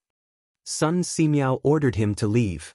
Zhang Baozong stood up with the help of several middle-aged disciples beside him. He laughed and said, Daoist son, this old man respects you as a senior in the medical field, but if you're going to be such a coward, this old man will be very disappointed. I didn't expect the world-renowned priest's son to not even have the guts to compete with this old man in medical skills. This is really interesting. Interesting. Sun Simiao wasn't moved by Zhang Baozong's mockery. He was almost 100 years old. What hadn't he seen? Zhang Baozong's provocation wasn't even worth mentioning. Sun Simiao's disciples and granddisciples, on the other hand, glared at Zhang Baozong after hearing his words. But because of their status, they didn't dare to speak up. But while Sun Simiao could tolerate it, Li Wangyu couldn't. How could the medicine king, Sun Simiao, be humiliated by Zhang Baozong? Li Wangyu flashed in front of Zhang Baozong and said, Mr. Baozong, it's not impossible for you to compete in medical skills. But I don't think you have the right to compete with old immortal Sunday. How about this? I also know a little about medical skills. Since you keep saying that I have to take responsibility for Geng Hong's death, then that's great. Let me and old immortal son's disciples compete in medical skills with you, Mr. Baozong. How about it? No. Sun Simiao said anxiously. Zhang Baozong curled his lips in disdain and said, Count who, when it comes to medical skills, you don't have the right. Is that so? But everyone in Chang and city says that I, Li Wangyu, am also a divine doctor. Go and ask the people, do they know you, Mr. Baozong? It seems like I'm at a disadvantage if I compete with you in medical skills, Li Wangyu said mockingly. He wasn't wrong. Zhang Baozong's reputation was mostly among the court officials and aristocratic families. The Zhang family had never treated the common people, so how could they have any reputation among the common people? Li Wangyu's words almost angered the old man to death. Zhang Baozong stared at Li Wangyu and panted heavily. Chapter 580. Li Wangyu's words infuriated Zhang Baozong. Good. Since County Count Huxin says so, then this old man will compete with you first. I'll send someone to inform the patient. In 3 days, we'll take turns treating patients at the Imperial Physician Bureau. Whoever cures the most patients in 10 days wins. How about it? The Imperial Physician Bureau's Imperial Physician Medallion and Imperial Physician Deputy can bear witness. Li Wangyu naturally didn't object. He nodded with an expression that said, as long as you're happy. Sun Simiao became anxious and tried to dissuade him. Zia, why bother? This competition is meaningless. Don't fight with Mr. Baozong. Mr. Baozong, your disciple's death was a misunderstanding. It has nothing to do with me and Mr. Baozong. Let's just drop the matter of the competition. Zhang Baozong shook his head. No. Since Mr. Baozong wants to compete with me, how can I drop the matter? Li Wangyu also smiled and comforted Sun Simiao. Old immortal son, I'll accept this. There's no need to worry. Sun Simiao saw that the two sides were determined to compete and could only sigh. Zhang Baozong turned to Li Wangyu and said, since it's a competition of medical skills, there needs to be a prize. If I lose, I'll immediately scram back to Liang and never treat patients again. I wonder what prize Mr. Baozong will offer if you lose? Li Wangyu looked at him indifferently. Mr. Baozong, what do you want? Why don't you just say it? Mr. Baozong, if you lose, have Lu Shenwei resign from his position as Imperial Physician of the Shangyao Bureau and recommend my disciple for the position. In addition, teach my disciple the method to treat intestinal ulcers. Li Wangyu couldn't help but smile at Zhang Baozong's words. All right, no problem. However, since you want Brother Shenwei's position, I'll compete with Mr. Baozong with him. I'm sure Mr. Baozong won't mind, right? As you wish. Zhang Baozong didn't seem to mind. Zhang Baozong naturally knew about Sun Simiao's disciple, Lu Shenwei. Although his medical skills weren't bad, Zhang Baozong believed that he could crush him in the art of medicine. Chinese medicine was extensive and profound, and it relied on the accumulation of experience. Especially in the Tang dynasty, Chinese medicine did not have a strong theoretical system. Most of the time, doctors still relied on their own years of experience. This was also known as experimental medicine. Zhang Baozong was 70 years old this year. He had seen patients all his life, so his medical experience was naturally rich. Moreover, he was from a medical family. Through several generations of medical practice, he had summed up many effective treatment plans and secret prescriptions. This was also the reason why Zhang Baozong dared to challenge Sun Simiao. Although Sun Simiao was older, he might not have been practicing medicine longer than Zhang Baozong. After all, Sun Simiao was only from an ordinary farmer's family and did not have any family inheritance. He started practicing medicine at the age of 18 and started treating his neighbors in his 20s. He had been practicing medicine for more than 60 years. Zhang Baozong, on the other hand, started from the beginning. He memorized all kinds of medical books and the names of medicinal herbs. When he was 12 or 13 years old, he had already started to treat patients. Until now, he had been practicing medicine for more than 60 years. That was why Zhang Baozong was confident that his medical skills were not weaker than Sun Simiao's. In fact, he might even be stronger than Sun Simiao because he had his family's inheritance to rely on. As for Lu Shenwei, although he was the imperial physician of the medicine bureau, he was only in his 40s and had only been practicing medicine for less than 10 years. As for Li Wangyu, Zhang Baozong did not place him in his heart. Even if the rumors were amazing, and even if Li Wangyu started learning medicine in his mother's womb, Zhang Baozong did not feel that Li Wangyu had any profound medical skills. Actually, Zhang Baozong wasn't wrong about this. Li Wangyu naturally didn't know any medical skills. The reason why he dared to challenge Zhang Baozong was because he was relying on surgery, alcohol, and penicillin. If it wasn't for Sun Simiao coming up with penicillin, Li Wangyu would have no choice but to keep his mouth shut and ignore Zhang Baozong. But since he had a miracle medicine, like penicillin, Li Wangyu would feel sorry for his identity as a transmigrator if he did not show off. It wasn't that penicillin could cure all diseases, but with the miraculous effects of penicillin and Lu Shenwei's medical skills, Li Wangyu didn't believe that he couldn't win against Zhang Baozong. It wasn't that TCM wasn't advanced or brilliant. At least in this era, TCM was far more advanced than any other medicine in the world. It was only in modern times that Western medicine developed along with anatomy, pathology, and pharmaceutics. In the 20th century, it was closely combined with modern science and technology. With the birth of systematic medicine, it developed into modern medicine. Even so, TCM didn't disappear. On the contrary, it continued to develop after introducing modern medical concepts. From this, one could see the greatness of Chinese civilization. As the saying went, TCM treated the root and Western medicine treated the symptoms. Naturally, TCM had its own unique points. But penicillin was a modern medicine that could directly destroy the cell walls of bacteria. Its effects weren't something that Tang Dynasty medicine could compare to. After all, the Tang people didn't even know what bacteria were. It was unrealistic to expect TCM to be able to quickly kill bacteria and reduce inflammation. Li Wangyu's eyes darted around before he said, "But if that's all there is to this competition, then it's meaningless. Why don't we increase the stakes? If Brother Shenwei and I lose, I'll kowtow to Mr. Baozong in front of all the officials and give you 10,000 taels of gold as compensation. But if Mr. Baozong loses..." His conditions naturally made Zhang Baozong raise his eyebrows. Whether it was 10,000 taels of gold or Li Wangyu kowtowing in front of everyone, it was very tempting to him. Zhang Baozong subconsciously asked, "What if I lose?" "Hee, if Mr. Baozong loses, you'll kowtow to old Immortal's son and take him as your master. You'll serve old Immortal's son in the Xianwei temple. How about it? Mr. Baozong, do you dare to make a bet?" Li Wangyu's words made Zhang Baozong's teeth ache. He was already 70 years old and had countless disciples and grand-disciples behind him. Asking him to take Sun Simiao as his master? He couldn't bring himself to do that. Seeing Zhang Baozong remain silent for a long time, Li Wangyu couldn't help but chuckle. "What? Does Mr. Baozong not have the confidence to win against Brother Shenwei and me? If that's the case, then let's just forget about this medical competition." County Count Hu, you don't need to use words to provoke me.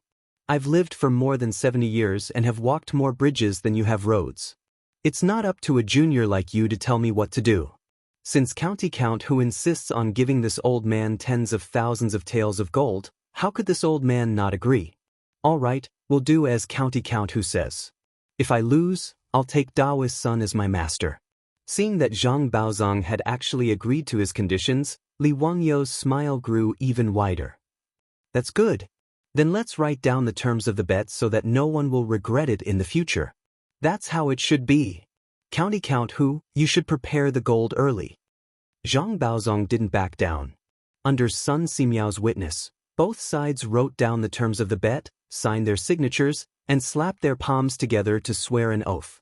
They agreed to compete in the Imperial Medical Department in Chang, and 3 days later.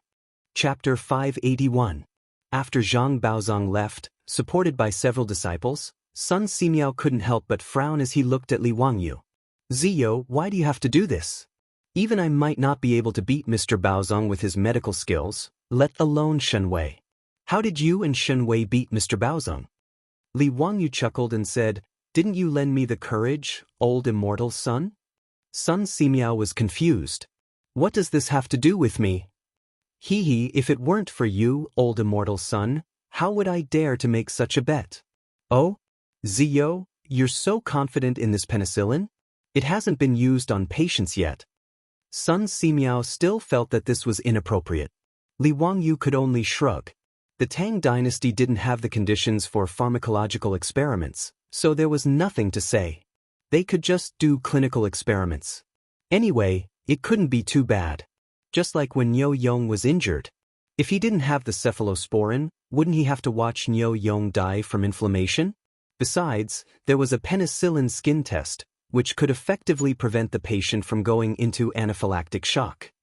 Old Immortal's son, don't worry. I know how to use this penicillin. I'll go to Chang and tell you the details when I come back. Li Wangyu didn't have time to talk to Sun Simiao. He just asked Sun Simiao to prepare the penicillin for him. He had to go to Chang immediately and find the craftsman to make the needles. Without the syringe, even the penicillin would be useless. After all, the penicillin produced by Sun Simiao was a medicine, not a pill that could be taken orally. There was no other way except for intramuscular injection. After leaving the Xianwei temple, Li Wangyu led Niu Wu and a few troops straight to Chang. He was now familiar with the Xianwei temple. The officials and craftsmen in the Xianwei temple naturally knew that Count who was here to make something new. Sure enough, when Li Wangyu found the craftsmen and told them his request, all of them were depressed. Who was confident that they could make such a delicate thing? An old craftsman pondered for a moment and asked, Count who, can this item be made of gold? Gold? Making needles? Li Wangyu felt a headache coming on. However, as long as he could make a suitable needle, he didn't care too much. If it was gold, then so be it. But, can it be made of gold? Yes, I was thinking that gold is on the soft side. I will first beat the gold into gold foil, then wrap it around the copper wire and beat it into the needle-like shape you need, Count who. Finally, I will take out the copper wire and form the hollow needle you need. Li Wangyu pondered for a moment. It was feasible, but he asked doubtfully, won't a needle made of pure gold be very soft? Can it pierce into the human body? I'll add silver to it later to strengthen it. That's good. Then start forging immediately. You must forge it for me within 3 days. This lord will reward you handsomely. With Li Wangyu's words, the craftsmen nodded and patted their chests, promising that they would make it within 3 days. Now, the craftsmen who were about to become supervisors were all willing to work for Li Wangyu. The biggest reason was that he gave them a lot of rewards. These craftsmen were all registered craftsmen and only had a meager salary every month. As for those craftsmen who helped Li Wangyu was never stingy with his money. He gave the craftsmen who helped Li Wangyu polish the microscope lens 100 strings of copper coins as a reward. With such a material incentive, these craftsmen were naturally willing to work hard for Li Wangyu. With the craftsman's guarantee, Li Wangyu was relieved. He ran to the Shangyao bureau and found Lu Shunwei, informing him of today's matter. When Lu Shunwei heard Zhang Baozong speak to his master in such a manner, he was so angry that he stomped his feet and scolded Zhang Baozong for being disrespectful. Ziyo, I will do my best in the competition with that old thief. I won't let my master be humiliated, Lu Shunwei said and then looked at Li Wangyu with some worry. However, Ziyo, you are still a bit rash. You shouldn't have made such a bet with that old thief. If you lose, it doesn't matter if I become the imperial physician of the Shangyao Bureau or not. However, you will lose 10,000 taels of gold and even have to kowtow to that old thief. How can you accept that? Hee, Brother Shunwei, that's why you have to win. Li Wangyu smiled. Lu Shunwei couldn't help but be a bit surprised. Ziyo, although I am confident in my medical skills, that old thief has been practicing medicine his entire life. His medical skills aren't inferior to my master's. I'm afraid, Li Wangyu's smile became even more brilliant. Brother Shunwei, do you remember why old Immortal's son went to Dingzhou village to build a microscope? Lu Shunwei didn't understand what he meant, but he still nodded. Naturally, it's to study your microscope. Ziyo, the microscope you made for your master is really good. Hee, when will you make one for me? Li Wangyu was speechless. This guy was still thinking about the microscope? He rolled his eyes. Other than the microscope? Other than the microscope? Then it's penicillin. In order to create the penicillin you mentioned, my master spent a lot of effort. But Lu Shunwei suddenly understood. He widened his eyes in disbelief. Ziyo, you mean my master has developed penicillin? That's right. Li Wangyu pretended to pull out the folding fan at his waist. With a swoosh, he opened it and made it look like a feather fan. Otherwise, how would I go and bet with that Bao Zong on medical skills? It's not like you don't know my skills. How would I know any medical skills? However, with this penicillin and Brother Shenwei's medical skills, that Bao Zong will definitely suffer a great loss. Lu Shenwei nodded excitedly. If that penicillin really has the effect you mentioned, then that old thief, Zhang Baozong, will definitely suffer. He suddenly thought of something and looked at Li Wangyu in confusion. Ziyo, why do you want that old thief to become the master's disciple if he loses? Wouldn't that be letting that old thief off easy? I have my own reasons for this. Anyway, it's not a bad thing.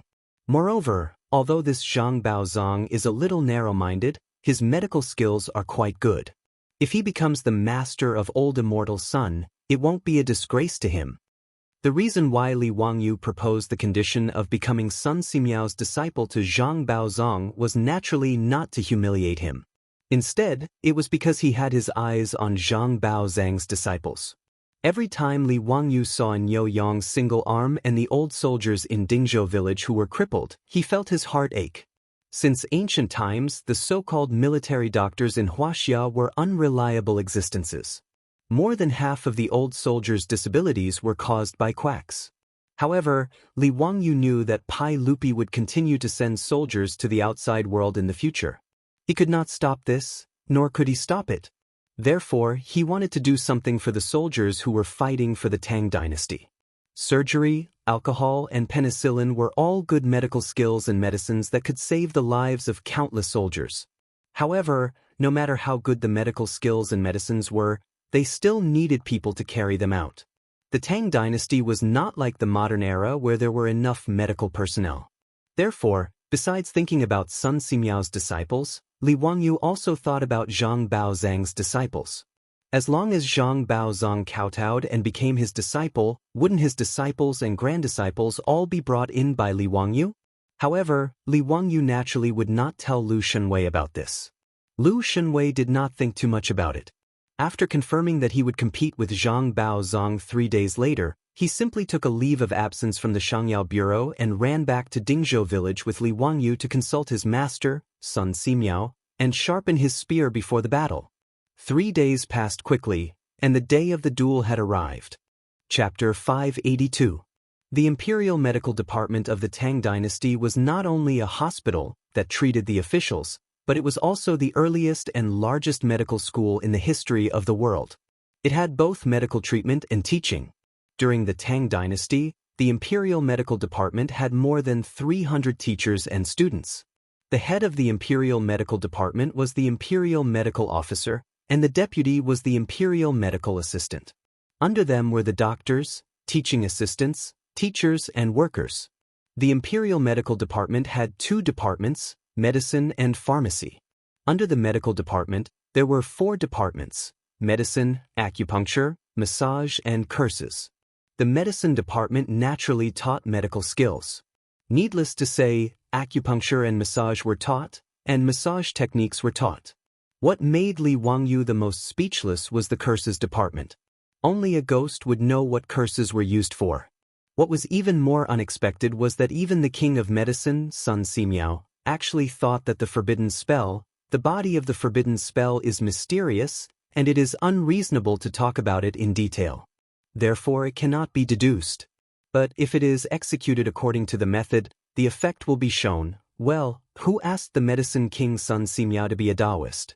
It was reasonable for him to believe in these supernatural things. However, Li Wangyu swore that if he ever got sick in the future, and anyone tried to cure him with some bullshit curse, he would definitely throw that person out. After the Imperial Medical Department's Imperial Medical Officer received Zhang Baozong's notice, he was ecstatic and immediately expressed his full cooperation. His only request was to allow the medical department's teachers and students to watch the competition between Zhang Baozong, Li Wangyu, and Lu Shenwei.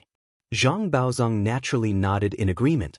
He originally wanted to come to Chang and city to rebuild the Zhang family's medical reputation and eliminate the negative influence brought by his disciple, Geng Hong.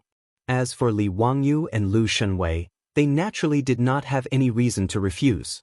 On the day of the competition, The close to 200 teachers and students of the Imperial Physician Department had already left the Imperial Physician Department early to welcome the arrival of Zhang Baozong, Li Wangyu, and Lu Shenwei. Li Wangyu and Lu Shenwei led Niu Wu and a group of troops to the Taichung Temple's Imperial Physician Bureau. When they saw this scene, Li Wangyu couldn't help but be stunned. The only thing missing was holding fresh flowers and shouting, "Welcome, welcome, a warm welcome." Weren't these imperial physicians and medical students a little too enthusiastic? How could he know that not to mention a godly doctor like Zhang Baozong, even Lu Shenwei, who was now the imperial physician of the Shangyao Bureau, was considered a great doctor in the eyes of the Imperial Physician Order and the medical students and teachers? To be able to watch such a doctor treat patients for 10 days was an absolutely rare opportunity, so they naturally cherished it. When Zhang Baozong led a few disciples over, the group of teachers and students of the Imperial Medical Department became even more enthusiastic. They clustered around Zhang Baozong and walked into the Imperial Medical Department. "Mr. Treasure, I have already informed the patients' families to come to the Imperial Medical Department for consultations starting today. How does Mr. Treasure plan to compete with Count Huxian and Lu Fengyu?" The Imperial physician asked politely. Zhang Baozong arrogantly looked at Li Wangyu. "County Count who you can speak. I don't care." Li Wangyu smiled and said, "It's simple. Since it's a competition, then the patients' families will naturally come in. We will examine them one by one and write out a prescription. The patients can choose whose prescription they want to use. In short, whoever cures the most patients in 10 days will win. How about it? Does Mr. Treasure have any objections?" "Sure." Li Wangyu's smile became even more brilliant. "Since it's like this, then let's begin. Mr. Treasure is the elder. As the saying goes, the elder goes first, and the younger comes later. Mr. Treasure will examine the patients first, and Brother Shenwei and I will examine them later." Zhang Baozong naturally had no objections. He led the way to the Imperial Medical Department's main hall. In the large main hall, Zhang Baozong, Li Wangyu, and Lu Shenwei sat on the left and right, waiting for the patients to come in for consultation. As for the 200 or so teachers and students of the Imperial Medical Department, they filled the originally spacious main hall to the brim. It was very lively. "Imperial Physician Order, please invite the patients in." Zhang Baozong greeted after sitting down. Immediately, a doctor from the Imperial Medical Department trotted out to invite the patients in for consultation. Li Wangyu found it very interesting that the medical students of the Imperial Medical Department were called doctors. These patients were all notified in advance by the Imperial Medical Department to come for consultation today. Most of them were patients who came to the Imperial Medical Department to seek treatment and medicine, but the Imperial Medical Department was helpless to treat them. The Imperial Medical Department was not open to the citizens of Chang and City. Those who could come for consultation were the officials of the Imperial Court and their relatives, the generals of the Imperial Army, and the officials of the Yamen. The first patient was invited in by a doctor from the Imperial Medical Department. It was a lieutenant of the Right Imperial Army. The lieutenant's face was ashen. After bowing to Zhang Baozong, he sat in front of a few tables. Zhang Baozong extended 2 fingers and placed them on the lieutenant's pulse. However, his brows quickly furrowed.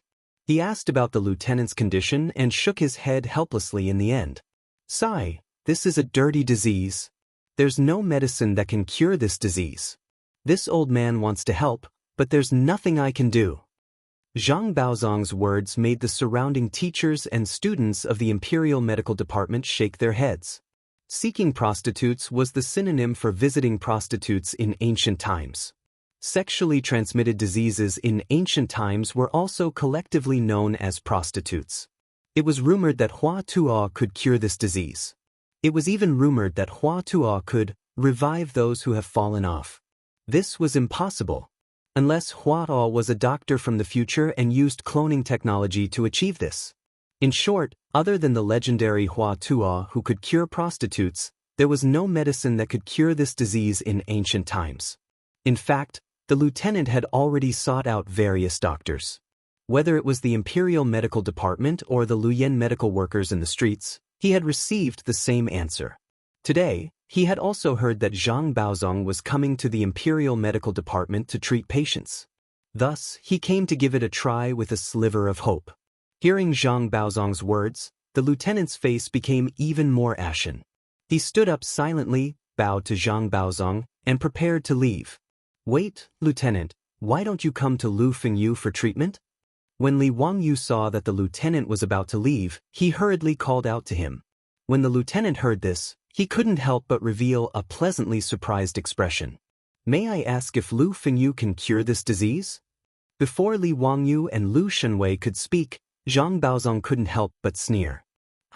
This old man has practiced medicine for more than 60 years, but I've never heard of this disease being cured. Count, why do you have to be so stubborn and let this patient's family have hope and then be disappointed? This isn't something the School of Medicine does."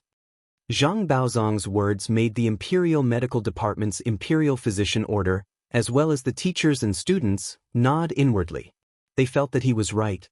As the School of Medicine, a wise man once said, "As long as one is a doctor, one must be gentle and elegant by nature, humble and courteous by action, gentle by action, not arrogant and not pretentious."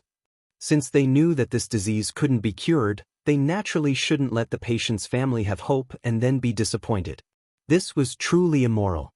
However, Li Wangyu chuckled and said, "Sir Baozong, if you can't cure it, how do you know that Lu Fengyu can't?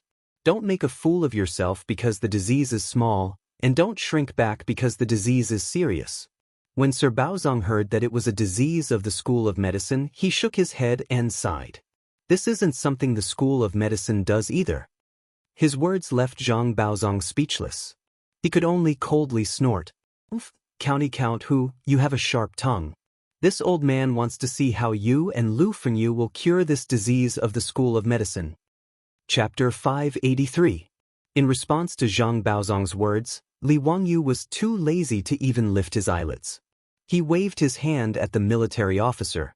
The military officer held on to a trace of hope as he walked towards Li Wangyu and Lu Shenwei. He bowed and said, "Lu Fengyu, please diagnose me." Lu Shenwei gestured for him to sit down and took his pulse. After a round of diagnosis, he nodded his head and said, "There's no mistake. It's indeed a venereal disease." Lu Shenwei's words made the military officer's face turn even uglier. He silently stood up and cupped his hands towards the two of them before preparing to leave. Li Wangyu asked curiously, "Where are you going? Are you not going to treat this disease?" "What? Count who, what did you just say?" The military officer, who was just about to leave, was stunned by Li Wangyu's words. He turned his head in disbelief and asked, My disease can still be treated?" Li Wangyu nodded his head with certainty. Wasn't it just venereal disease? There was no syphilis in China in this era. It was probably gonorrhea, and penicillin was the cure. Li Wangyu was even secretly delighted. What a coincidence! He had encountered such a good start. Venereal disease was an incurable disease in ancient times, but an antibiotic like penicillin was the cure for it. Even Lu Shenwei was taken aback by his words. He moved closer to Li Wangyu's ear and whispered, "Ziyo, you're not joking? Can penicillin really cure venereal disease?" "Brother Shenwei, don't worry. Naturally, it can. I guarantee it." When Lu Shenwei heard this, his face also lit up with joy. However, Li Wangyu's words had caused an uproar in the Imperial Physician Department's hall. Over 200 teachers and students of the Imperial Physician Department were all whispering to each other as they discussed spiritedly.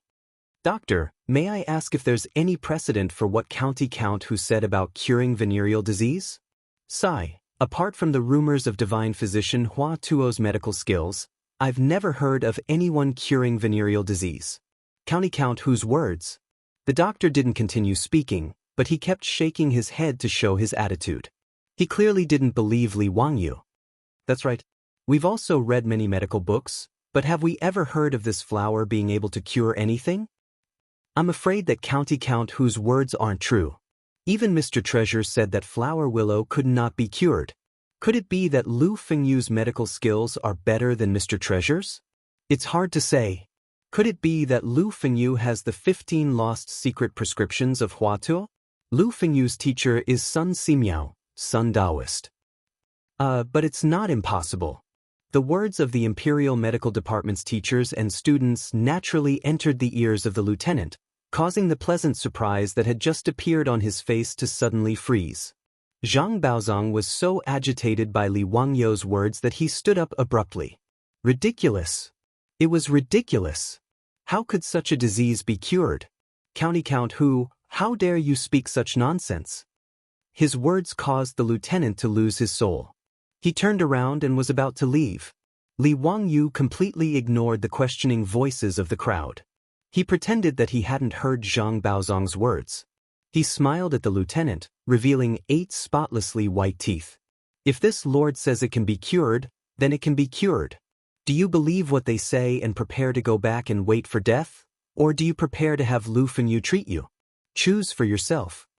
The lieutenant naturally didn't believe Li Wangyou's words. But who would be willing to wait for death? Even if there was only a 1% chance, he still hoped that his illness could be cured. The lieutenant directly knelt down in front of Lu Shunwei and Li Wangyu. I'll treat it. Lu Fenyu, please treat me. Li Wangyu laughed loudly. No need to be so courteous. Get up. Lu Fenyu can treat you right now. Lu Fenyu, please give me medicine and write a prescription for me. Li Wangyu waved his hand. There's no need to take medicine. A few injections will be enough. The lieutenant and everyone in the Imperial Medical Department were dumbfounded. A few injections? What did that mean? Could it be acupuncture? Could this be used to treat a willow disease? Zhang Baozong's face was filled with disdain. Preposterous. Acupuncture can treat a willow disease? That's nonsense. Imperial Medical Officer, you're also a medical student. Have you heard of this before? The Imperial Medical Officer slowly shook his head. This kind of thing, even in ancient books and legends, had never been heard of. It was rumored that Hua Tuo could treat a willow disease. He had 15 secret prescriptions, but it wasn't something that could be cured with acupuncture.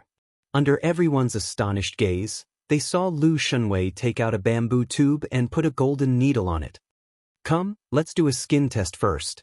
Let's see if you can get an injection. Li Wangyu indicated for the lieutenant to roll up his sleeves. After that, he let Lu Shunwei use alcohol to disinfect his arm. Then, he inserted the needle into the lieutenant's forearm and injected a small amount of penicillin. Before the appearance of cephalosporin, China's hospitals had to do a skin test before injecting penicillin. The purpose was to prevent the patient from going into anaphylactic shock. The reason why a skin test was required was because China's medical standards weren't high back then. The purity of the penicillin wasn't high, and the quality wasn't pure enough. At that time, the penicillin imported from the West didn't require a skin test. But now, Sun Simiao used a local method to make penicillin, so there was no need to talk about the purity. Who knew how many problems would occur if the lieutenant injected penicillin without a skin test? After Lu Shunwei pulled out the needle, the lieutenant and everyone else were confused. They had never heard of such a treatment method. The Imperial Medical Officer walked over and bowed to Li Wangyu. May I ask what you're doing? I'm giving him a skin test. What's a skin test?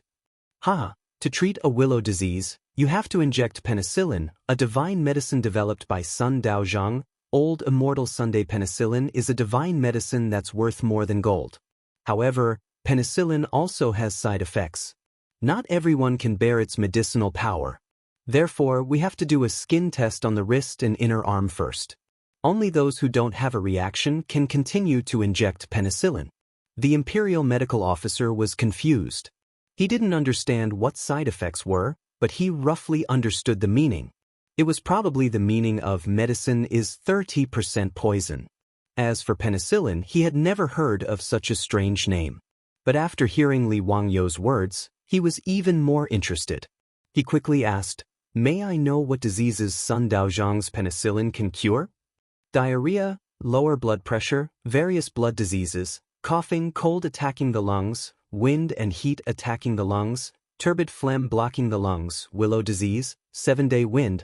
These diseases can all be cured by penicillin. Li Wangyu recited a lot of diseases, which made the Imperial Medical Officer and everyone else dumbfounded. The diseases he mentioned were pneumonia, septicemia, and the like in the Tang dynasty. In order to know the names of these diseases, he asked Lu Shunwei for a long time before he finally understood the names of the diseases in the Tang dynasty.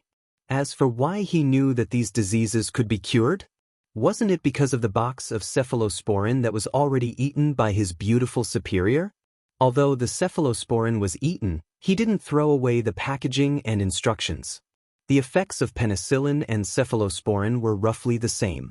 He confirmed the diseases that penicillin could cure according to the instructions of cephalosporin. Li Wangyu's words made more than 200 teachers and students of the Imperial Medical Department look at each other in dismay. They didn't know what to say. If penicillin could cure so many diseases, it was really a divine medicine. It should be worth more than gold. But could such a medicine really exist? Could this be a miraculous elixir bestowed by the gods? Chapter 584. Actually, in the Tang dynasty, giving patients a skin test was also a risky thing to do. Not to mention the crude self-made penicillin, even in the later generations of Wuxia, there were patients who died from anaphylactic shock when medical conditions were not perfect. And among those patients who died, 25% of them died from shock during the skin test. Of course, compared to the patients saved by penicillin, this side effect was negligible. In the Tang dynasty, many diseases did not have penicillin, and the mortality rate was 100%. This was also the reason why Li Wangyu dared to directly use penicillin to treat patients.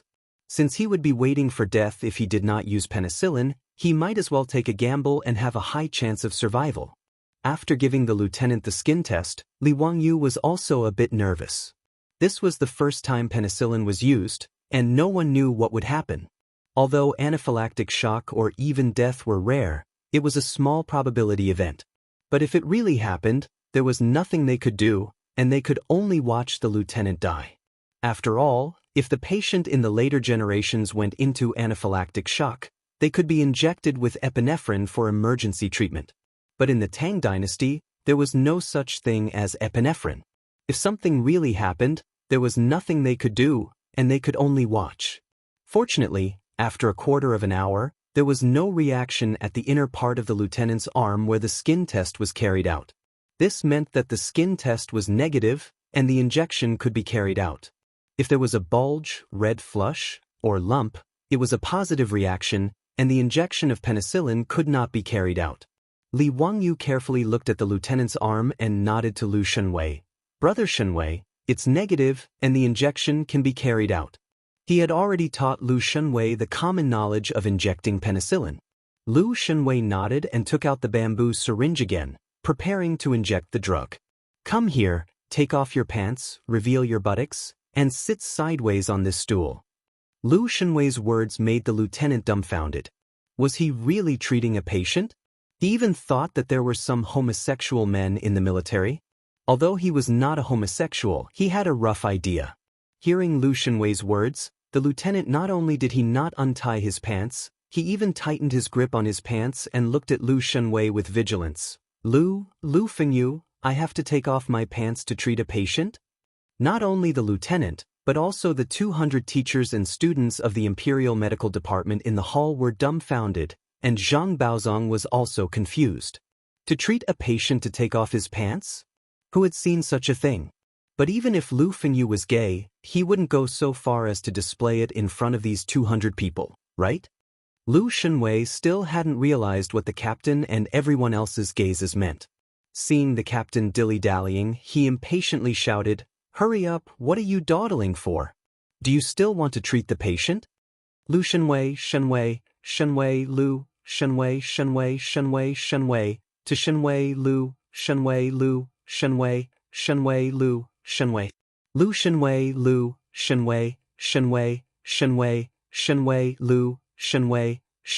Lu were Shunwei and Lu, Shenwei. Although they were all men, the lieutenant's face immediately turned green when he exposed his but to hundreds of people. But as a patient, he did not have any human rights to speak of, so he could only endure and close his eyes, pretending that he did not know anything. Naturally, only Lu Shunwei was responsible for giving injections to the patient. Of course, Li Wangyu was the one who taught Lu Shunwei how to give injections. Actually, how could Li Wangyu know anything about it? At most, he knew that he had to empty the air in the syringe before injecting. He was not a medical student. His so-called injection experience was only the experience of going to the hospital and being injected with needles and seeing how the young nurses operated. Li Wangyu did not care too much. He roughly explained how to inject the medicine into the patient, then asked Niu Wu to catch a pig and let Lu Shunwei experiment on it himself.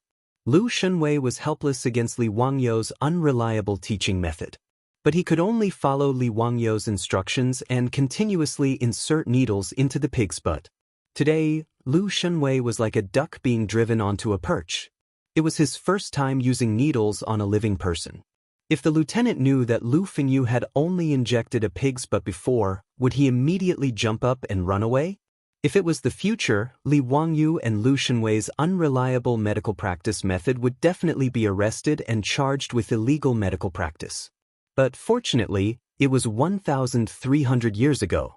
Not only did no one find trouble with them, but the teachers and students of the Tang dynasty's highest medical school were also watching Lu Shunwei's every move with eyes full of curiosity. Lu Shunwei wiped the lieutenant's butt with alcohol and did not hesitate to insert the syringe into the lieutenant's body. He crudely pressed the syringe and injected the medicine into the lieutenant's body. Even though the lieutenant was a man who had been through a mountain of swords and a sea of blood and didn't even frown when he was stabbed, he still cried out in pain. Beads of sweat immediately dripped down from his forehead. Li Wangyu watched Lu Shunwei's operation from the side and also broke out in cold sweat. If I get sick in the future, I will definitely not let this guy give me injections. It's really too scary. In the future, the nurses were very gentle when giving injections. Even the skilled nurses did not feel anything when giving injections. But Lu Shunwei's actions were so fierce that it was as if he had killed the lieutenant's father. It was too scary. Inside the bamboo syringe, Lu Shunwei pushed the medicine all the way to the bottom. Then he heroically pulled out the golden needle. Li Wangyu dared to swear that the lieutenant's butt was bleeding from the place where the needle had been inserted. Lu Shunwei followed Li Wangyu's instructions and took out the golden needle. He then threw it into alcohol to soak and disinfect it. There was no other way. In 3 days, the supervising craftsman had only made 3 golden needles. Moreover, this was made of gold. It was impossible to use it as a one-time use, right? He could only use it repeatedly after disinfecting it. As for the bamboo syringe, this thing was not rare. Lu Shunwei casually threw it to the side. Alright, come back tomorrow at this time. Inject penicillin for a few days and your flower will be fine. But remember, before you recover, you are not allowed to sleep together. Also, don't go to those brothels in the future. Lu Shunwei bluntly lectured him. The lieutenant naturally nodded. After thanking Li Wangyu and Lu Shunwei again and again, he limped out of the door.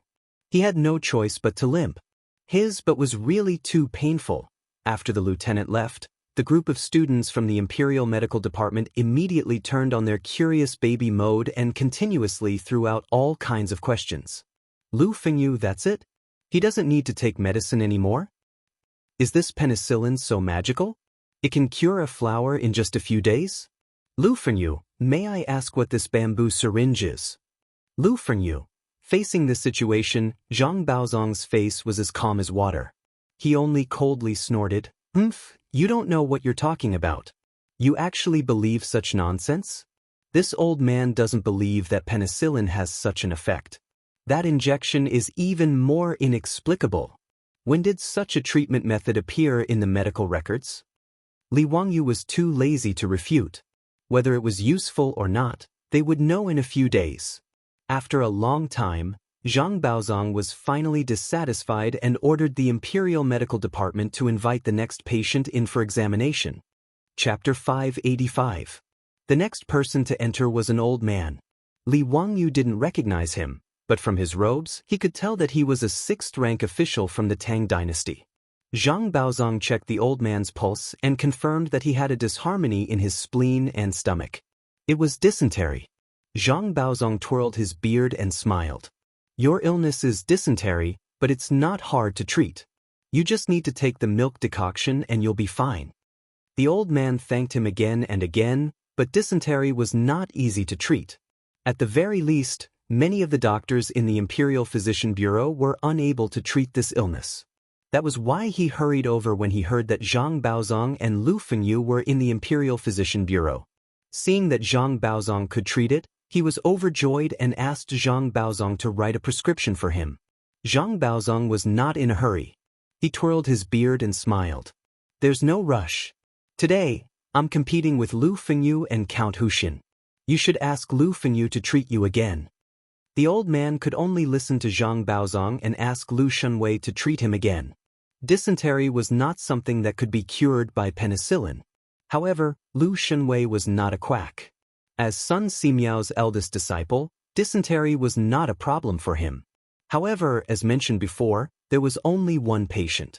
It was up to the patient to decide who would treat him. The old man hesitated for a moment before bowing apologetically to Lu Shunwei and Li Wangyu. He still asked Zhang Baozong to write down a prescription for him. It wasn't that he didn't trust Lu Shunwei, but that he trusted Zhang Baozong more. Although Lu Shunwei was a doctor of the Imperial Physician Bureau, Zhang Baozong was famous for being a divine doctor. His disciple, Geng Hong, was also a doctor of the Imperial Physician Bureau.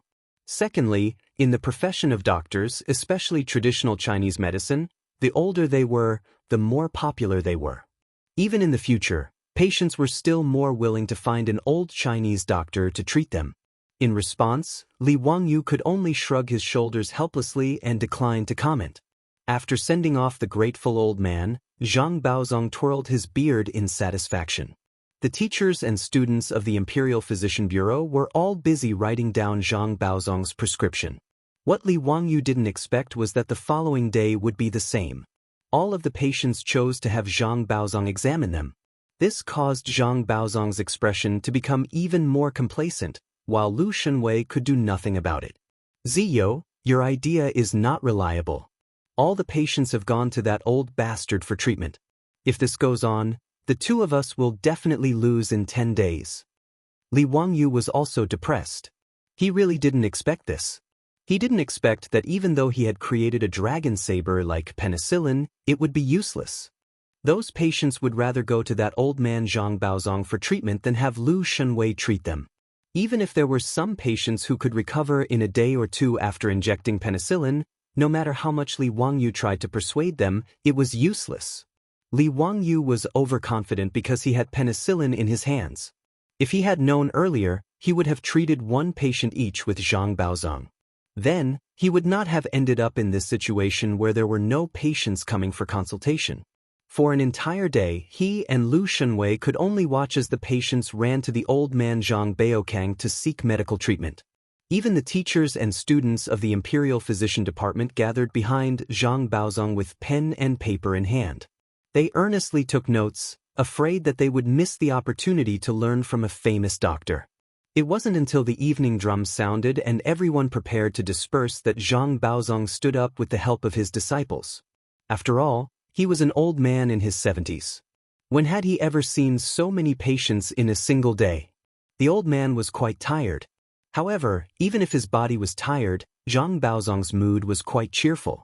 He looked at Li Wangyu and Lu Shunwei and didn't forget to ridicule them. How are the results of Count Hu and Lu Fengyu today? Oh, I forgot that the two of you only saw one patient today. This is quite interesting. Even a flower can be treated. I'm looking forward to that lieutenant's recovery. With regards to Zhang Baozong's mocking words, it was rare for Li Wangyu to not reply back. He only indifferently glanced at the smug old man, then pulled the indignant Lu Shunwei and quickly left. Now that the situation was better than the person, there was no point in saying those words. It would only add to the ridicule. Li Wangyu could only pray that tomorrow's patients wouldn't be so deceitful. In any case, he and Lu Shunwei would at least have a chance to perform. Who knew that the situation would be the same the next day? The only exception was when the lieutenant came for an injection, which attracted the attention of the teachers and students of the Imperial Physician Department. At other times, there was practically no one around Li Wangyu and Lu Shunwei. Those patients who couldn't be cured by the Imperial Physician Department all came because of Zhang Baozong's reputation. Even if there were illnesses that Zhang Baozong couldn't treat, Lu Shunwei couldn't do anything either. Most of these were chronic diseases of the elderly. Li Wangyu, who had penicillin in his hands, could only sigh in helplessness. After all, penicillin was only an antibiotic. It wasn't a miraculous medicine or an immortal treasure that could cure all diseases. For those chronic diseases of the elderly, penicillin really didn't have any effect. Another day passed, and Lu Shunwei was a bit better than the day before. At least 2 or 3 more patients still believed in Feng Yu's reputation and asked Lu Shunwei to treat them. On Zhang Baozong's side, there were another dozen or so patients seeking medical treatment. Not to mention the number of people who were ultimately cured, just the number of patients Zhang Baozong had seen was 30 or 40. On the other hand, Li Wangyu and Lu Shunwei's side only had 3 or 4 people. This naturally made Zhang Baozong smile even more proudly. Before leaving, he didn't forget to ridicule Li Wangyu. Count Huxian, don't forget about the 10,000 taels of gold. Although I'm not greedy for money, it would be disrespectful to refuse someone who insisted on giving me 10,000 taels of gold. Count Huxian's family is large, and it's rumored in Chang, and that the Count Huxian's mansion has mountains of gold and silver. Presumably, losing some gold to me is nothing to Count Huxian, huh? Lu Shunwei was so angry at the old man's words that he almost wanted to roll up his sleeves, but Li Wangyu pulled him back and said indifferently, "Mr. Baozong, have you never heard of it? As the saying goes, winning first doesn't count, winning later is gold.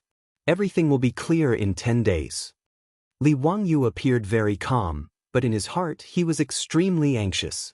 He was already thinking that if the situation was the same tomorrow, he would have to find Cheng Chumo and the others and have them arrange for some patients to come in and treat as medical fraud. Otherwise, if he lost like this, not only would he lose his wife and soldiers, but his original plan would also be ruined. But no one expected that on the 3rd day, when everyone once again gathered in the hall of the Imperial Physician Department to prepare for the day's treatment, a person would suddenly rush in from outside the doors of the Imperial Physician Department. As he ran, he loudly shouted, "Godly doctor, godly doctor. You really are a godly doctor in the world. Dao Zhu is in the world, godly doctor, please accept my bow." This commotion not only attracted the attention of the patients waiting to be treated in the Imperial Medical Department, but also the hundreds of teachers and students of the Imperial Medical Department in the main hall who heard the commotion. Chapter 586. The one who shouted, "Godly doctor," and ran in was the officer who had been injected with penicillin for 2 days. Li Wangyu and Lu Shunwei were also stunned. What did this guy mean by shouting that? Could it be that his disease had been cured? Under everyone's astonished gazes, the officer ran in front of Li Wangyu and Lu Shunwei and directly knelt down in front of them. Count Hu, Lu Shunwei, the 2 of you are truly godly doctors. I've recovered. I've really recovered. Who said that there was no cure for this disease? Bah, I'll blind his dog eyes. After the officer finished speaking, he turned his head and glared at Zhang Baozong, his eyes full of disdain. Even Li Wangyu was stunned by his words. Sun Simiao's penicillin was so effective? Gonorrhea was cured after 2 days of injections? How could he know that even in the future, patients who had gonorrhea for the first time would recover after 3 or 4 days of injections of penicillin? And to the people of the Tang dynasty, who had never used antibiotics, the effects of this medicine were immediate. Its effects were completely incomparable to those of the future. When Lu Shunwei heard this, his expression also changed. He quickly pulled the officer over and checked his pulse. He even had the officer untie his belt and take off his pants to check. The teachers and students of the Imperial Medical Department were also shocked by the officer's words. Everyone knew that there was no cure for the disease of promiscuity. When Li Wangyu and Lu Shunwei said that it could be cured, no one actually believed them. Even though they had seen Lu Shunwei inject the officer twice, they still didn't believe that there was such a thing. As for Li Wangyu's penicillin, they were even more skeptical and felt that it was an exaggeration. The teachers and students of the Imperial Medical Department couldn't be blamed for thinking this way. If a doctor in the future claimed that he had a godly medicine that could cure cancer and that he only needed a few injections, no one would believe him either. Not mocking him like Zhang Baozong was already showing respect to Li Wangyu, the founding uncle of the nation, and to Lu Shunwei, the Minister of Medicine. More than 200 people once again gathered around, surrounding the lieutenant so tightly that not even a drop of water could trickle through. Pairs of burning gazes, as if they were studying a rare treasure, were all directed towards the lieutenant's lower body. This time, the lieutenant didn't feel embarrassed. Instead, he acted like a valiant soldier showing off his meritorious service. He proudly revealed his lower body and twirled it left and right to show off to everyone. Li Wangyu was speechless. He couldn't bear to look anymore and quickly turned his head away. However, everyone, including Lu Shunwei and the group of teachers and students from the Imperial Physician Department, was watching very carefully, afraid that they would miss a single detail. Tisk, there's no swelling, it's eroded. The eroded area has already scabbed off and new flesh has grown out. This flower is really cured. Unbelievable. Unbelievable. Doctor, how do you explain this? Isn't Hua Lu incurable? Perhaps it was a misdiagnosis? This person doesn't have Hua Lu's disease? The doctor from the Imperial Physician Department didn't know how to answer. Impossible. Mr. Baozong and Lu Fengyu both confirmed without a doubt that this person's lower body was red and swollen 2 days ago. If it wasn't Hua Lu's disease, then what was it? Could it be that Mr. Baozong made a misdiagnosis? Mr. Baozong said Hua Lu incurable. This lieutenant only had 2 days, so how did he recover from Hua Lu's disease? Everyone couldn't come up with an answer. They all turned their heads to look at Zhang Baozong. They wanted to see how Zhang Baozong, who had said with certainty that Hua Lu was incurable, would answer. When the lieutenant rushed in, Zhang Baozong naturally heard his words. His heart couldn't help but thump as he felt that things weren't going well. At this moment he couldn't care less. With the help of his disciples, he stood up, separated the crowd, and squeezed his way to the lieutenant's side. The old man couldn't care about anything else. He pulled the lieutenant's hand over and checked his pulse. After a while, he squatted down and carefully sized up the lieutenant's lower body. How is it? Zhang Baozong, 3 days ago, you kept saying that I was incurable. What else do you have to say now? The lieutenant's saliva was about to spray onto Zhang Baozong's face.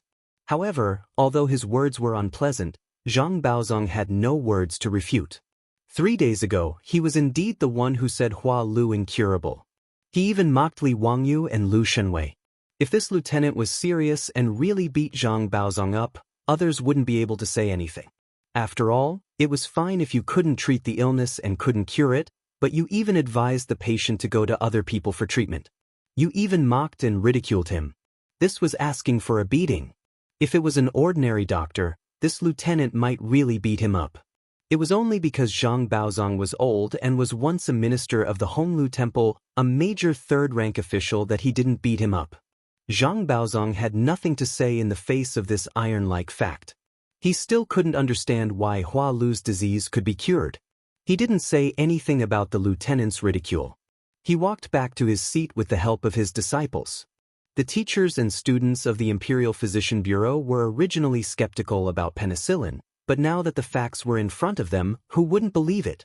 The lieutenant who had been sentenced to death by Zhang Baozong had miraculously recovered after just 2 injections. The mental impact of this was no less than an atomic bomb explosion. The lieutenant put on his clothes again and repeatedly thanked Li Wangyu and Lu Shunwei before walking out of the Imperial Physician Bureau's main hall with his head held high. Everyone, don't believe that old swindler Zhang Baozong. He's a quack. I accidentally contracted Hua Lu, and that old swindler actually said that I was incurable. In the end, Lu Fengyu and the Count of Huxin gave me 2 injections. In just 2 days, I was completely healed. Lu Fengyu is the divine doctor. Everyone, if you want to go in for treatment, you must open your eyes wide. Don't be fooled by those quacks. The lieutenant shouted at the crowd of patients waiting in the Imperial Physician Bureau, causing the patients and their family members to cry out in alarm. Lang Jun, are you serious? Nonsense, several hundred people in the Imperial Physician Bureau said it with their own eyes. How could it be false? If you don't believe me, you can ask the doctors, workers, and doctors of the Imperial Physician Bureau to see if I'm lying. If I'm lying, let the heavens strike me with 5 bolts of lightning and I'll die a horrible death. Hearing him swear like this, a patient's family immediately asked the doctors they were familiar with in the Imperial Physician Bureau. The people in the Imperial Physician Bureau naturally replied truthfully. 3 days ago, when this lieutenant had come for treatment, Zhang Baozong and Lu Shenwei had diagnosed him as Hua Lu.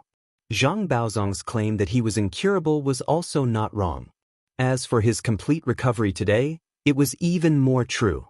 After receiving the testimonies of the doctors of the Imperial Physician Bureau, the patients waiting for treatment couldn't help but look at each other in dismay. This matter was actually true? Wasn't that Zhang Baozong a famous doctor? Was he also just someone who stole from the world? The lieutenant's words angered Zhang Baozong's disciples to the point that they almost wanted to charge out and fight him to the death. He had repeatedly reprimanded their teacher as an old swindler and a quack.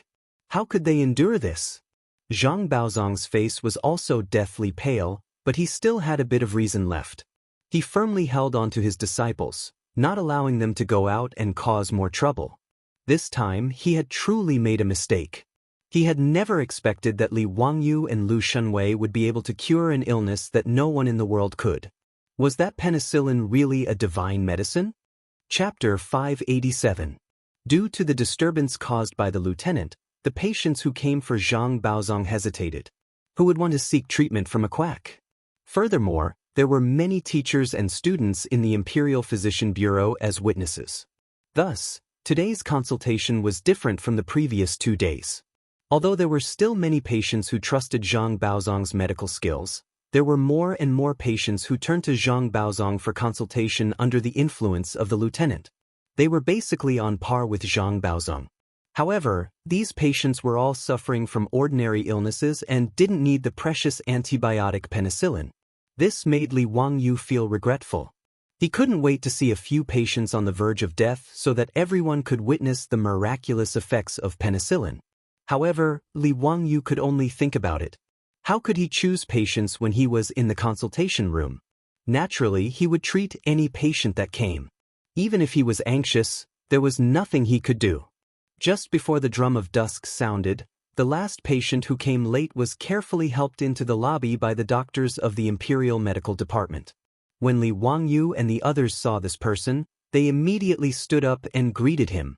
Even Zhang Baozong, who was in his 70s, quickly stood up and greeted him. The person who came was the honorable physician, Duke Song, Xiaoyu. Xiaoyu was also a legendary figure in the Tang dynasty. He was the 7th son of Xiao Chua, Emperor Liang of the Southern Dynasty, and the younger brother of Empress Xiao of the Sui Dynasty. Xiaoyu was upright and outspoken. After Pai Lupi ascended the throne, he served as the prime minister 6 times and was removed from office 6 times. He was even demoted from his title by the Pai Lupi and exiled from Chang'an City. He was also one of the 24 meritorious officials in the Lingyan Pavilion. Li Wangyu naturally knew such a big shot. When he saw that the old man came to see him, he naturally treated him with respect. At this moment, Xiaoyu was removed from office once again. He had no official position, but everyone still respected him. Speaking of which, Xiaoyu's career was bumpy. In the first year of Xinguan, Xiaoyu served as the left servant of the minister for the 2nd time and served as the prime minister for the 2nd time. In the end, Xiaoyu was impeached after only 5 months as the prime minister. The reason was that he asked Tang Jian, who was on a diplomatic mission to the Turkic Empire, to bring a letter to his sister, Empress Xiao, who was taking refuge in the Turkic Empire. In the end, this matter was exposed. It was said that Xiaoyu was secretly communicating with the former empress. As a result, the strict and upright Xiaoyu, who refused to tolerate the shortcomings of others, was once again removed from his position by Pai Lupi. Li Wangyu knew that Xiaoyu would soon be revived by Pai Lupi and become the prime minister for the 3rd time.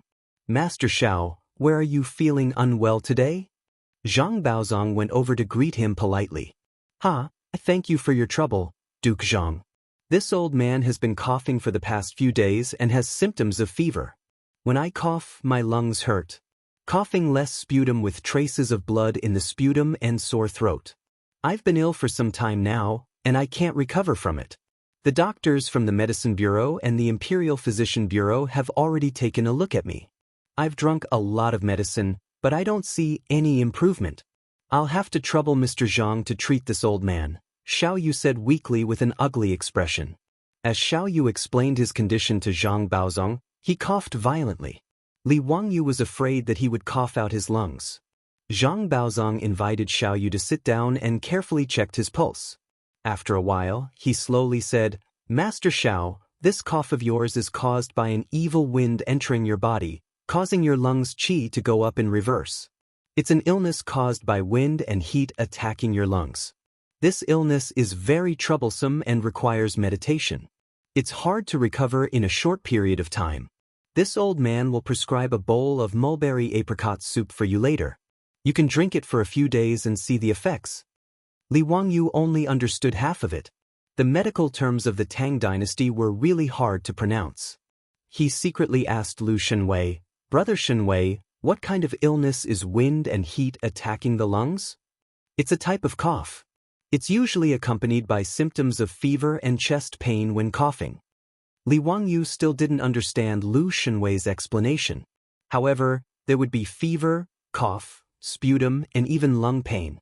Damn, this can't be pneumonia, right? If it's really pneumonia, then it's simple. Penicillin can treat the illness. He carefully recalled that there was no such thing as pneumonia in Chinese medicine since ancient times. Instead, it was replaced by coughing. Looking at Xiao Yu's symptoms, it should be the pneumonia that Western medicine spoke of. Li Wangyu couldn't help asking Lu Shenwei, is this illness hard to treat? Lu Shenwei bitterly shook his head. It's a troublesome illness caused by wind and heat attacking the lungs. If Master Xiao can't recover, it's easy for him to develop tuberculosis. If that happens, even a deity won't be able to save him. As for Master Xiao's illness, the sage had already ordered me to treat him. I've also prescribed him mulberry apricot soup, but it didn't have any effect. When Li Wangyu heard this, he pondered in his heart. In history, Xiao Yu didn't have a short life. He only died in the 22nd year of Jingguan. At that time, he was already 74 years old. The old man's pneumonia should be able to be treated, but the process would definitely be painful. Pneumonia wasn't a terminal illness in the Tang dynasty, but it wasn't easy to treat. There were many patients who died from coughing and pneumonia. It seemed that he needed to convince Xiao Yu to receive a penicillin injection. The influence of being able to quickly treat Xiao Yu's illness was much greater than treating a military officer. On the other side, Xiao Yu couldn't help but shake his head after hearing Zhang Baozong's words, I won't hide it from Sir Zhang. Lu Fengyu had already prescribed me mulberry apricot soup, but it didn't improve. That's why I wanted to ask Sir Zhang to treat me today. If it's mulberry apricot soup, then there's no need to trouble Sir Zhang. Mulberry apricot soup had the effect of clearing drains and warming dryness, moistening the lungs, and stopping coughing. It was usually used to treat the illness caused by wind and heat attacking the lungs. Hearing Xiao Yu's words, Zhang Baozong's face wrinkled as he racked his brains. Aside from mulberry apricot soup, what other ancient prescriptions were suitable? Li Wangyu suddenly spoke up and cupped his hands toward Xiao Yu. Master Xiao, Lu Fengyu's teacher, Sun Simiao, has developed a new divine medicine, penicillin. It has a miraculous effect on treating the illness caused by wind and heat attacking the lungs. Is what County Count who said true? When Lu Fengyu examined me, he didn't mention this matter. Xiao Yu was naturally interested when he heard Li Wangyu's words. This medicine was developed by old Immortal's son a few days ago. Oh? That's interesting. Xiao Yu didn't think much of it. Even though he wasn't a doctor, he knew that this medicine had been passed down from his predecessors. After countless attempts and refinements by countless doctors, the prescription had finally been passed down to this day.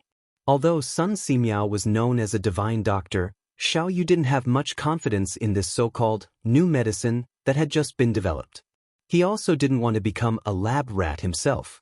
Seeing Xiao Yu's disinterest, Li Wangyu hurriedly continued, Does Master Xiao not believe in the medicine's effects? 3 days ago, there was a military officer who was infected with a venereal disease. This was an incurable disease. There is no cure, but he only had to inject penicillin for 2 days to recover. This is the miraculous effect of penicillin. If Master Xiao doesn't believe me, you can ask the Imperial Physician Medallion and the various doctors to see if I, Li Wangyu, am lying. His words moved Xiaoyu somewhat. He had naturally heard of the incurable disease and knew that it couldn't be cured. If penicillin could even cure an incurable disease, then it wouldn't be impossible for it to cure his lung disease. Thinking of this, Xiaoyu wanted to nod and try the new medicine. However, Zhang Baozong suddenly said, "Wait." Chapter 588. Wait, County Count Who, Old Master Zhao's status is different. How many people have you used this penicillin on? How dare you use it on Old Master Xiao? If something goes wrong, can you bear the responsibility, County Count Who? Lu Fengyu, let me ask you, are there any precedents for the illnesses that County Count Who says can be cured by penicillin? How many patients have you cured? Zhang Baozong's question was not wrong. Although Xiaoyu had been removed from his position as Prime Minister by Pai Lupi, he was not an ordinary person.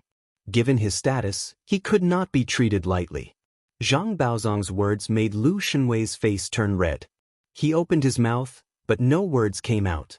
Although he was not happy with Zhang Baozong, he was a kind and honest person, so he could not lie. For Lu Shenwei to go against his conscience and say that penicillin had saved countless lives, he couldn't say such nonsense.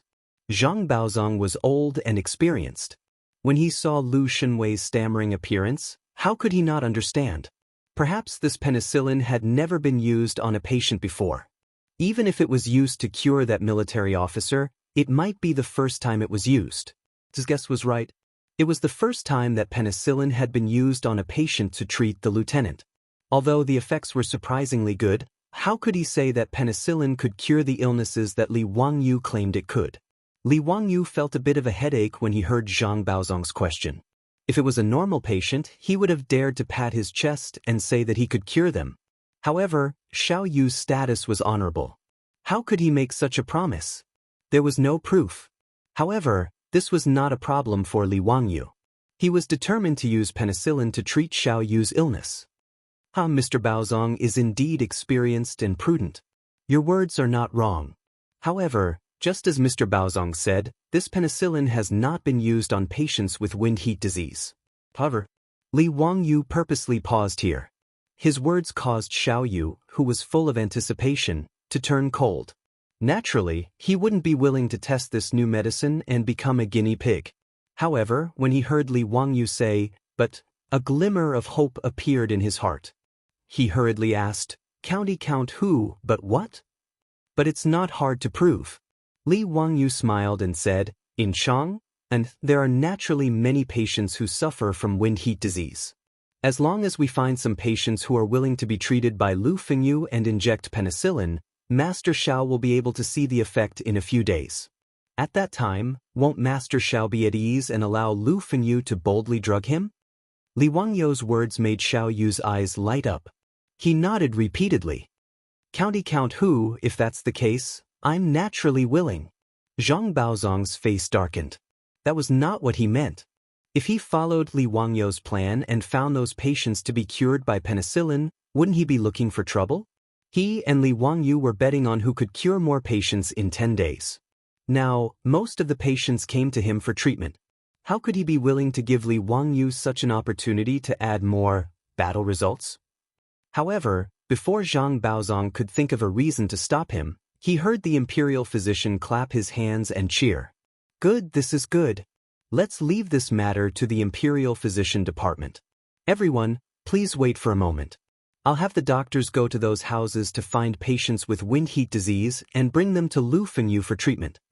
In the imperial physician department, there were more than 100 doctors in the medical department. In the Tang dynasty, it was not easy to become a doctor recognized by the imperial court. After the basic courses such as Su Wen and Shen Nong's Herbal Classic, they had to study specialized courses. According to the Tang dynasty's 6 classics, it took 7 years for physical treatment, 5 years for minor ailments, and 2 years for ear, eye, mouth, and teeth diseases. In other words, these doctors had to study in the imperial physician department for 2 to 7 years according to the subject. Moreover, the imperial physician department had strict requirements. There were examinations every month, every quarter, and every year. According to the Tang Dynasty's 6 classics, it was recorded that there was a monthly examination for the doctor, a quarterly examination for the imperial physician, and a year-end examination for the Grand Minister.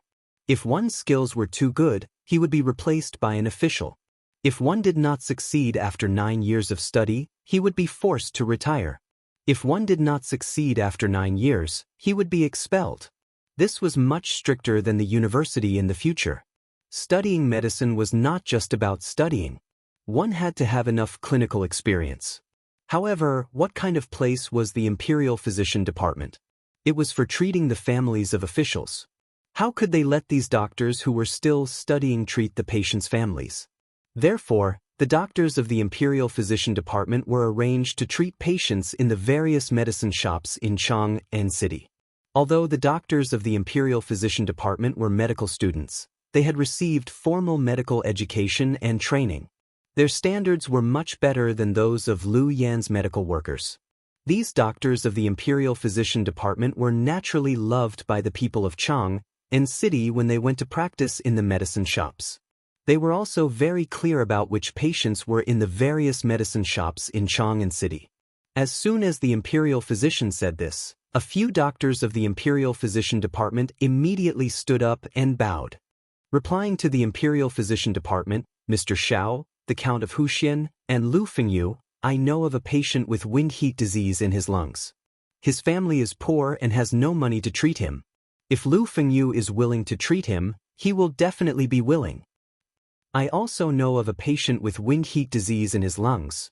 The words of the doctors made Xiao Yu overjoyed. He looked at Li Wangyu expectantly. Li Wangyu naturally would not refuse.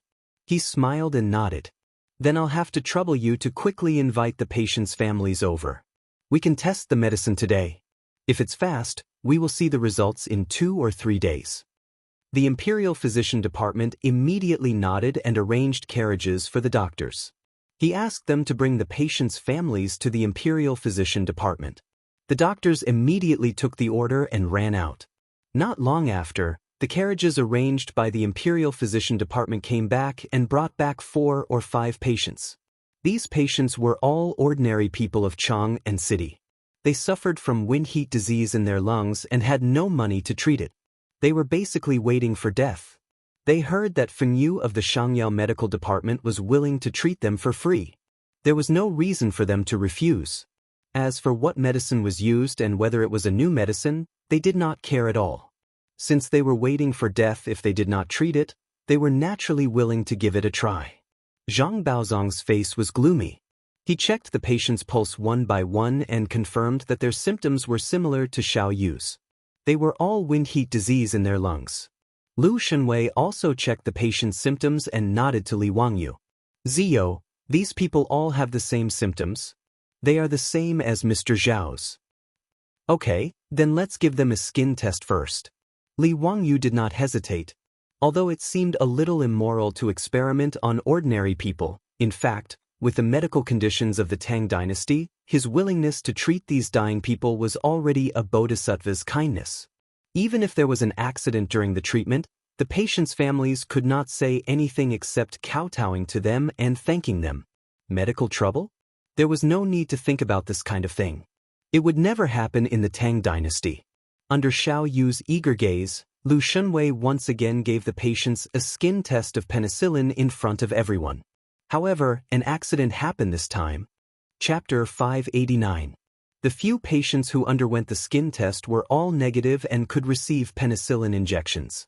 However, there was a middle-aged man who was coughing nonstop and had a red hue on his arm. This was a positive reaction to penicillin. Naturally, he could not continue injecting penicillin or he would die. Li Wangyu shook his head regretfully. Patient, please go back. This penicillin is not suitable for your treatment. Hearing that he could not receive Li Wangyu's treatment, the middle-aged man fell to his knees in front of Li Wangyu. He coughed non-stop and kowtowed repeatedly. Please have mercy, please have mercy. Please save me. Cough cough. I'm willing to take the medicine regardless of the consequences. Please don't let me go back and wait for death. Cough cough, cough. I'd rather take the medicine. Even if I die because of it, I won't say a word. Li Wangyu continued to shake his head. Since the penicillin skin test was positive, he could not continue injecting penicillin. Otherwise, he would not be saving people but harming people. Anaphylactic shock could really kill people. Li Wangyu remembered that when he was young, his mother had a colleague who passed away from anaphylactic shock due to penicillin injection. His mother had been talking about this matter from time to time many years later. It was a pity. Although it was an accident with a small probability, since the skin test showed a positive reaction, he could not continue injecting penicillin. But no matter how Li Wangyu refused, the middle-aged man only begged bitterly and kowtowed with his head banging loudly on the ground in a very sorrowful manner. Lu Shenwei looked at the pitiful man from the side and understood his feelings. If it were not for a wealthy family like Xiao Yu, who had doctors from the Imperial Physician Bureau and the Shangyao Bureau to treat him and take all kinds of medicine, the wind heat disease would be fatal.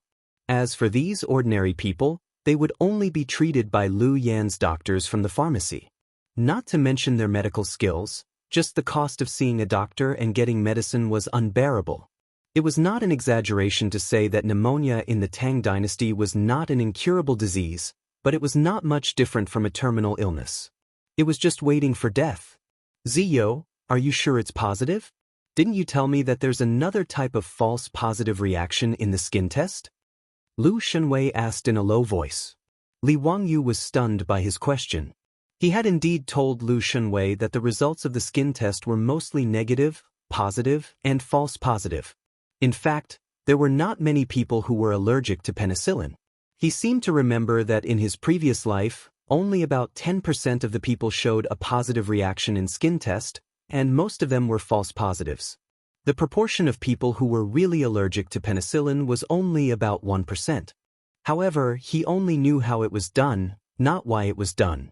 Other than knowing that no reaction was negative and could be injected, how could he know what kind of reaction was a false positive? What was positive? To be on the safe side, Li Wangyu naturally categorized all those who had a reaction to the skin test as positive and did not inject them. This was the safest method. Li Wangyu was at a loss for words, not knowing how to answer. He took a closer look at the middle-aged man's arm. There was only a redness, and there didn't seem to be any other symptoms. Li Wangyu hesitated for a moment, not knowing what to do.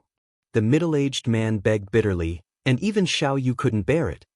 Count Huxian, can this person really not be treated with medicine? I feel that he's quite pitiful.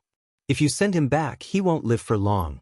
How about you write a life and death contract and have him sign it? Then, Lu Fengyu can treat him as he pleases. If something happens, you can't blame Count Huxian and Lu Fengyu. When the middle-aged man heard Xiao Yu's words, he quickly replied, "This lowly one is willing. Willing. As long as esteemed one is willing to treat me, even if I can't be cured and something happens, I won't complain." At this point, Li Wangyu simply made up his mind, gritted his teeth, and nodded in agreement. That's good. Go and find your family members and tell them about the risks of the treatment. If something happens, you can't blame us. Of course. Many thanks, esteemed one.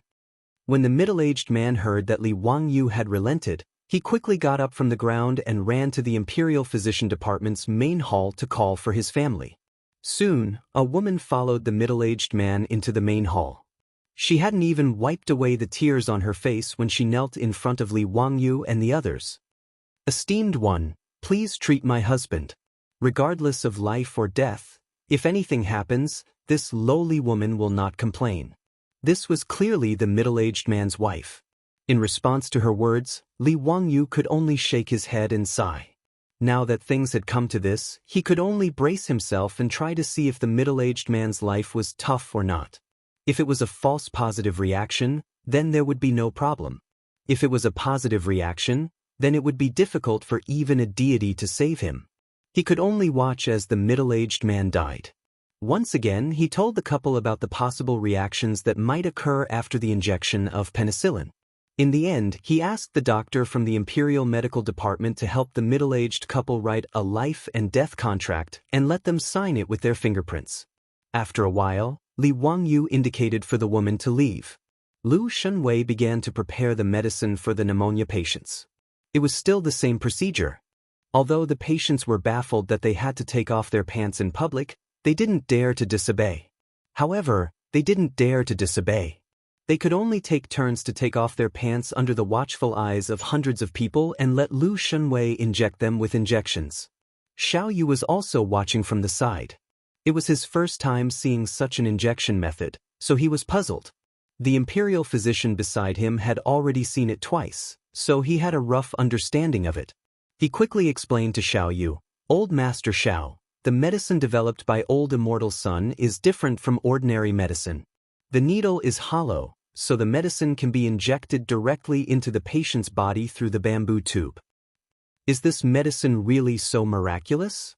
I'm not sure about other illnesses. However, one of the military officers was infected with the flower willow, and he indeed recovered in 2 days. This lowly official and everyone in the Imperial Medical Department can testify to this. Xiao Yu nodded his head and continued to watch Lu Shunwei inject the patients. It was still the same crude action.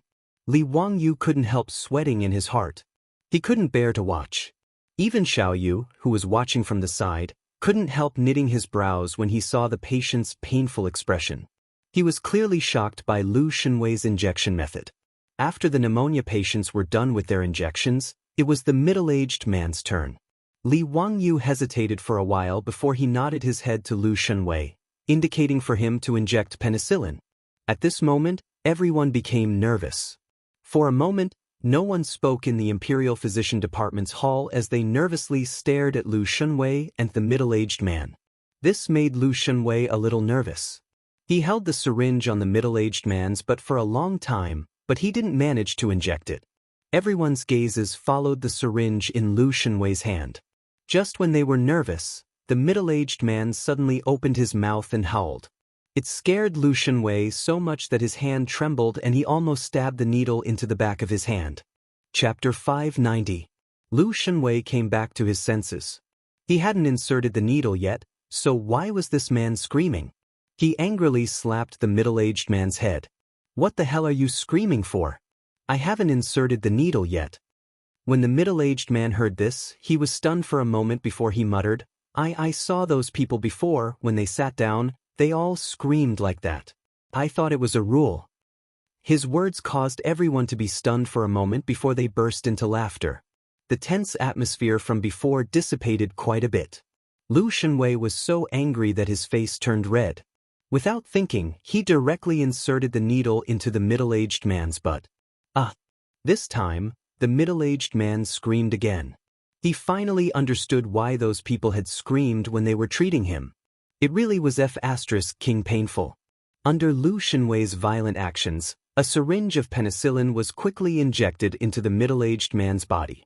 Li Wangyu gestured for him to put on his pants. "Go and call your wife in. Let's stay here for a while.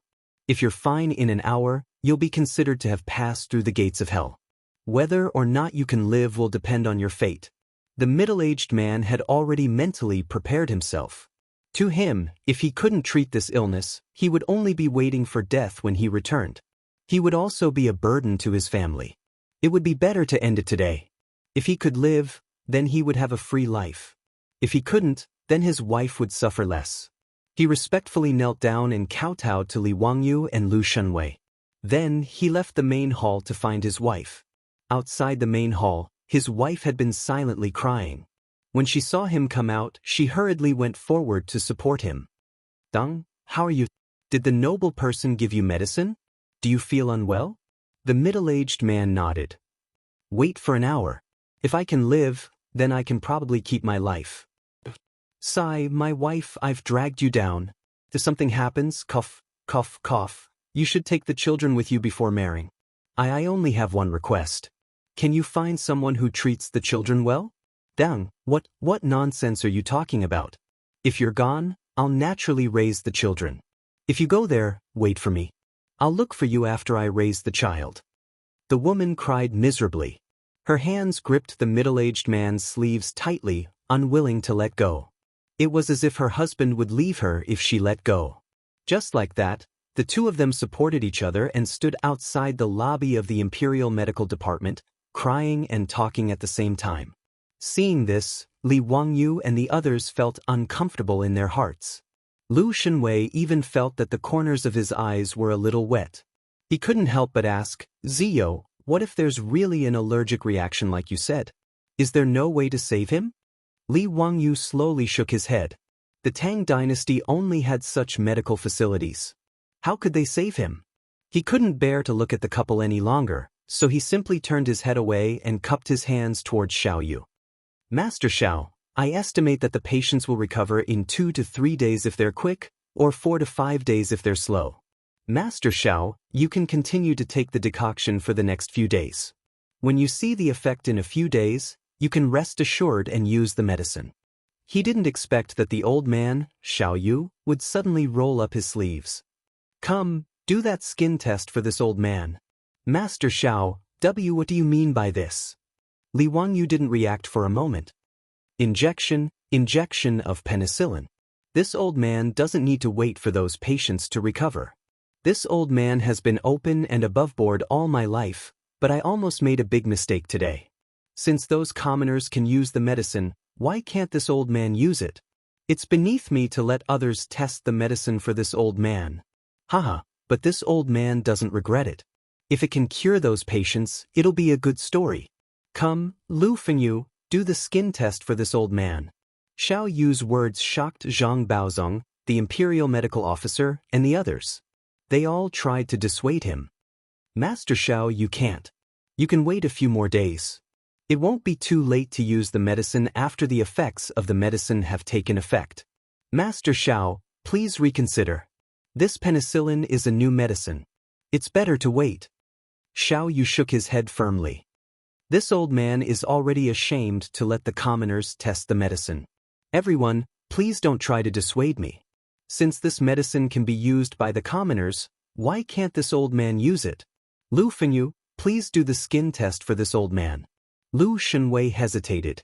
Giving acupuncture to commoners was different from giving acupuncture to a big shot like Xiao Yu. Li Wangyu, on the other hand, solemnly bowed to Xiao Yu. Master Xiao is righteous. This penicillin is a good medicine. If it's promoted, it can save countless lives. Since Master Xiao dares to test the medicine for the common people, how can we not take responsibility? He turned his head to look at Lu Shenwei. Brother Shenwei, please do the skin test for Master Xiao. If there's any accident, I'll go and ask for forgiveness from the saints. Li Wangyu's words made Lu Shenwei's eyes turn red. Ziyo, what are you saying? I'm the one who used this medicine. Naturally, I'll take responsibility for it. What does it have to do with you? Go away. This matter has nothing to do with you. After he finished speaking, he pushed Li Wangyu to the side and picked up a bottle of alcohol to disinfect Xiao Yu's wrist. Xiao Yu twirled his beard and laughed. What does this have to do with the two of you? I'm the one who let you use this medicine. If there's any problem, I'll take responsibility for it. Everyone listen carefully. If anything happens after I use this medicine, it has nothing to do with Count Huxian or Lu Fengyu. I ask that you all testify when the time comes. Xiao Yu's words moved the faces of the teachers and students of the Imperial Physician Bureau. They all bowed to him. Master Xiao is righteous. Zhang Baozong and the Imperial Physician Bureau could only look at each other and sigh. They didn't say anything to stop him. Lu Shenwei steadied his mind and, in a rare moment of gentleness, pierced the needle into the skin above Xiao Yu's wrist and injected some penicillin medicine. A doctor from the Imperial Physician Bureau came forward and helped Xiao Yu to the side to rest. The atmosphere in the hall was a bit tense. After 15 minutes, Li Wangyu came forward to check. He couldn't help but let out a long sigh. It was negative, no reaction at all. He suppressed his excitement and nodded to Lu Shenwei. Brother Shenwei, it's negative. When the teachers and students of the Imperial Physician Bureau heard this, they all clapped and cheered. The tense atmosphere in the hall relaxed. Master Xiao, please untie your belt. I'll give you the medicine and the needles. Lu Shenwei also let out a long sigh and smiled at Xiao Yu. Xiao Yu laughed loudly. I never thought that there would be a time when I would take off my clothes in front of everyone. Why are you all staring at me? I'm not that little girl from P Square. Scram, scram, scram, scram, scram to the side. His joke caused everyone to laugh. They were too embarrassed to look at the old man's butt, so they all cast sidelong glances at him. After Lu Shunwei injected Xiaoyu with the penicillin, he instructed, "Master Xiao, please continue to drink the mulberry apricot soup. Drink more warm water and eat less spicy food. Remember to keep warm to prevent catching a cold. In a few days, you should be able to recover from your wind heat disease." Good. I want to see how miraculous Daoist Sun's medicine is. Li Wangyu let Xiaoyu rest in the hall for another 15 minutes. When he saw that there were no adverse reactions, he prepared to send him out. Just as she was about to help Xiaoyu out of the hall, a doctor from the Imperial Physician Department suddenly cried out in alarm, "Oh no!" Chapter 591. Oh no, an hour has already passed. Why hasn't the patient appeared yet? Could it be? The doctor from the Imperial Medical Department suddenly spoke up, reminding everyone of the middle-aged man who had signed the life and death contract. According to Li Wangyu, if nothing happened in an hour, then everything would be fine. Everyone had been busy giving Xiaoyu injections and had forgotten about this matter. With the doctor's reminder, everyone suddenly came to their senses. Li Wangyu slapped his forehead. Damn it, how could they have completely forgotten about the middle-aged man? Just as he was about to run over to check on the middle-aged man's condition, he heard a woman's heart-wrenching cries coming from outside the Imperial Medical Department's lobby. Li Wangyu's heart sank. Oh no. Everyone in the Imperial Medical Department was in a mess as they rushed out of the lobby. When everyone rushed out of the lobby, they didn't see the scene of the middle-aged man collapsing to the ground as they had imagined. At this moment, the couple outside the lobby were hugging each other and crying bitterly, "F***CK, isn't everything fine? What's the meaning of crying so sadly?" Li Wangyu couldn't help but feel speechless. He had thought that the middle-aged man had already gone into shock due to the penicillin allergy. "Are the two of you crying in grief here? Why are you crying all of a sudden?" An Imperial Medical Department doctor couldn't help but reprimand them. Suddenly awakened by his words, the wailing couple looked up in shock. They didn't know when the two of them had been surrounded by people, but they couldn't help but be shocked. Replying to "Noble sir, this lowly one and my wife were only grieving for a moment and couldn't control ourselves. Please forgive us for disturbing you. Seeing that this lowly one doesn't have long to live, please don't blame my wife. She was just sad for a moment." Li Wangyu was so angry that he laughed. Get lost, get lost. What do you mean you don't have long to live? Didn't I say it before? You'll be fine in an hour and your illness will be cured. What are you yelling for? Go back. Remember to come back tomorrow at this time to continue the injection. In a few days, your lung disease will be cured. What? Noble lady, please don't lie to this lowly one. Will this lowly one really not die? The middle-aged man could not help but tremble as he spoke. His wife grabbed his sleeve tightly. Not only did she not stop crying, she cried even louder. "Dang, did you hear what Guerin said? You won't die, you won't die." Li Wangyu rolled his eyes speechlessly. This middle-aged man really had a false positive penicillin skin test. He only decided to take the risk because he saw that there was only a red flush on her wrist and no hard lumps. Now that the middle-aged man was fine, his pneumonia would naturally be cured. The couple wailed for a long time before finally venting the misery in their hearts that had been pent up for many days. The two of them knelt down again and kowtowed respectfully to the crowd. Only then did they support each other and leave. Li Wangyu looked at their backs and could not help but shake his head and sigh. Everything about the Tang dynasty was good, but the medical conditions were really speechless. It was just pneumonia, but in the Tang dynasty, it was enough to destroy a family. As for penicillin, although Sun Simiao had developed it, there was no way to mass-produce it. Not only was the effect of the artificial small-scale production unstable, but it was also difficult to popularize. Li Wangyu could foresee that penicillin would only be used by the rich and powerful for a long time in the future. As for the common people, it was impossible to even think about it. Li Wangyu had never thought about how to make penicillin. It was not that he was reluctant, but that he did not dare. It was very difficult to extract penicillin, and the effect of artificially extracted penicillin was also unstable. If he had not observed that the staphylococci were really killed under the microscope, He would not have dared to use penicillin on the patient. Even so, it was still a great risk.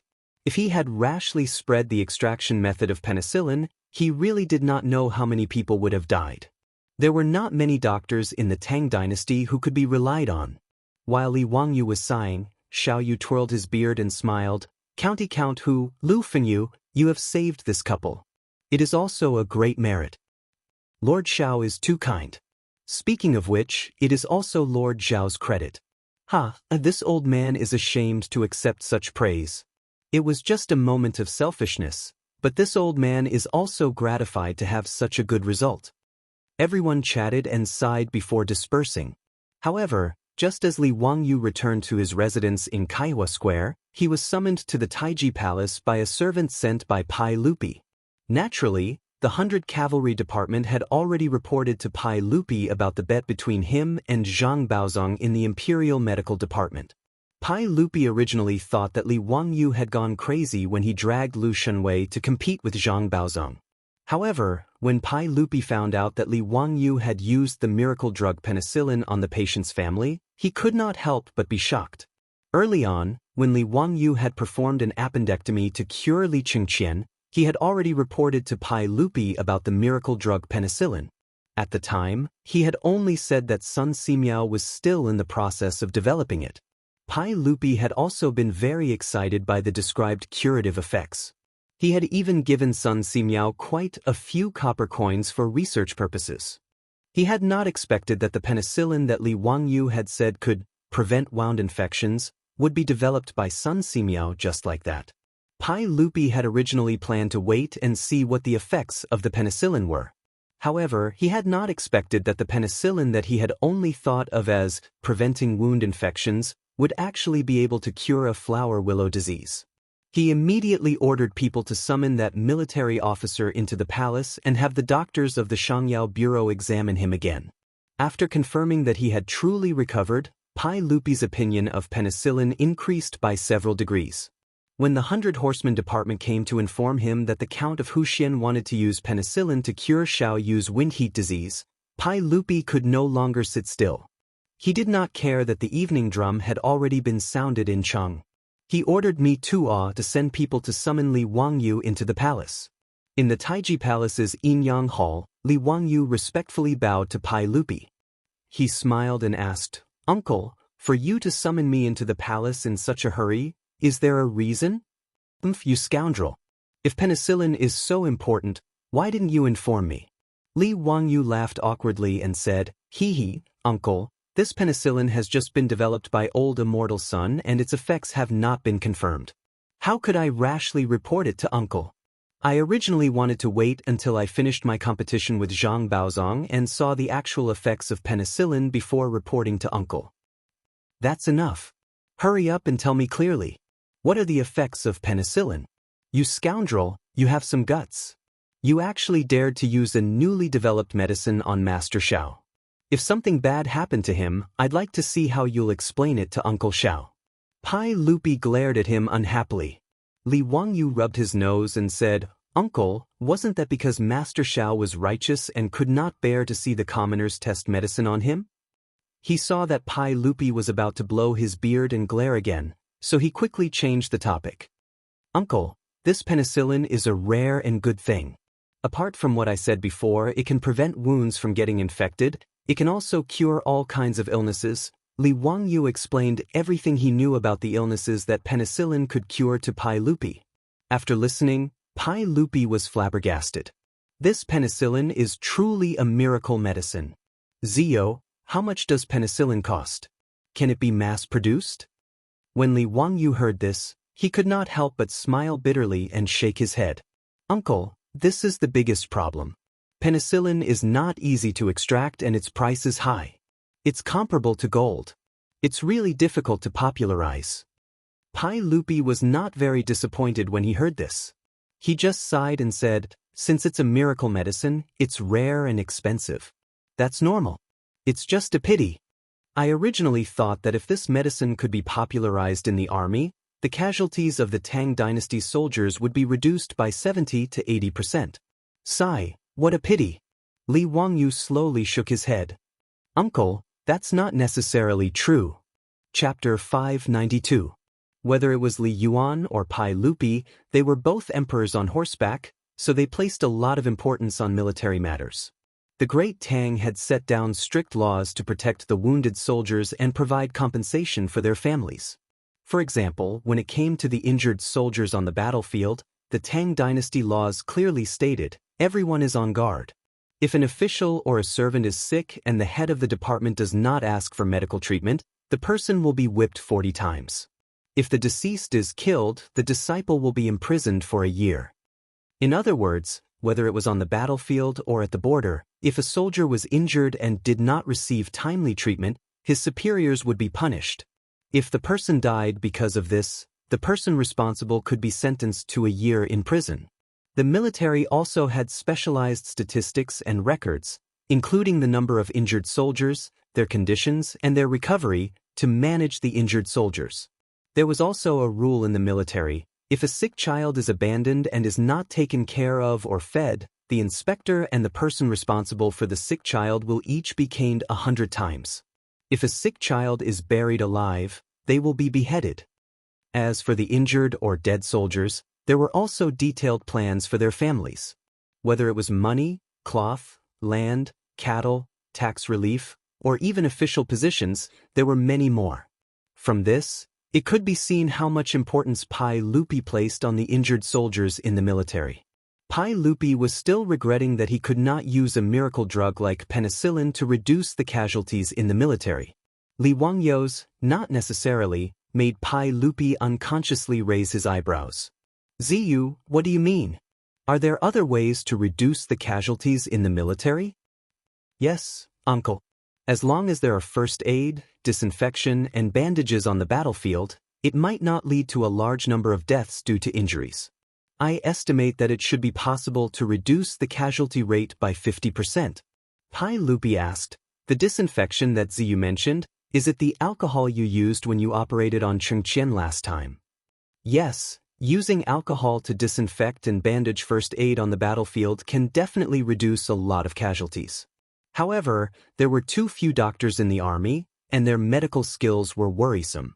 Little nephew earnestly requests uncle to establish a military medical system and set up a military medical department to train military doctors and paramedics to learn first aid on the battlefield, suturing surgery, disinfection, and other medical skills to save the lives of our Tang Dynasty soldiers. Uncle, don't let the soldiers bleed and cry. Li Wangyou's words were sincere. What he said about the poor medical system in the Tang Dynasty was also true. The Tang system was installed. Military doctors were sent by the Taichung Temple, but the number was pitifully small. For every 500 men and above in the marching army and military service area, one physician is usually assigned. If there were more than 5,000 people, they would be given to 2 people. Henceforth, he led 5,000 men plus 1 man. Every doctor will be given 2, to reduce the number of injured doctors. An army of 5,000 with only 2 physicians. What use would they be in a war? Not to mention the extremely crude medical skills and treatment conditions. It was estimated that if they just sprinkled a handful of the so-called golden sore ointment on the wound, it would be considered a cure. Whether or not the soldiers could survive after being injured would depend on the heavens. Pai Lupi frowned. Ziyu, I can understand the military doctors you mentioned. Are you referring to the doctors assigned to the army? What do you mean by paramedics? Uncle, paramedics are also soldiers. In addition to carrying weapons and attacking with the army, they also need to carry medicine packs with them, including bandages, alcohol, golden sore ointment, and other first aid medicines. These paramedics need to learn first aid on the battlefield. When someone is injured, the paramedics can immediately stop the bleeding and send the injured to the rear for military doctors to treat. In my opinion, every 100 men in a brigade can be assigned 2 paramedics. In this way, the casualties on the battlefield will be greatly reduced. After hearing his words, Pai Lupi couldn't help but stand up and pace back and forth. After a long time, Pai Lupi slowly shook his head. Ziyu, your idea is very good. I think the paramedics you mentioned are very good, but it will be difficult to realize. Uncle, why is that? My Tang dynasty has hundreds of thousands of government soldiers. According to your idea, how many paramedics do we need? At least tens of thousands, right? With so many soldiers who can save the injured, do you think I can copy Han Xin and conjure up soldiers out of beans? Even if we recruit soldiers who are slightly literate and train them, where would we find so many medical doctors to teach them first aid? Pai Lupi's words were also true. The literacy rate in the Tang dynasty was very low, and there were even fewer scholars who were willing to study medicine. Even the imperial medical department only had a few hundred students. Among them, there were no more than 100 medical students. And these people still had to study for 7 years before they could graduate. Teaching medicine to a few hundred people was completely different from teaching medicine to tens of thousands. Even if Pai Lupi wanted tens of thousands of paramedics, he couldn't find enough people to train them. Li Wangyu laughed and suddenly changed the topic. Uncle, do you know why I made a bet with Mr. Treasure? Oh? Pai Lupi didn't understand why he suddenly brought it up. Li Wangyu laughed mischievously.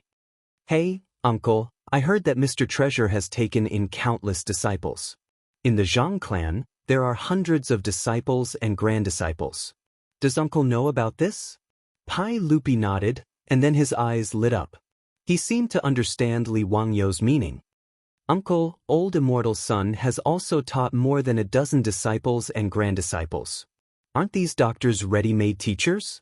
As long as I win the competition, Mr. Treasure will have to worship old Immortal's son as his teacher. When that time comes, all the disciples and grand disciples of the Zhang clan will have to listen to old Immortal's son's instructions. I intend to let these people learn the art of surgery from old Immortal's son and then become medical doctors. They will be specially trained to be military doctors and paramedics. In the future, the military doctors will no longer be sent by Taichung Temple. Instead, they will be sent by the military medical department after receiving first aid knowledge on the battlefield. This way, it will definitely reduce the casualty rate of the soldiers in battle. After listening to Li Wangyu's explanation, Pai Lupi finally understood why he made such a bet with Zhang Baozong. He couldn't help but stroke his beard and smile. Zio, you little brat, you've schemed well.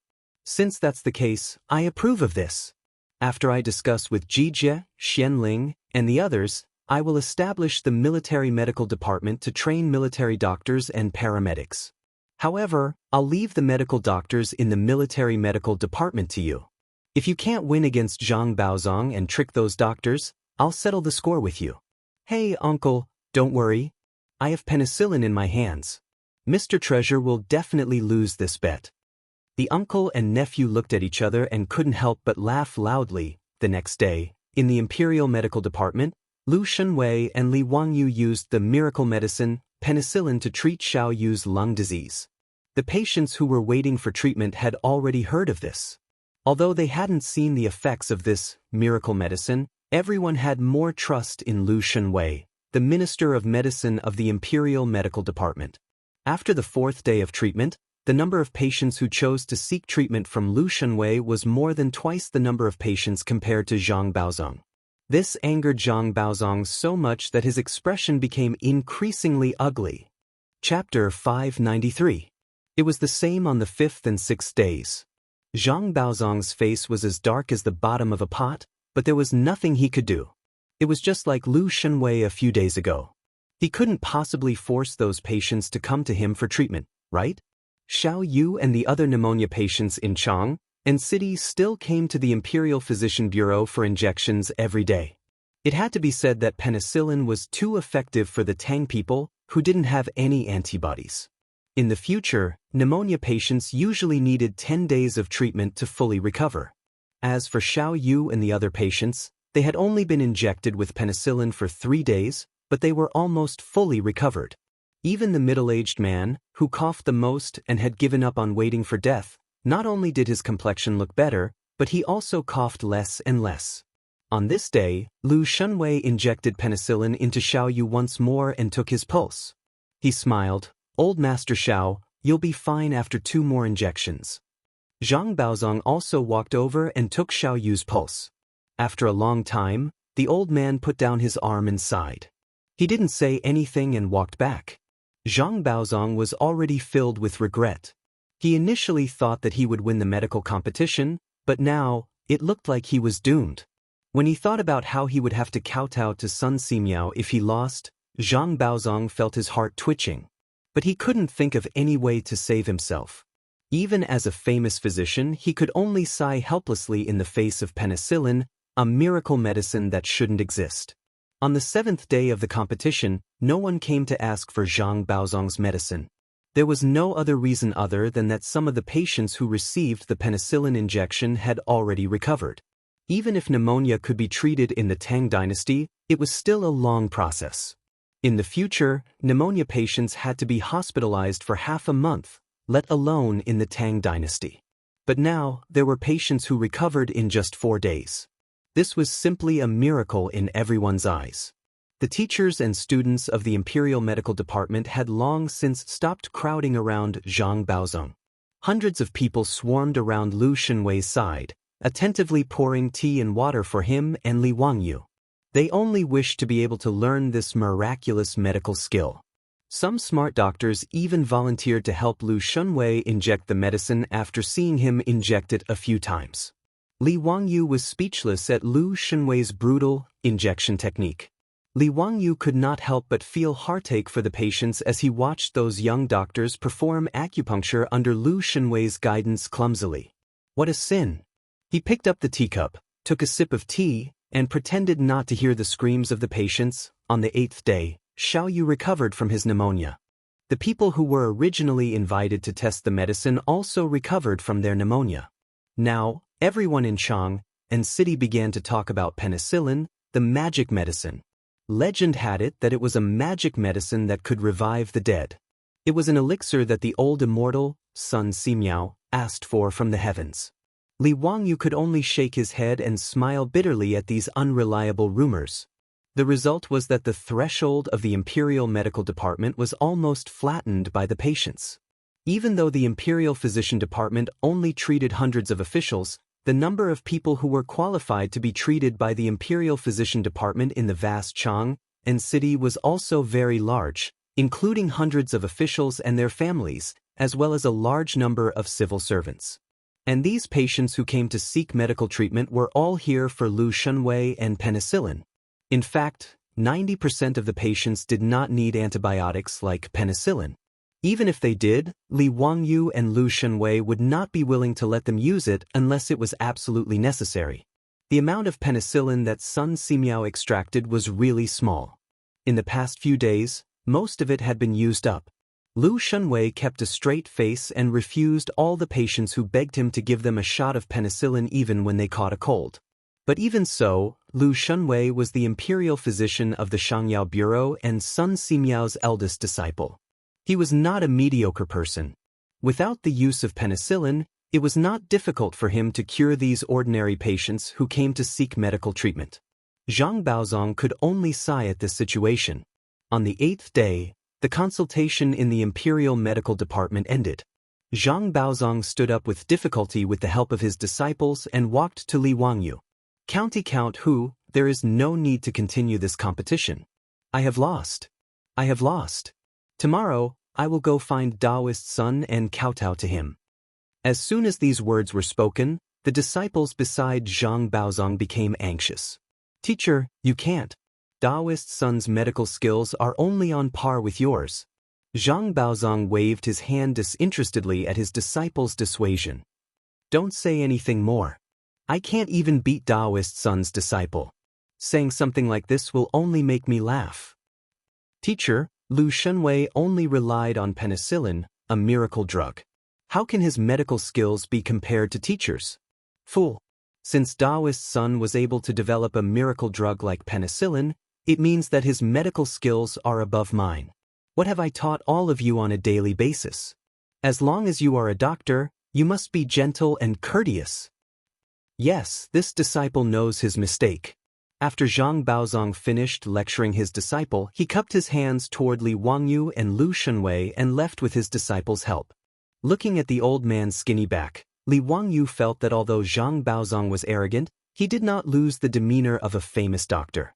The disgust he had for Lu Shenwei lessened a bit. After Zhang Baozong left, Li Wangyu and Lu Shunwei looked at each other and smiled. Imperial Physician Token. Since Mr. Baozong has already admitted defeat, then there's no need to continue the 10 days agreement.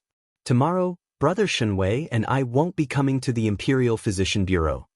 Li Wangyu had been in Chang and City for 8 days and was already impatient. Since Zhang Baozong had admitted defeat, there were only 2 days left. There was no need to continue the competition. He still needed to hurry back to Dingzhou village. When the Imperial Physician heard his words, he shook his head. Count who, you absolutely cannot.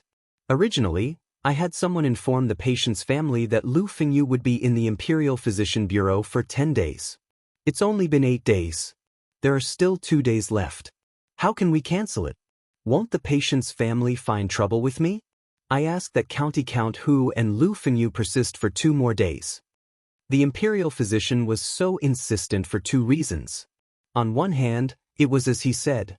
It would be difficult to explain to the patient's family. On the other hand, he was unwilling to let go of this opportunity for the teachers and students to learn. Although Lu Shunwei's medical skills were still lacking compared to Zhang Baozong's, the gap between him and the doctors in the Imperial Physician Bureau was quite large. In the past few days, even without the penicillin, just Lu Shunwei's diagnosis and treatment had greatly benefited the teachers and students of the Imperial Physician Bureau.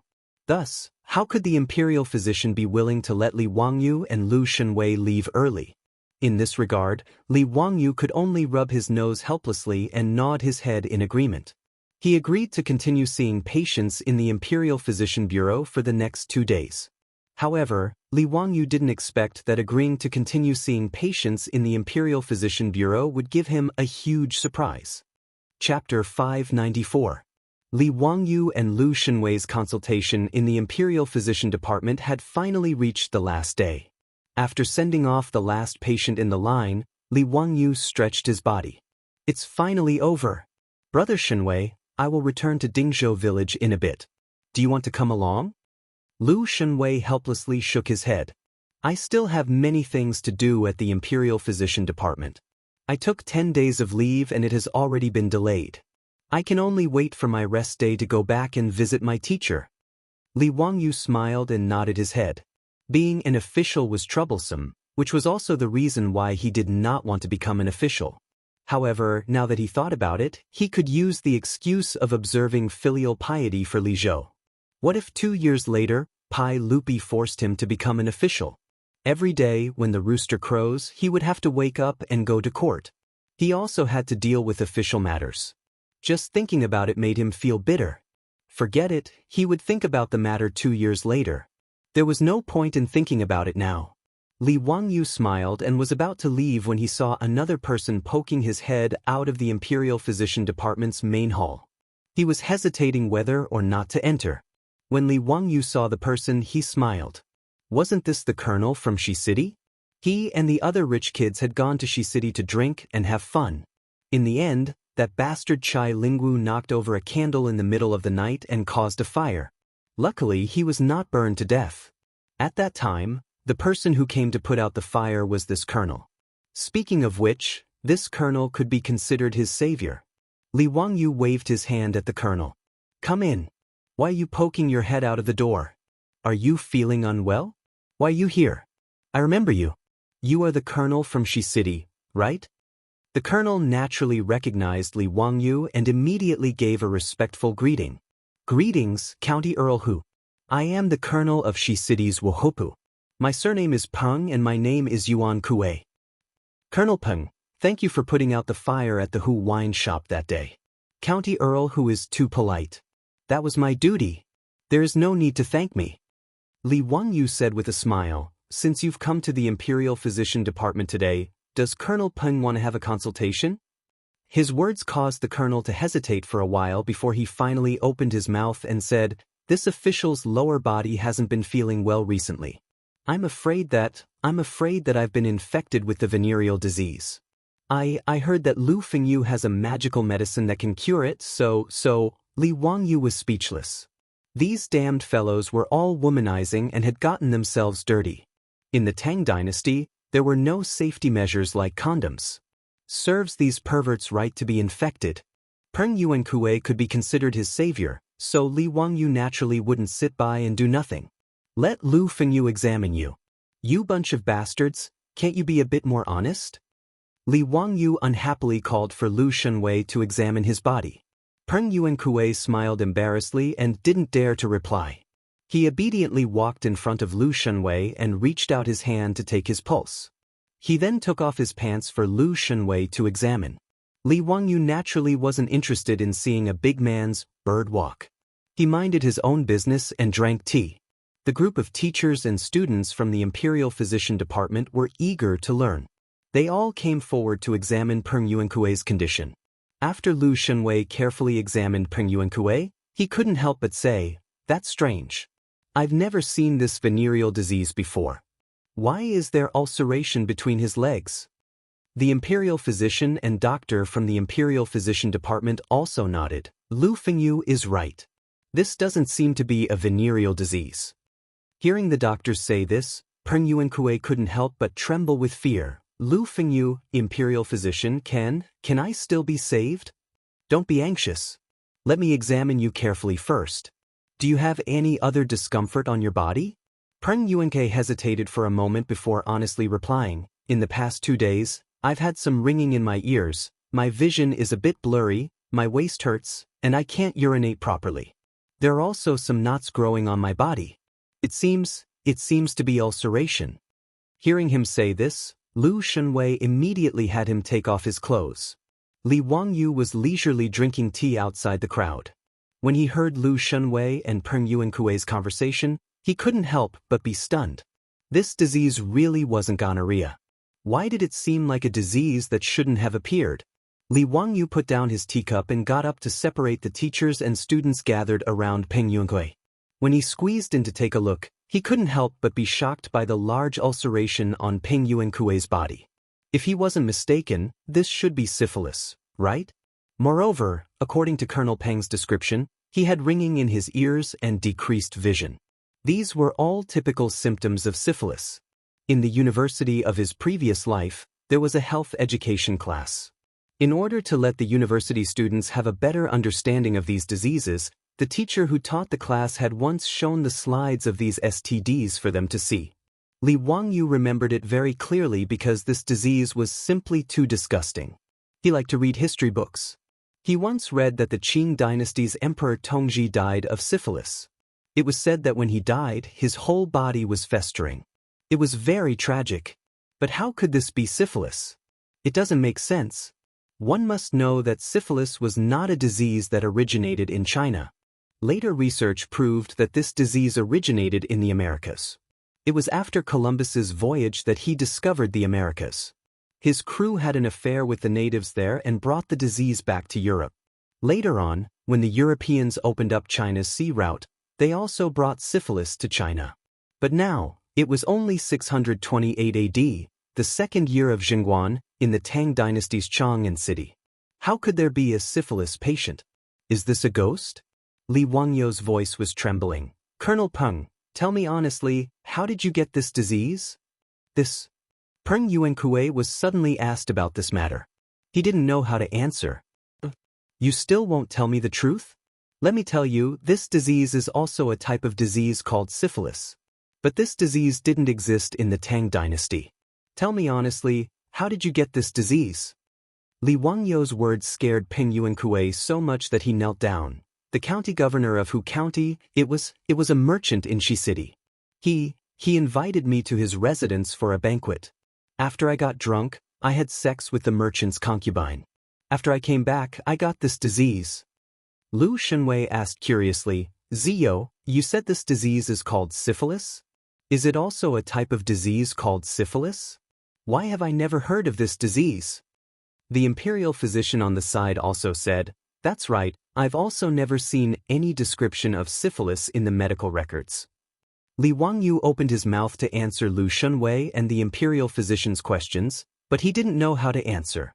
He could only say vaguely, "It's hard to explain in a few words.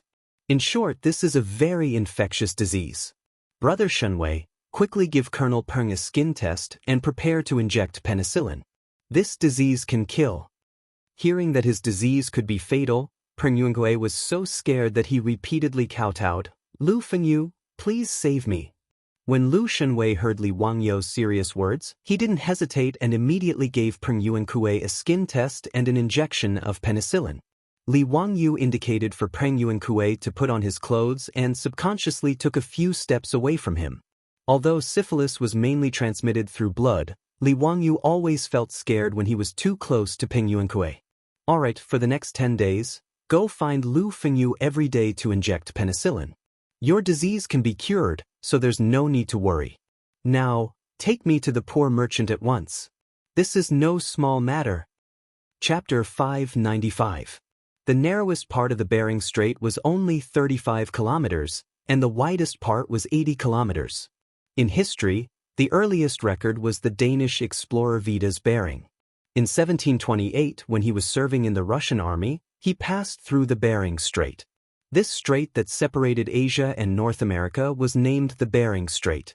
In the future, Li Wangyu had argued with others about whether or not the Bering Strait could be crossed on foot in winter. After looking up a lot of information, the conclusion was that it was very, very difficult. Although the Bering Strait was frozen all year round, 35 kilometers did not sound far. It seemed that one could reach the other side in a few hours by sleigh. However, the frozen sea was not smooth. Not only would there be huge ice cracks, but there would also be frequent snowstorms. Moreover, one had to overcome temperatures of -30 to -40 degrees Celsius. Even in the future, it was difficult to cross the frozen Bering Strait on foot, let alone 1,000 years ago. Li Wangyu found it hard to imagine that someone from the Wuxia kingdom could cross the Bering Strait at this time. However, even if they crossed the Bering Strait, how could they continue south, through Alaska and Canada, and enter North America? Li Wangyu could not understand this. However, Peng Yunkui was infected with syphilis, so he had to believe it. Seeing Li Wangyu ask about the whereabouts of the Wuxia kingdom merchant, Qiqi Zhongxi could only spread out his hands helplessly. "County Earl, the Wuxia kingdom merchant only came to Taowu to trade, but he has already returned to Wuxia kingdom." When Li Wangyu heard this, he could not help but feel disappointed. Wuxia kingdom was thousands of miles away from Chang'an city. Where could he find someone? It seemed that there would be no results even if he continued to investigate this matter. Regardless of whether or not someone from the Wuxia nation had accidentally run to America, there were no clues now. Even Bai En was a few thousand miles away. It would take at least a few months for him to arrive. How could he find someone else? Qiqi Zhongxi's concubine had been infected with syphilis by the Wuxia kingdom merchant in Taowu. It was also an accident that she was brought to Chang'an city. With his interest waning, Li Wangyu planned to get up and leave. Qiqi Zhongxi respectfully prepared to send Li Wangyu out, but after taking 2 steps, Li Wangyu suddenly turned his head and asked, "Qiqi Zhongxi, did the concubine you beat to death give her anything from the Wuxia kingdom?" Li Wangyu was still a bit unwilling. Since the concubine had served the Wuxia kingdom, perhaps they had given her something as a gift. What if there were some specialties from America? He didn't believe that the people from the Wuxia kingdom only brought back syphilis, the only specialty of the Americas. Beggar Zhongxi shook his head, replying to County Uncle, "After that lowly servant was beaten to death by me, she was dragged outside the city and buried. Apart from gold, silver, and jewelry, everything else in her room has been burned. There's nothing special about it." When Qiqi Zhongxi, Qiqi was Qiqi Zhongxi, Qiqi not, Qiqi, Chio Qiqi a Qiqi, yes. "County Earl, please come with me." That concubine had just returned to Chang, and from the north with the merchant caravan a month ago. She did not have any valuables with her. Qiqi Zhongxi kingdom led Li Wangyu and his group to a room in the middle of the courtyard. "This is the room that concubine used to live in." Li Wangyu pinched his nose and asked someone to open the door. He went in and looked around. Naturally, it was empty. He helplessly retreated. Just as he was about to leave, his eyes were attracted by a few flower pots in the middle of the courtyard. Li Wangyu's voice began to tremble. These pots of crops, where did they come from?" Qiqi Zhongxi Kingdom did not understand. He hurriedly asked the servants in the residence before replying, "County Earl, the servants said they were planted by that concubine. May I ask if there is anything wrong?" Li Wangyu ignored him and directly shouted at Niu Wu and the others, "Niu Wu, immediately have people surround these plants. If anyone dares to damage these plants, kill them without mercy." Niu Wu and the troops were confused by Li Wangyu's order. However, this was the first time they had seen their Langjun give such a nervous order. Naturally, they did not dare to be negligent. Immediately, some of the troops stepped forward and pulled out their sabers from their waists. They surrounded the pots of crops that Li Wangyu was pointing at and forbade others from approaching. Beggar Zhong, she was scared out of his wits by this scene. After a while, he stuttered, "May I ask County Earl who, is there something wrong with these pots of crops?" "Don't ask so many questions." Niu Wu. Li Wangyu ignored him and turned to shout at Niu Wu. "What orders do you have, Langjun?" Niu Wu saw Li Wangyu's disposition and knew the importance of this matter. He did not dare to be negligent. Li Wangyu tore off his goldfish talisman and threw it to him. "Go, take my goldfish talisman and immediately ride to Duke Lu's mansion. Have Uncle Cheng lead the imperial army of the Jinwu guards to surround Huayuan Square. This matter is of great importance and cannot be delayed. Go quickly." Niu Wu took the goldfish talisman and did not dare to hesitate. He immediately rushed out of Qiqi Zhongxi Kingdom's mansion and jumped on his horse to rush out of the square. Although he did not know what had happened, since Li Wangyu was so nervous and even had Qing Yaojin lead the imperial army, it must be something big. Niu Wu did not care about the ban on horses in Chang'an City. He directly urged his horse to rush into the middle of the street and rush towards Duke Lu's mansion. At this time, the gate was about to close. The imperial army of the Jinwu guards had already begun patrolling the streets to enforce the night ban. Seeing Niu Wu galloping, the imperial army immediately stopped him. "Stop, or you! How dare you gallop in Chang'an City? I'm a soldier from the county count's mansion. I have an urgent matter to attend to at Duke Lu's mansion. My Longjuan's goldfish talisman is here as proof." Niu Wu raised Li Wangyu's goldfish talisman and shouted.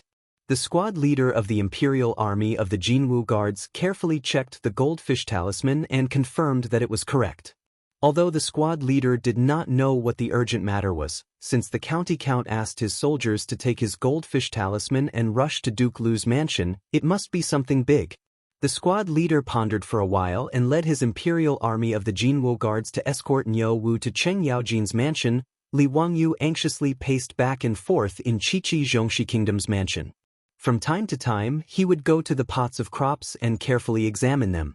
His soldiers did not understand what these pots of crops were to make their Langjun so nervous. Qiqi Zhongxi and Ping Yuankui were even more at a loss as they stood aside uneasily. The maidservants in Qiqi Zhongxi Kingdom's mansion were chased far away and did not dare to show their faces. While Li Wangyu was waiting anxiously, the gate of Qiqi Zhongxi Kingdom's mansion was slammed open with a bang. A large group of imperial army of the Jinwu guards in full armor and holding shiny weapons rushed in. "Bastard, if you don't explain yourself today, you won't be able to escape this beating." When Li Wangyu heard that, he was about to explain to Qing Yaojin.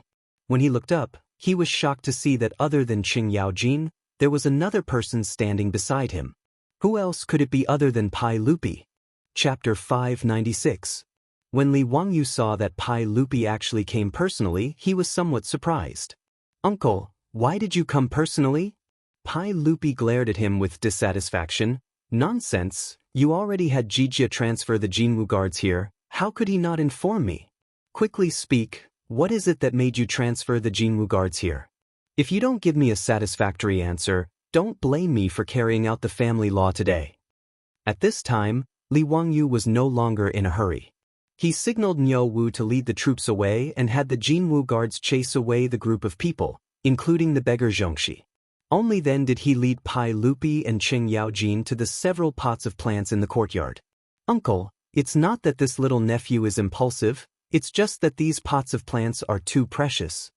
Pai Lupi and Qing Yaojin curiously looked over and saw that there were many plants in the courtyard.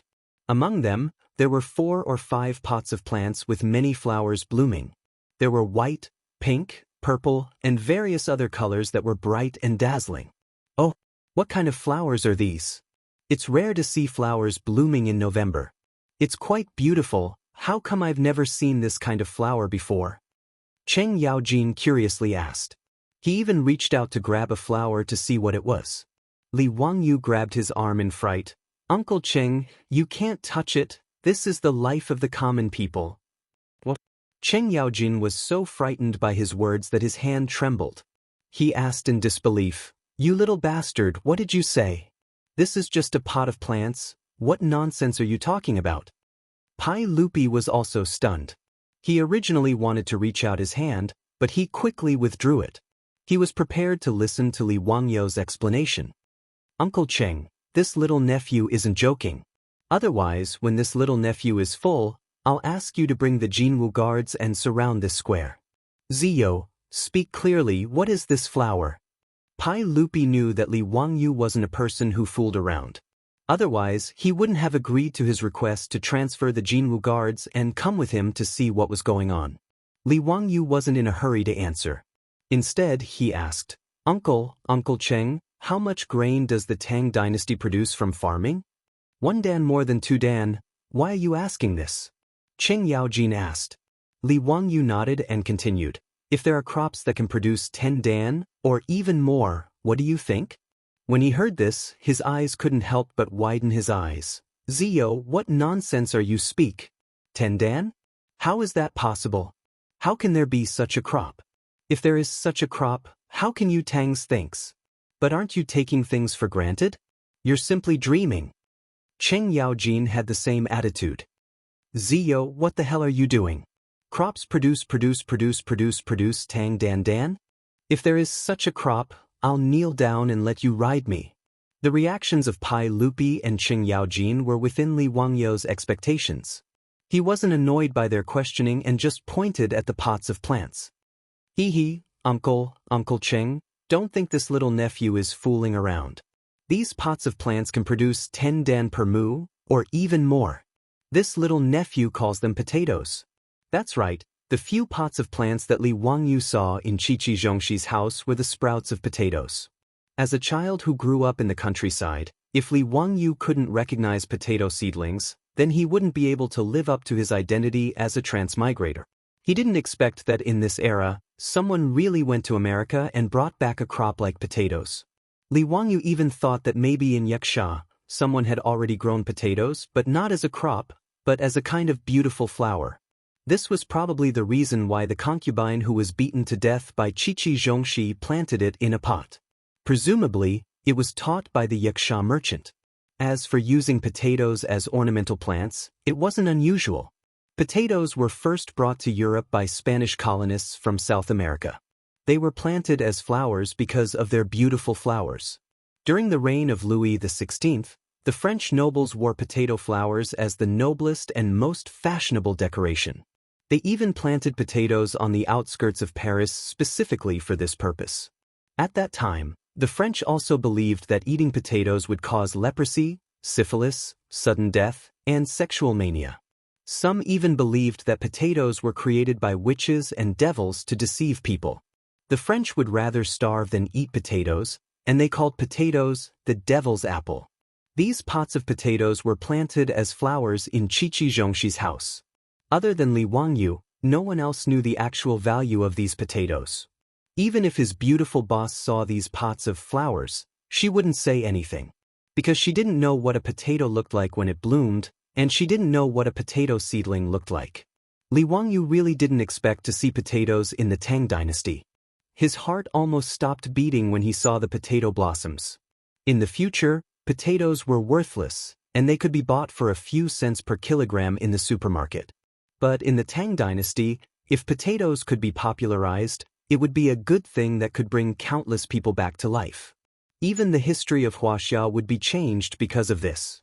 Because he thought of the importance of potatoes, Li Wangyu didn't dare to neglect it. After he ordered his troops to surround these pots of potatoes, he immediately sent Niu Wu to find Cheng Yaojin to transfer troops. After Niu Wu left, Li Wangyu didn't give up. He didn't even care about taboo, and forced Qiqi Zhongxi to lead him around the house to see if there were other things from America. But unfortunately, after turning Qiqi Zhongxi's house upside down, there were no other things that shouldn't be there except for the 5 pots of potatoes that had already bloomed in front of him. This made Li Wangyu feel very regretful. Peppers, tomatoes, sweet potatoes, cocoa beans, pumpkins. America was really a treasure trove, but it was a pity that he had to wait for hundreds of years to open the treasure trove. As for the yield of potatoes per moo, he didn't dare to say too much. In the future, the yield of potatoes per moo could reach 3,000 or even 5,000 caddies, but in the Tang dynasty, it might not be possible. But he was absolutely sure that he could get 1,000 caddies. Li Wangyu's words made Pai Lupi and Qing Yaojin stunned at first, and then they both laughed. Ziyo, don't make trouble.